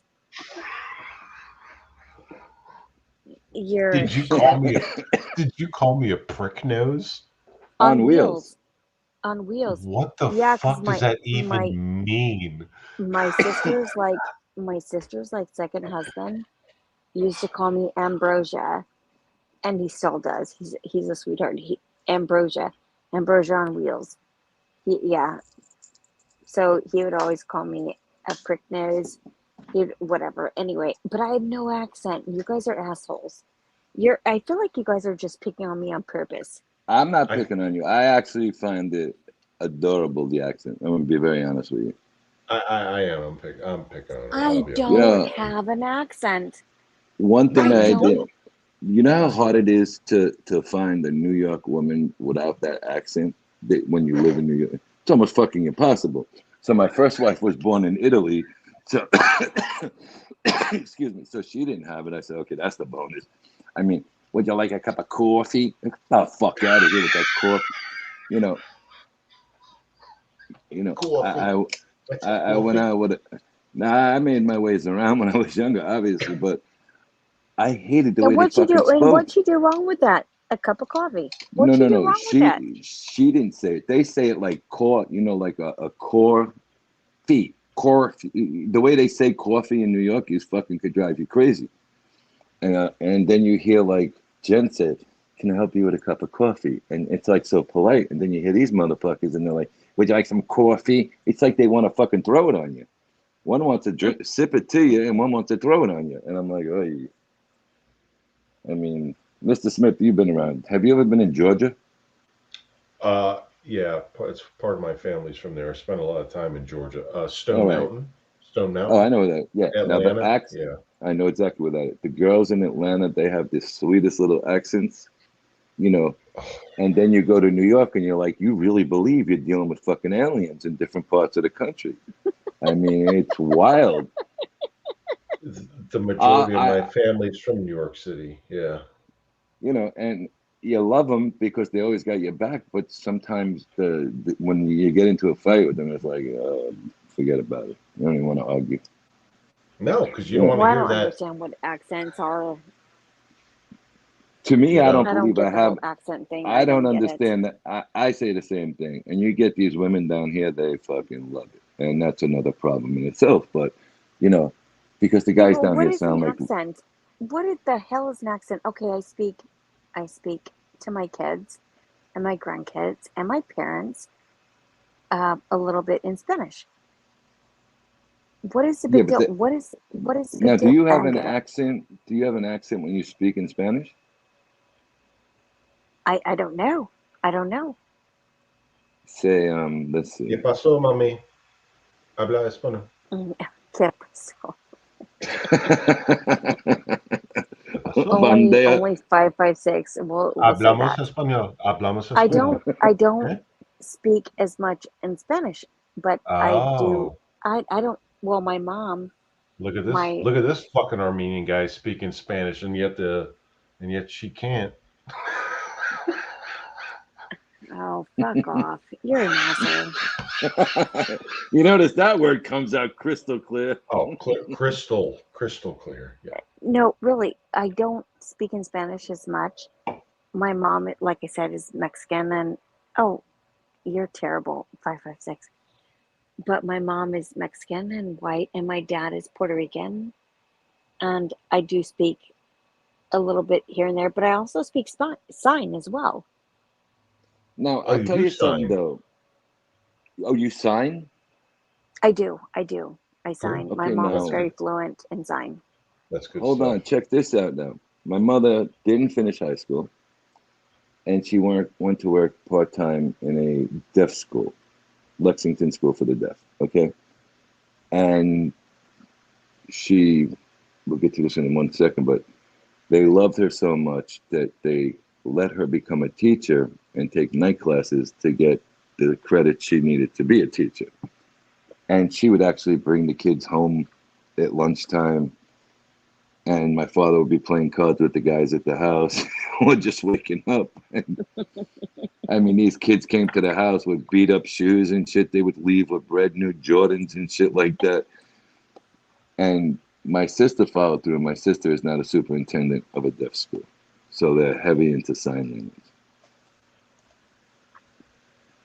Look at that. We have a lot of things in common from Oh, 3,000 I miles love away. that. I love that. I love that. And it was funny because my son, Isaiah, my mom would always sign to him. And Isaiah had a really hard time with certain, uh, well, not said language, but just his letters. And Right. he would always say yes and no. And I would always say, Zay, do you have to go potty? And he would sign. And I was like, what is this? And he would sign. And then what was really confusing was when his grandfather would talk to him in Japanese, and which is my daughter's biological dad. well, actually, my daughter's biological grandfather. And he always, would speak in Japanese. So Isaiah would always speak in Japanese. And that was so hard for me because I was like, what the fuck? I don't even understand where my own kid is coming from. But you see, Mr. You Smith, know? what the fuck came out perfectly clear. Oh, what the fuck is always gonna, Here, I'll tell you always gonna. something. Wait a minute. I'll tell you something that you drove me fucking crazy the other night, Miss Amber. You were talking to Oh, somebody. don't call me Amber. I'm Bella. Don't forget. Okay, Just Bella, kidding. I I'm just deeply kidding. apologize. But you put something the other night, and you cannot get it in Florida, and it's one of my favorites. You're talking about dim sum, and I was just talking about What do when you we get mean to. dim sum? What do you mean dim sum? I know about dim sum. I'm saying you put it in the chat to somebody, and I'm saying this fuck's got dim sum, and I've been dying for dim sum for fucking 3 weeks, and I'm saying, Jen, as soon as we go, we're getting Chinese food the first night down in Chinatown, and I want that dim sum now.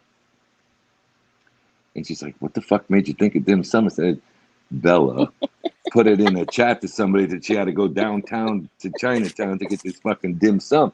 That's one And of she my says, I'm favorites. gonna kill her ass. I'm gonna kill her ass. I tell you what, she's so sweet. You are definitely one of her favorites. I think you know that.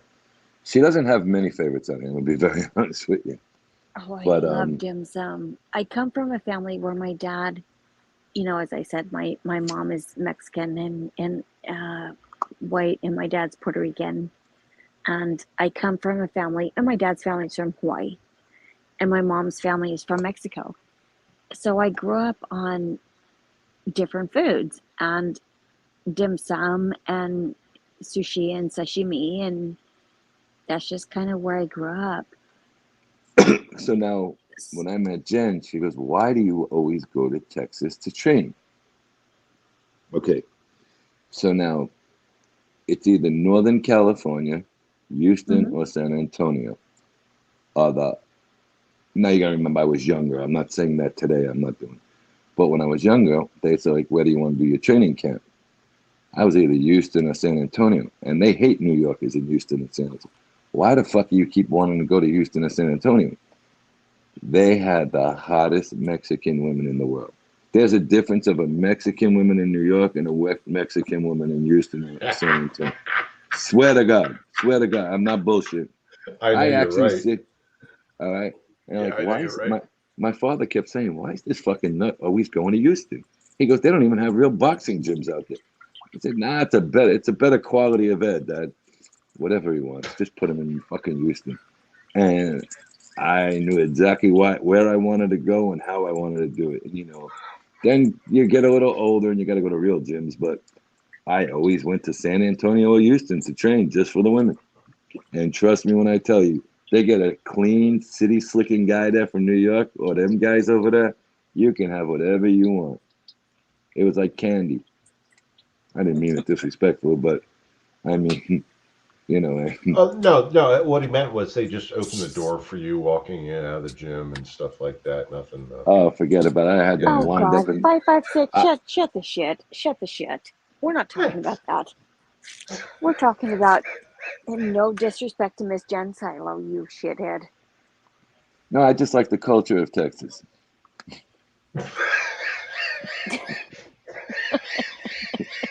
Listen, I'm older now. Jen's beautiful. Jen's from Colombia. Boy, oh So boy, oh boy. Jen's Colombian, and and then you see that's the problem why you don't want to put her on here because that motherfucker Lee Cole that night. If I could have got my hands on him, I would have choked him right there, and everybody knew it because they all know who I am over there, and they're like, "Okay, calm it down, calm it down." Angel's like, "Let's go to another subject." So Tony, what's going on with this? Are you going to be talking to this guy this week? I was like, "Yeah, I'll talk to him." He just came off so demeaning and fucking disgusting and classless that I'm not into that. I can never treat a woman like that. You want to joke around a little bit, that's cool. Once you get to know, you can joke with each other. He never laid eyes on her or spoke to her before, and he's like, I'm in love. I was like, just fuck, here we go. I knew it was coming too, and he didn't stop for 20 minutes. And I said, Angel, you're gonna stop this shit or am I? She's like, no, no, no, no, no, no. And then he went off. He left that night after that. He knew it was the wrong shit, the wrong words, and the wrong time for it.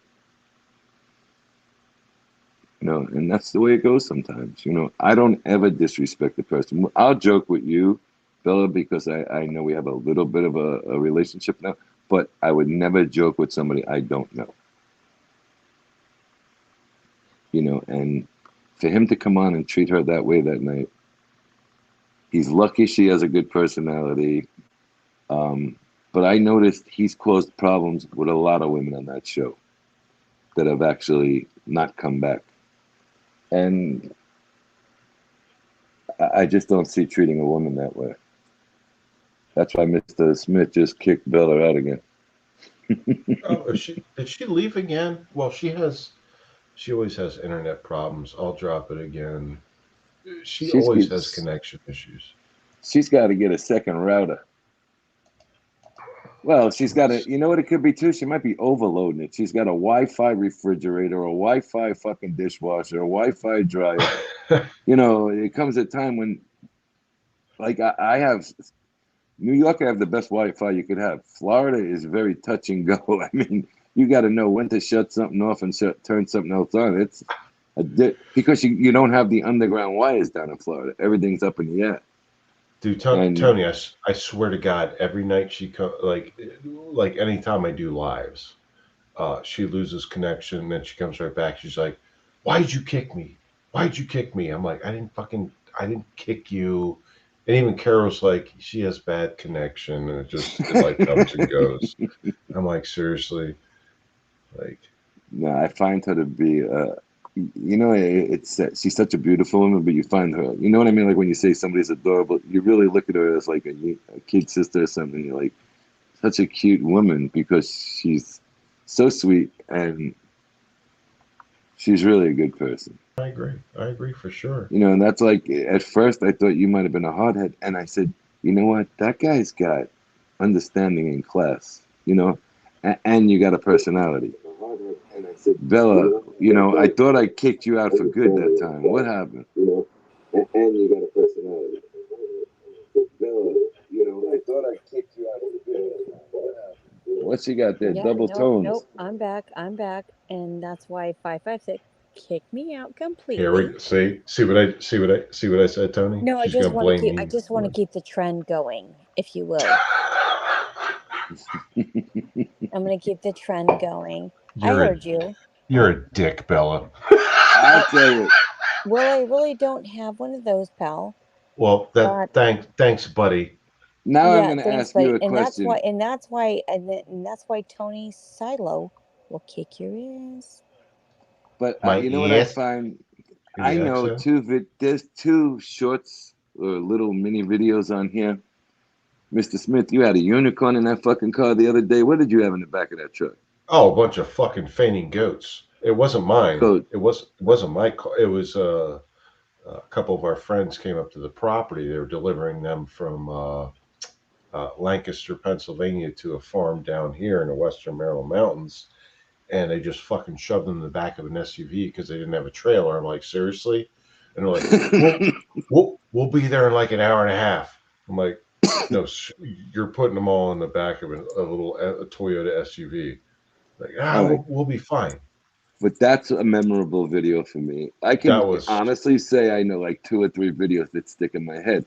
And the one when the little sweet Amber decides to scare the shit out of her daughter carrying around a little child when she opens the fucking door and says, I feel good. I was like, what the fuck? Okay, so let me explain that. Please So my do. daughter, okay, that was all Jean's thing. That was all my husband's thing. Jewel always goes in and out of our fridge, and I do the same thing with my grandparents. It's like, oh, okay, there's nothing really in there, but let's go look. So my daughter came home one day, and she had a date night with my son-in-law and her. And Jean said, my husband said, oh, we should get the speaker and put it in there, and it was a YouTube, oh no, not a YouTube, TikTok thing, a James Brown whatever it was, TikTok, and it was to scare her. My granddaughter was never phased, She but my never daughter never was, reacted. and I tried to scare my granddaughter, or I'm sorry, my daughter, and I couldn't. You know, I tried to do another one and I couldn't do it. And that was super funny. But I thought it was historic. I tried to do another one and I should probably post it, but she told me never to. So now we get home. It was like it was over a weekend, if I'm right? I think when you put it up, it was either a Saturday or a Sunday morning, and we got home. We got home at about 3:30 in the morning. So Jen finally gets to bed. You know, we went out to dinner and had a few drinks with a few friends, and I have to be out. No matter what, I need to get up by 5 o'clock. Even if I go back to sleep when I get back, I have to jog. So I see it, and I wake Jen up at 5 after. It was 5:08 a.m. Are you fucking crazy? I know. Check. And here I am in my sweats and my shoes getting ready to go jogging. She goes, go fucking run. Please run. Don't stop. And then when she looked at it, she played it like 100 times. This is really fucking hysterical. I said, I told you. Yeah, and I was on another content creator show, and they were like, oh, God, this is so funny. Like, let's post this. Let's share the channel. And I'm like, it's not that serious. Well, it is kind of funny, but. Well, that was like the other time we were out when we were in New York. We were out and we come home, and there's this fucking chat going on at 2 o'clock in the morning. It was you two guys, that other lady, and it might have been Carol. Who was this? I'm sorry. The one, I don't know if you visit there no more. Boss Ladybird. No, I don't. I wish her well, though. I wish her well, though. Okay, and we were all, me and Jen were in New York, and we had popped on, and we were talking that night, and I mean, where do you find it when you come home at 3 in the morning that you can actually have friends again on, you know, on internet?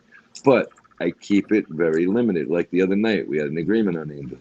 Me, you, and Moa. That's it. And Angela, of course, if she wanted to come on. And, you know, it'd be great if you come on again, Mr. Smith. You haven't been on in a while. Bella, it would always be great to have you on there. Thank you. You know, there's certain people I have no problem being on with, and other people, I don't want to get trapped into some bullshit that I'm not aware of any of these other communities.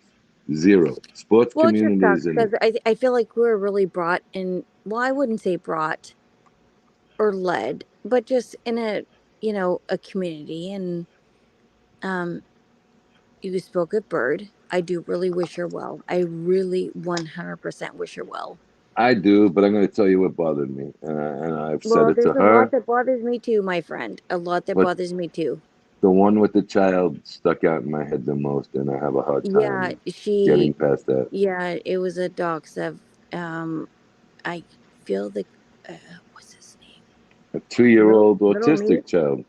Yeah, but the dad's name is Little Me, or Little, whatever his name is. And that was really sad. Little Me. I don't believe that Bird is a bad person at all. I feel like her intentions at that point weren't really good. And I leave it there. Let me ask you, Mr. Smith. But let me ask Mr. Smith this. I didn't mean to cut you off. Mr. Smith is definitely different in this. Well, go ahead, Mr. Smith. Did you find it, now, being in law enforcement, you got a different sense of things that are going on. When you turn on something, and I get up very early and go to sleep very late, and it don't affect me, and you see, even if it was nothing but music, the stream was going on maybe between 14 and 16 hours a day. Well, yeah, that's just weird. And I couldn't understand it at all. And then when the show came on that day, the reason finally appeared. It was that she was trying to take people from a different chat, or block other people's lives, or do some shit. And you see, that's just something I wouldn't even think of, because I don't do things like that. And be honest, Mr. Smith, be honest. Mm-hmm. Did you see something wrong with that? I had problems with that particular content creator that caused me problems on another channel, a very popular channel. Mm-hmm. I didn't know what was going on in the background. I had no idea. I was there. I was there that day. Yeah, and what I did was I created a promo because she was trying to get to what was it, 1,000 subs or something. Yeah, So and you were just trying to promote her. I was trying to promote and trying to help out because I've done that for other people. Next thing I knew, I was being attacked. And we all caught backlash. All of us, not just you, but all of us. All of us TonySilo, did. We all did. I've of us did. I've actually talked to her since Mm. um, by phone, but it wasn't my phone. It was somebody else that we all know that talks to her. That it was a group conversation, and I didn't know it was going to happen. Um, I can't. Wait, you said another person that speaks to her? Like a Yes, three-way call. Weird. yes, it was a three-way call, and it wasn't. Oh, okay. I didn't make the call.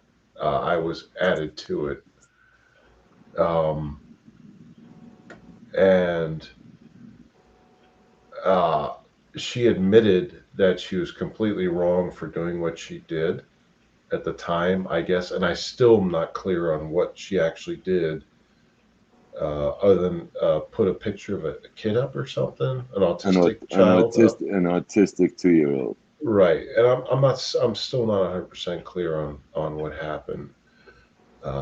But all I did was create a promo video to try and get her channel subs up, and then I got attacked, Exactly. and I was like, "What the fuck did it like?" And that pissed me off because these people just automatically Right, associated you with the whole realm of her right, show. and I had And then you no, had nothing to do with it. I You had had nothing to do no with it. idea, and I did it because I did come off pretty harsh at first, and I did apologize I for don't it, blame you. but I'm like, "What the? I don't understand what's going on," and but I have talked to her since then through a third party. Um, what's the best way to put it? I'm still unsubscribed to like I unsubscribed to that to her channel because of the whole autistic thing. Because as we talked about earlier, my stepson's autistic. I unsubscribed. I started hearing more things. We had a very pleasant conversation. There's a three-way conversation, very pleasant conversation. She was very respectful. I'll say that, to be honest. But I'm not down for that kind of drama. I'm not here Me for that neither. kind of shit. You know what I Me mean? neither. Like that's not why I'm here. So I'm spacing myself from that kind of thing. Absolutely. You are a good guy, okay? And when that Yeah. guy with that weird fucking accent came on, motherfucker, shut the fuck up. I Well, wanted the to guy, jump through the screen and knock him the fuck out. I don't care I, what you didn't I, do nothing to him. I kind of like the dude that kept calling me, "You fucking pig, you fucking Mm-hmm. pig, you fucking pig." Like, I have no idea who that, to this day, I have no idea who that was. I'm like, dude, I haven't been a cop since like 2019. Like, I don't know why that's supposed to affect me, but I like, I haven't been didn't a care cop for that. since 2019. But He I'll must tell have you, known me from somewhere. I'll be very honest with you. Mhm. I had mixed emotion and was not too happy as the show went on that day. But Mhm. when she finally, they said, "Come on, man, you got like 20 things against you now." Okay, I did that one thing. And then what set me off was she put up a show about 3 days later. My official answer is, "I don't give a fuck." And I was like, you know what? Walk the other So, way. see, I didn't even see that because I was gone by then. You know what I mean?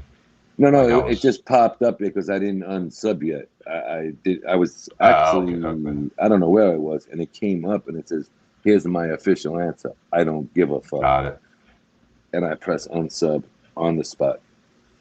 got it.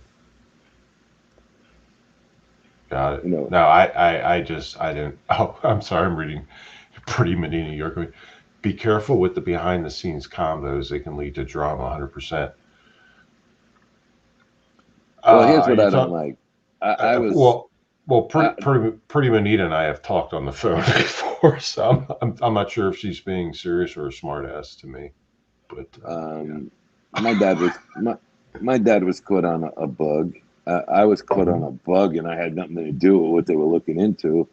And I'm very leery. And I hear these guys. Well, are you taping the? It was on a three-way conversation with two, and they're like, it was a girl and a guy. Are you taping it or are you taping it? I'm like, whoa, time out here.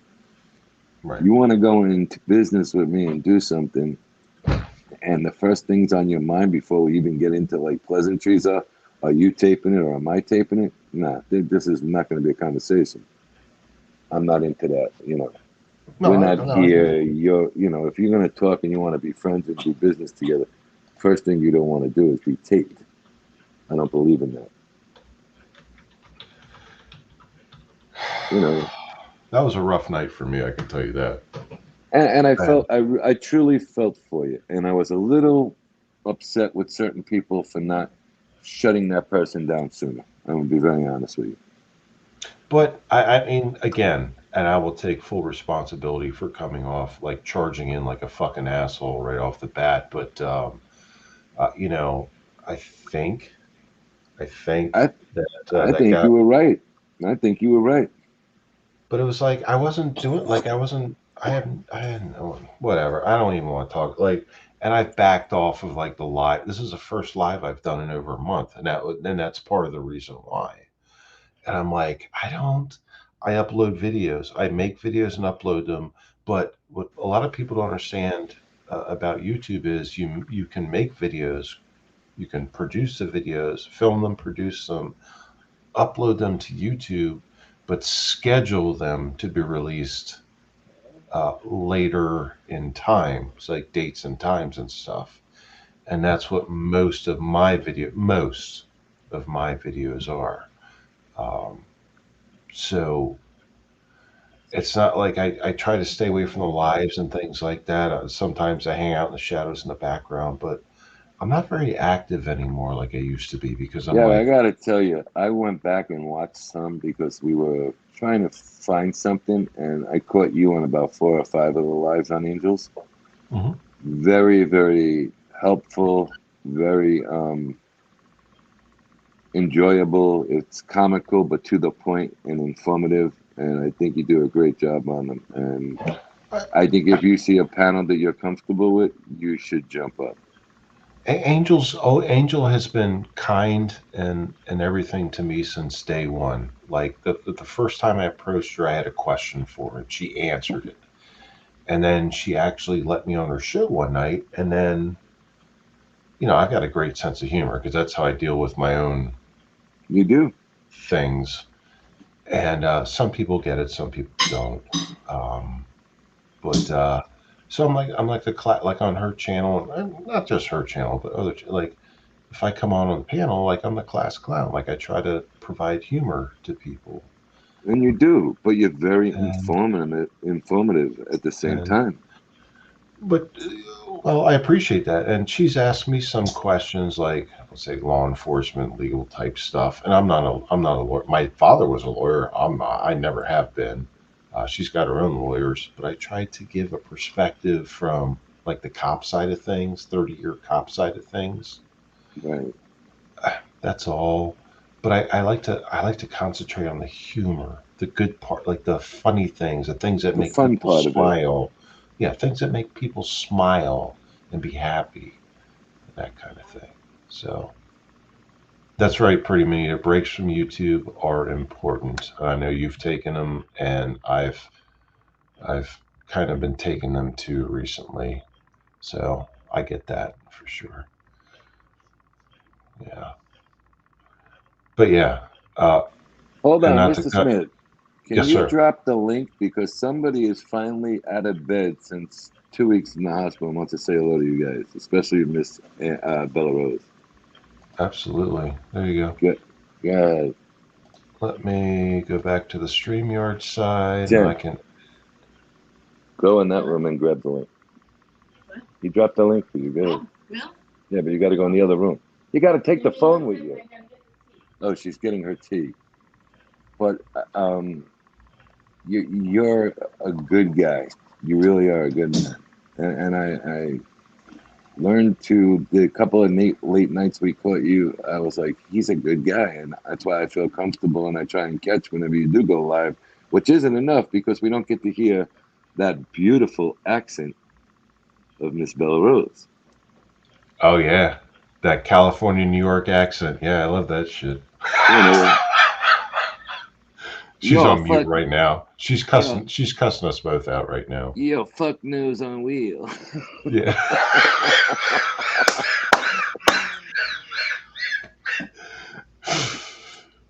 Oh, that's good stuff.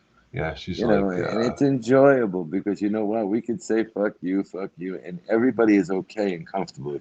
You know what I'm saying? It's really good. mhm. And Yeah, I got it's to tell you, it was so helpful in this conversation tonight. I love talking to Bella Rose because you know what? She's real mhm. and she understands what I'm going through because a lot of people, like I said, see me, big burly boxer, Mhm. jokester, but I have emotions and I have another side to me that, you know, I like to talk about, but you have to be very, very careful who you talk about it to sometimes. Oh, yes. Bella, did you get kicked out again or are you just muting us? She's just muted. That's one for the books. Fuck nose on wheel. All right. Fuck. That's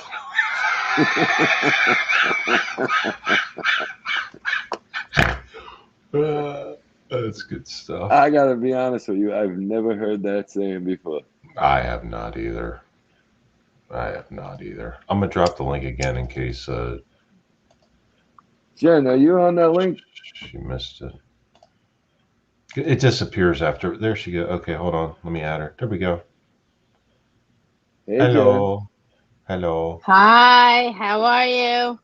Good. How you doing? Oh, I'm just saying hi to my favorite people.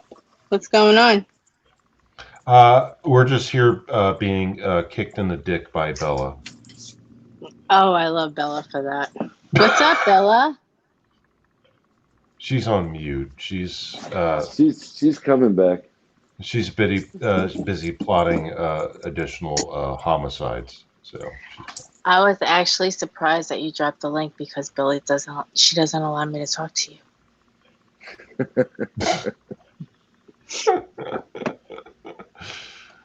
now we were talking about like how free this chat is. Like you can say whatever you want on it. Like I don't care. I'm not monetized and whatever. And YouTube can kiss my ass for all I care. I hate YouTube. They hate me. So while I'm allowed to do these types of things, which I haven't done in a while, they can kiss my ass. YouTube can kiss my ass. Well, I think that, YouTube is very selective about what and who they scrutinize. Some people have to wait a very longer time than other people, and it's just not fair.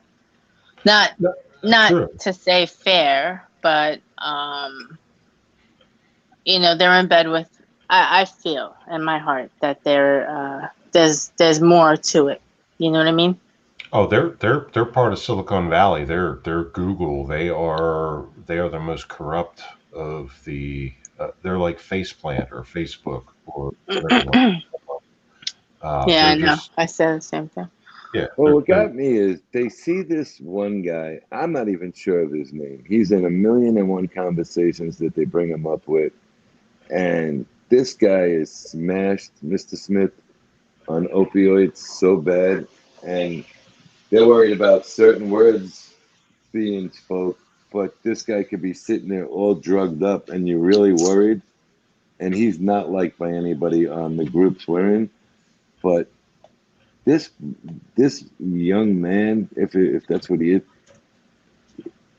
he has every sign of a bad thing happening to him with what he's on, and they've never said nothing or reached out to try and see what the hell's going on there. I mean, no. to the point, I Yeah. thought the guy was going to overdose. I swear on my I, son. that's exactly right, Tony. And that's what I was gonna. You're exactly right because that would be a liability to them, wouldn't it? If they're live platforming his live stream and he ODs Absolutely. and dies, wouldn't that kind of be wouldn't they Oh, kind of partially be to blame? absolutely. But now they've openly sent emails out to the people who have pure concerns and other people who are just out to break this guy's balls. And well, we watched it, and that's his choice on what he does. Until he goes on the air like that and never returns to the air, then it's your problem, And Yeah. instead of trying to maybe potentially be able to help a young man, they're letting this man kill himself. And that's something I do speak up on. And I am very involved with talking to young kids about things that are no good for them. Yeah. They figure, okay, we can get Tony and he's the cool guy in the crowd.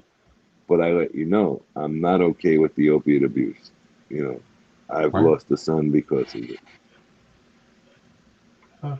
Yeah. But they let him go, and they punish other people for like, what do you? But for me, I think it means because my channel name deals with firearms. I do a lot of firearms content, and they don't like that. But Yeah. also, they don't like a lot of us that do other Content. topics, content, platforms, and things like that. So yeah. But what the hypocritical part of that is, all right, we're all saying we don't like lying informants, and I don't like them for personal reasons. But Right. here's my problem with that. You're platforming somebody. Let's say roundabout this one gentleman has 5 murders. He did 2 years in prison on the 5 years on the 5 murders because he was able to inform on another individual. It isn't nothing about the informant to me. What it's about is the internet is so accessible for young children. Well, all I got to do is tell on little Mikey if he did something wrong, and I'll get off on 2 or 3 murders. I feel like they're opening the door to um, exposure for these guys who did nothing but bad in their lives, but because they ratted or informed, they're good guys, and that's not a good message to younger children in this world. Well, I look at it a little different. Go ahead, Jen. What were we going to say? oh, sorry, I didn't know if there was like an echo. No, I just feel like the kids don't have a chance these days. There's so much confusion. Like everybody has to appease other people, and you can't be the old school way. And the old school way is actually not politically correct, and the kids are so confused. Basic things that we grew up with are not the right things to say or feel. And I think that's why the kids are so confused. There's a 17 Yeah. year old there's a 17-year-old girl down here in Florida, okay, and she platforms parents have no right to discipline us children. I listened to it one day in the car, I wanted to puke. These kids are basically telling their parents, raise your voice to me, raise your hand to me, I will have you arrested. Yeah. Yeah. Uh, Yeah. and look, they have the right when that picture is posted of any child that's sick or has special needs, they see it as well. And I guess their computer's just fucking stupid that they don't pick it up and knock it off too before it gets on there. I mean, that thing was up there that she did for 15 minutes too long. I look at it. And if it was up for 15 minutes and you're being monitored and she's monitored all the time for her music, but to put an autistic child up there and make fun of it, you weren't monitored for. And they'll cut her streams in the middle of her streams. And that bothers me. If I'd have known anything about that initially, I wouldn't have even been involved or trying to help. Like that, I mean, because as you know, like we talked about earlier, my stepson's autistic with Asperger's. If I had known something like it, and she admitted it, she admitted doing it. Oh, yeah. If I'd have known that from the get go, I would have never been there. I wouldn't. No, I never would have. It's pretty distressing, but that's what goes on out here in the social media world. Like It's just it's difficult because the kids, and I'm speaking for my kids as well, and I'm speaking for all kids Mhm. and different age groups. When we were growing up, if you had a problem, you would confront the person. There was no social media to hide behind, you know? correct. Yep. And I just feel like, you know, they all say the one thing and they do something else. And it's very confusing times for the kids. And, you know, imagine already not having any of those labels that they've came up with. I don't believe in half of them, but that's just my opinion. Okay. Yeah. The way I was raised, the belt would fix it. Hmm. That's how that went. You know, you don't want to sit down. Oh, tell me, do you want to use this fork, this fork, this fork? You want the eggs this way, this way? No.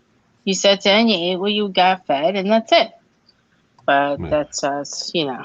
But anyway, that's neither here nor there. But I just feel like they've come up with, you know, a lot of reasons to get away with things and be hypocritical, you know, online especially. And it's very sad because the suicide rate is up for the kids. You know, they don't have an outlet. At least we used to be able to go out. COVID ruined these kids. They don't even know what Yeah. it's like to live at all.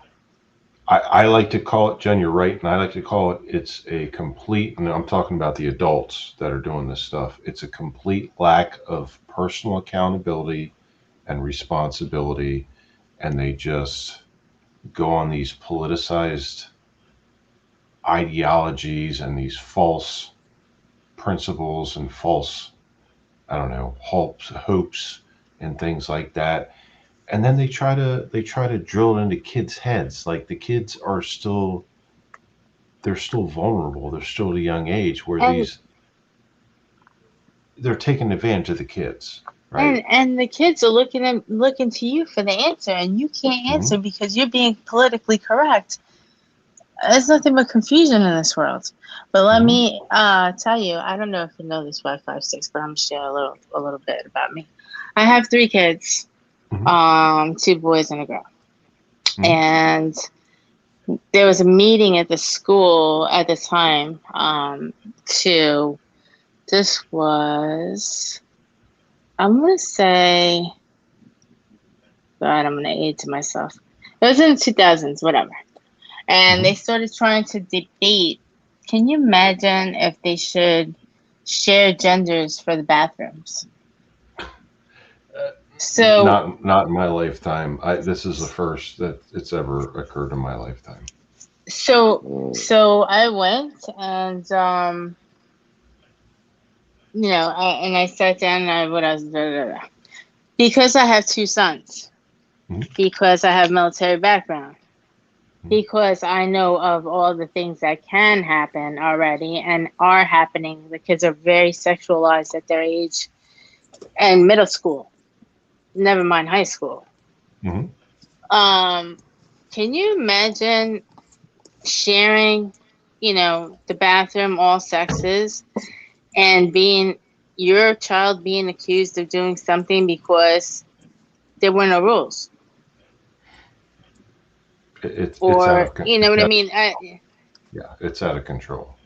And everybody's like, because I stood up and said, absolutely not, no, no way, no way. You know, that could ruin. It's just bad business. If you were born with a certain part, you will be that part until you're old enough or you change it or whatever. That's your part. That's your body part. Be, You, right, exactly, it's not. because science and biology, human physiology, that's how it is. You're born a male, you're a male for life. If you're born a I female, you're a mean, female for life. yeah, Agreed. psychologically, it doesn't matter, and physically, it's just a mess. And after I stood up because I'm the loudmouth, then everybody started getting, to be a little bit more. But in the beginning, everybody was like going along with this and just nodding their heads. And I was like, are you nuts? Like, are you crazy? I have both sex kids. You know, I have my oldest is daughter, and my middle and youngest sons. If something should or would happen, that's a horrible predicament.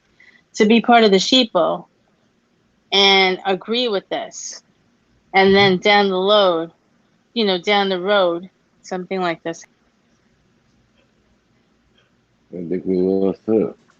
But I tell you what's going on down here right now. There's a girl, and it's on either A&E or Discovery, and her name is Well, I don't know what she is, but the name of the individual Oh, is Jazz, and it's in a very wealthy part of Florida, and her parents are very, very influential in the neighborhood and very wealthy. The boy, his name is Jazz, decided at 5 years old that he wanted to be a girl. mm-hmm. 5 years old. And the parents went along with it and started helping the child make the changes at 5. And instead of being locked up the way you should be with a 5-year-old, it's now probably the #1 reality show in America. And there's a problem going on with it because the last operation, it's now the child is 17, and it all played out on social media and on these lower networks and cable. There was a problem holding up the Jen, are you there? Yeah, Like, she finally, just I got knocked off. yeah, That's she Mr. just Smith. He knocks off all the women. Tell him yeah. about Jazz. Apparently, What is the thing with Miss- what is the thing with that child Jazz that they can't go further with the operation? So, there's a reality show, and she decided at the child at 5 to be a girl. But so the mom and the dad went along with it, whatever, and she got put on medications. But physically, her body didn't grow enough skin, like her penis stopped growing. So when she did the sex change, it was this whole thing. And I was actually hooked on it because it was just such a different, I don't know, it was just such a different I was just really curious about that because I just never even thought of, you know what I mean? Like when I went to school, you had choices. So if you were male, you remember when you had vocations? That was cool, right? You get out, you get a diploma, you can go to work right away. You can go to auto mechanic if you're a boy, if you this, if you that. If you're a girl, you went beauty school, childcare, you know, routes. You know what I mean? So I don't understand this whole like you can just wake up and say, my name is this, and just rearrange everything. The parents go along with it, but there's so much more to it. And I was really physically, she went through so much pain emotionally. It was just very confusing and very difficult for me, because of my age group, I guess, and my generation, the way I was raised. Not I'm from New York, so don't get me wrong. Like, there's club kids and all that kind of stuff and whatever. But that was like different. You know what I mean? That was they were what they were, and then they dress up and hang out and do whatever as entertainment, fun. I don't know. It was just a little bit different to me. Maybe I was sheltered and I didn't see it different. I don't know. But I just feel like it was a little bit easier, better for the children all around because they weren't 18 and old enough to make those decisions. And at least they had a guideline. And I feel like that's gone now. And Yeah. everybody's going along with everything. And it's mucking everything up, you know? Imagine as parents, you can't even say, no, Timmy, you can't do that today because that's politically incorrect. You can't do that. yeah. parents need to take back charge of their children instead of allowing politicians and school boards to do it. That's my personal opinion. Parents Yeah, need to be like, yeah, no, this is my child, so you're going to do yeah, what you're step supposed to back. be doing, and Right. politicians fuck You do off. you You know, exactly. so that's And just my then personal. honestly, name a politician that's really raising their kids. Let's talk about it because Hmm, a lot of them don't. correct, They're paying for somebody else to raise their kids. So, correct. those decisions are not being made. They could say all they want, but the person that's raising their kids, typically from another country, you know, different An belief au systems. an au pair or nanny or something like that. Yeah, exactly. Yeah. Different culture. Mhm. And these au pairs and nannies, they're also very young and impressionable, and also being influenced by, let's face it, they come here to America, they're making a little bit of money, they get to experience something different, and then they're Mhm. influencing a child, your child. Mhm. You gave that power over to a 20-year-old or whatever. Mhm. It's No, crazy. I agree, and they're intentionally doing it, Yeah. especially the politicians, whether they're in the Capitol or the local school board, they're doing it to keep their jobs, get votes, get reelected, or get elected to a higher position. But meanwhile, the kids are the ones suffering, and the parents are suffering too because they're like, "What the fuck's going on with my kid?" They're coming home and acting all differently because they're pushing different agendas in school that have never existed in the United States before. Um, and now, and now we are this close, and I hate to say it because I do not want it. Am I ready? Yes. We are this close to a second American Civil War than ever in history. Thank you, Mr. Smith. I feel the same exact way. And but I don't want it. Am I ready for it? No, Yes. no, but Am I'm I ready ready for for it. it? Yes. But it's so ridiculous now. This country has gotten so ridiculous with politics and uh, the way our kids are treated in schools and things like that. Um, it's just, I'm telling you, man, we're that close. We're that close. It's You ever hear that saying? We've heard talked about it tonight. When you're on the fence, we're on the fence of a civil war going one way or the other at any time. But and then I also have to interject because now that my kids are older and grown and gone out of the house and living their own lives, whatever, it's very difficult for me to be at the restaurant and I watch a 2 or 3-year-old with iPad running all over the place, and the parents think this is so cute, and letting their kids just do whatever they want to do. And we're adults, we're trying to enjoy dinner out, and it's like out of control. Nobody is controlling their children. true. That's absolutely true. And Steve brought up a good point. The news media, and social media Hmm. doesn't help matters. Fuels the fire. Yes, it does. But for me, what I use the news media for, at least, because the only social media I have is YouTube. What I use the news media for is for intel gathering, intelligence get to find out what's going on, like what's going on. And I don't just pay attention to one news media platform. I go all over the place, um, and whatever's consistent, whatever corresponds with the other one, that's what I rely on as to be true. But yeah, Steve, news media and social media fuel the fire, but you have to do your research. You have to get the intel, up to date intel, on a daily basis to know what's going on. But yeah, we're that much closer to unfortunately a second American Civil War because of all this shit that's going on. That just is that's it's out of control. It makes no sense and never should happen in the first place.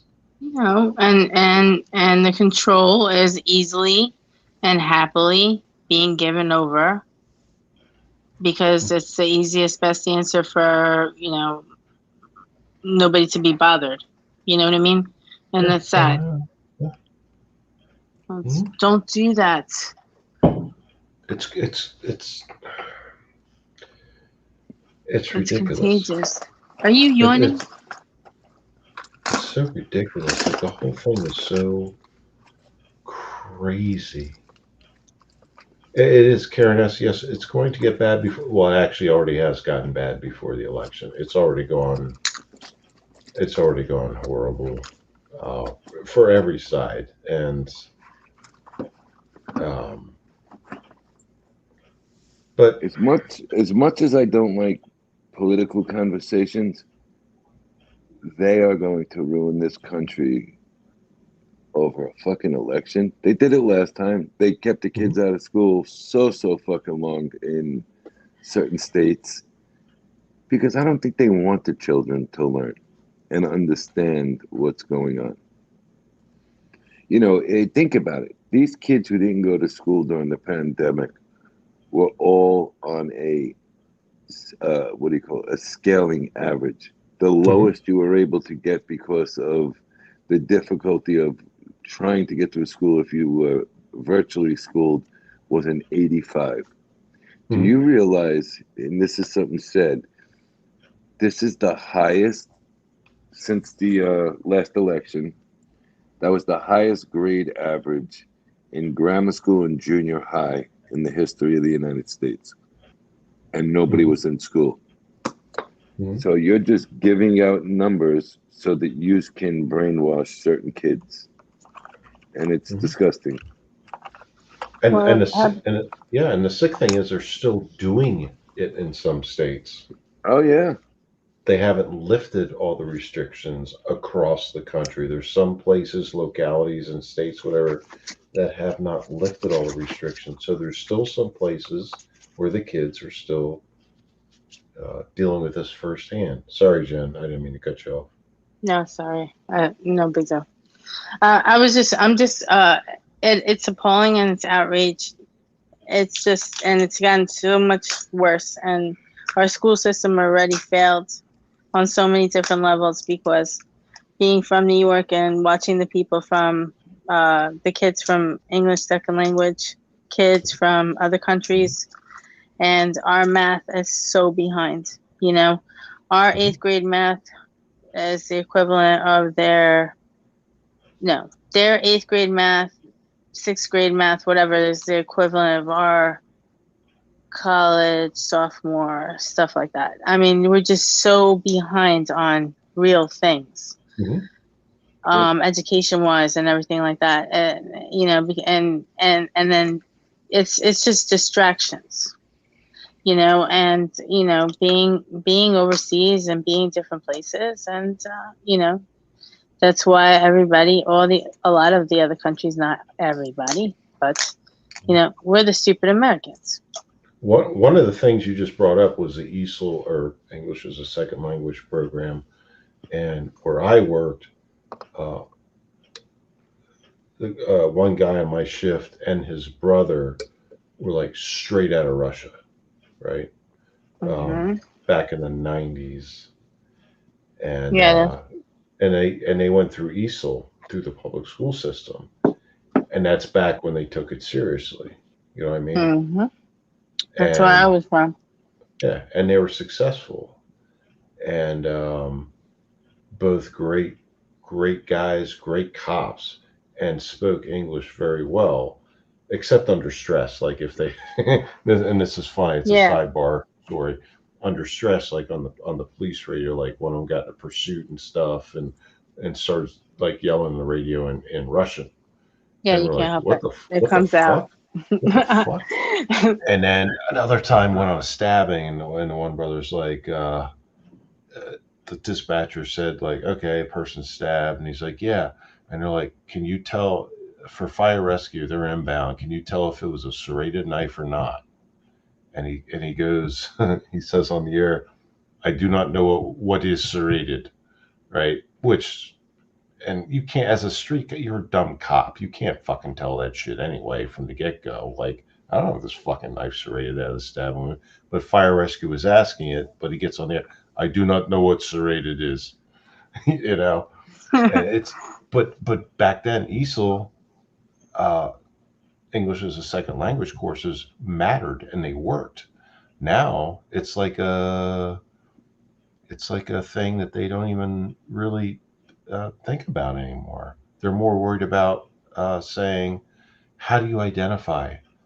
Uh, are you a boy or a girl? Or how do Right. you know what I mean?" It's so You're fucked right, up. because they have to So learn to fucked up. say him, her, they, Hmm. them. Yeah, I know. And if you don't do it right, you will get called in, and the Yeah, parents, will berate you. yeah, And that's another thing too. Parents do not want to hear that they're wrong, and right. the teachers have to find a way to do their job, Mhm. justify their job, and not hurt their feelings because they're scared that the complaint's going to work against them and they won't get their raise. That's life. Correct. They're already underpaid. So, it's tricky because there's a lot of things, at the end of the day, that's their bonus. The school grades, which they got slacked from COVID, but Well, those reviews, you know, it's true. Carmel, yes, America is fucked up now. America's fucked up. Is really fucked up now. But you know what? When it comes down to it, we've allowed it to get that way instead of taking back the country. And that's not some pro-Trump type of statement or anything like that. That's just saying all American citizens need to take back the country. Manita, pre-Manita, yeah, just throw the whole country away. Let's start from scratch. I agree with yeah, that. I believe so too, because it got too I muddled agree. up, and the older rules are outdated and no longer apply, and start over. So what? So take it piece by piece, and build a real foundation on what applies today, Yeah, because this is not working. This is I not working. Tony, what would you do if you were in charge? Say you were I don't know, senator, president, whatever. What would you do?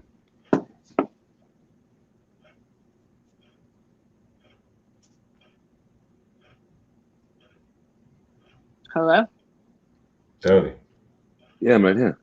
what would you do if you were a senator or in charge, the president in charge of the country?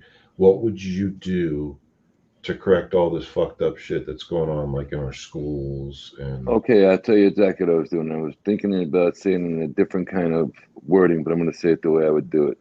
I'd say finally yes, put just I'd put my fucking foot down and run it the way it's supposed to be ran, and not what is thought to be the right thing or trying to get votes to do it the right way. If you're all going to right. run on a platform and you're going to go without your true beliefs, then you're a fucking phony too. And Mhm. that's why I liked Donald Trump that time. And I'm going to say it because he actually ran for what he believed. He actually platformed what he believed. You got That's this guy, true. you got this guy Biden. He says he's not a racist. I seen with my own eyes when he called somebody the N word years ago, and that they Mhm. didn't deserve busing to schools. You know, and he ran a lot on his last ticket with that.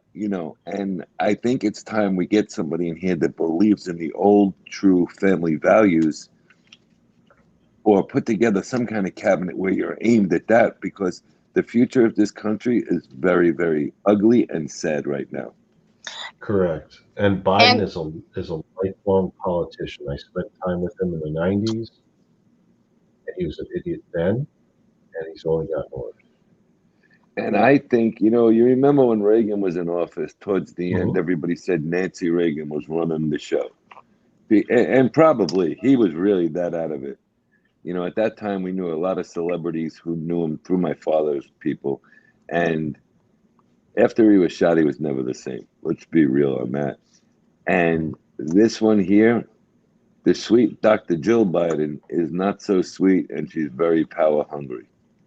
You know, she's starting to remind me of a different version of Hillary Clinton, but she's not as well spoken.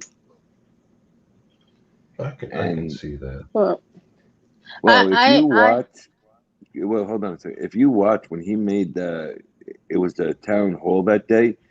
Every time he had to come up with an answer to answer back, she would put her left hand over her mouth, lean towards him, and you can see the way they broke the camera angles down.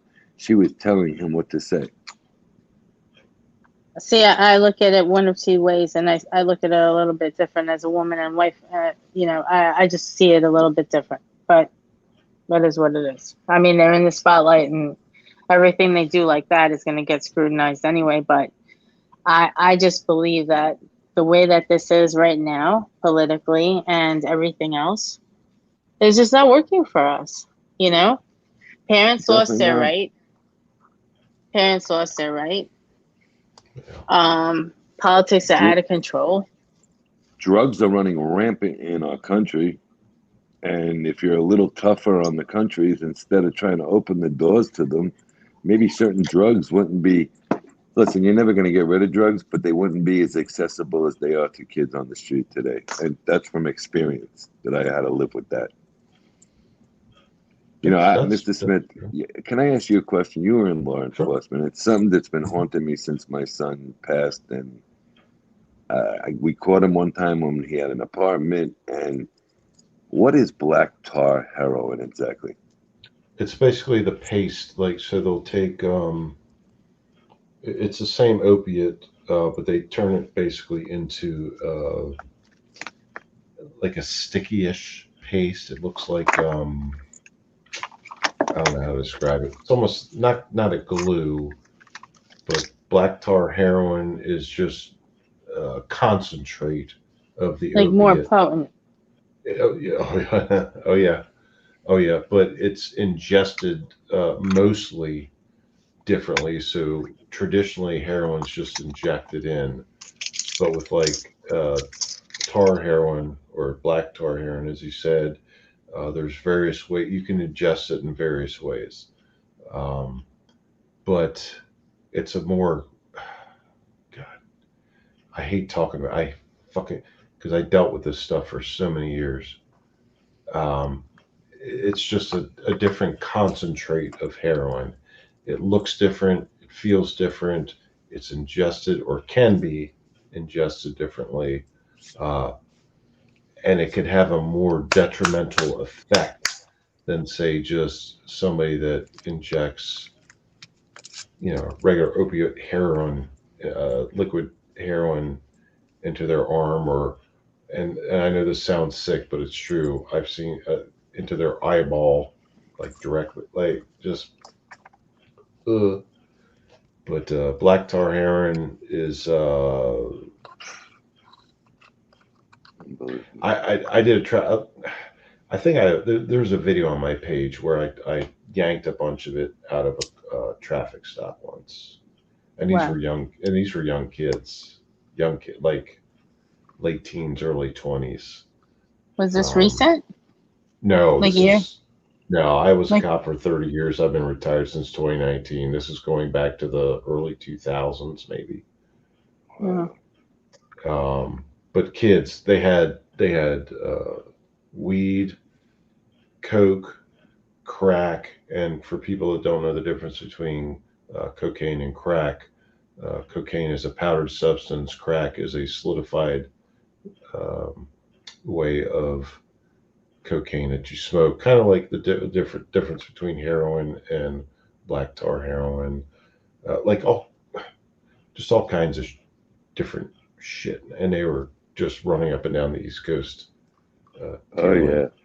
just dealing. Well, Orlando, Florida is horrible with it. Uh, And my son was living up there for a little bit the first time he was down here. And when I got to the house to clean it out after my ex-wife had taken him back to New York, I found black spots on the carpet. I'm like, what the fuck is this? And one of the kids that he was friends with, that thank God he wasn't on anything like that, said, you know, Mr. Silo, here's the problem. They're all doing this shit, and it's pure fucking poison. And you can see the demeanor and the actual way the child is behaving, and it's fucking absolutely terrible. I mean, it's heartbreaking. Yeah, I mean, yeah. I mean, so during my time, I was trained and tasked to deal with illegal street drugs like head on, and I did it on the highways, and I did it in the forests, Hmm. in 2 different states, and Yeah, I feel for you. just to the, generally the people that are involved in it, like the dealing and using and stuff, that I dealt with, at least, were younger. Um, but of just the volume of what they had came up with industry, like it's mind blowing. It's like, holy shit. And that's after all this stuff comes over borders, or it's grown in country, well, in the United States, or things like that. It's just like, holy shit. Like, how do you, as an 18, 19, 20, 25-year old, how do you get all this stuff? How do you get this? How do you, like, Well, I'll tell you it's what goes on just down fun. here, but I'll tell you what goes on down here in Florida since this pandemic. They're Mhm. all selling in these big Wawa gas stations, and it's like a hangout actually now for these Mhm. kids. And the police will go in, get a sandwich, get a drink, and right in front of them, they'll walk right by it because they don't want to get involved no more. And I cannot blame them the way the police are treated. Oh, anymore, I wouldn't either. I wouldn't. You couldn't pay me to do the job these days, and you couldn't pay me $1 million a day to do the job anymore. I mean, you got out, you did your time, and you got out towards the bad shit starting. And these cops today will tell you we met them a few times with pleasantries. They're very nice in our neighborhood. And they say, this, you know, we can't do a job as a police officer. So we just go through the motions until we can get out. And we were told that point blank by several sheriffs in Broward County, Florida. I have no doubt. And if I was still on the job, I'd be looking for any way out possible. I don't blame you. But guys, I got to hit the sack. I'm falling asleep as it is. I got to Yeah, I pack think early in the morning. you know what I think I'm gonna, because it's 4 a.m. here Eastern Standard Time, so I think I'm gonna That's do what the I got. same thing. But Mr. Smith, thank you so much. Really, I appreciate it more than you will know. Thank No, you. thank you, Tony and Jen. Thank you for coming on as Thank well, you. Bella. Thank you for having me. Bella, thanks Uh, for coming on. If you're still awake, and I hope we can do this Bella. again. Good night. Good night, my friend. Yes, Good sir. You night. take care. You take care, sir. Everyone take care. And thank you, everybody. Thanks, Steve. Thank you, everybody, for joining and participating. If you're in the panel, thank you. In comments, thank you. This is the first one I've done in quite some time, but maybe we'll do it again soon. So thank you all. Everybody have a good night. Good I'm night. not kicking anybody. Everybody can kick themselves, or I'm just going to end the broadcast. All right. See you all. Thank you.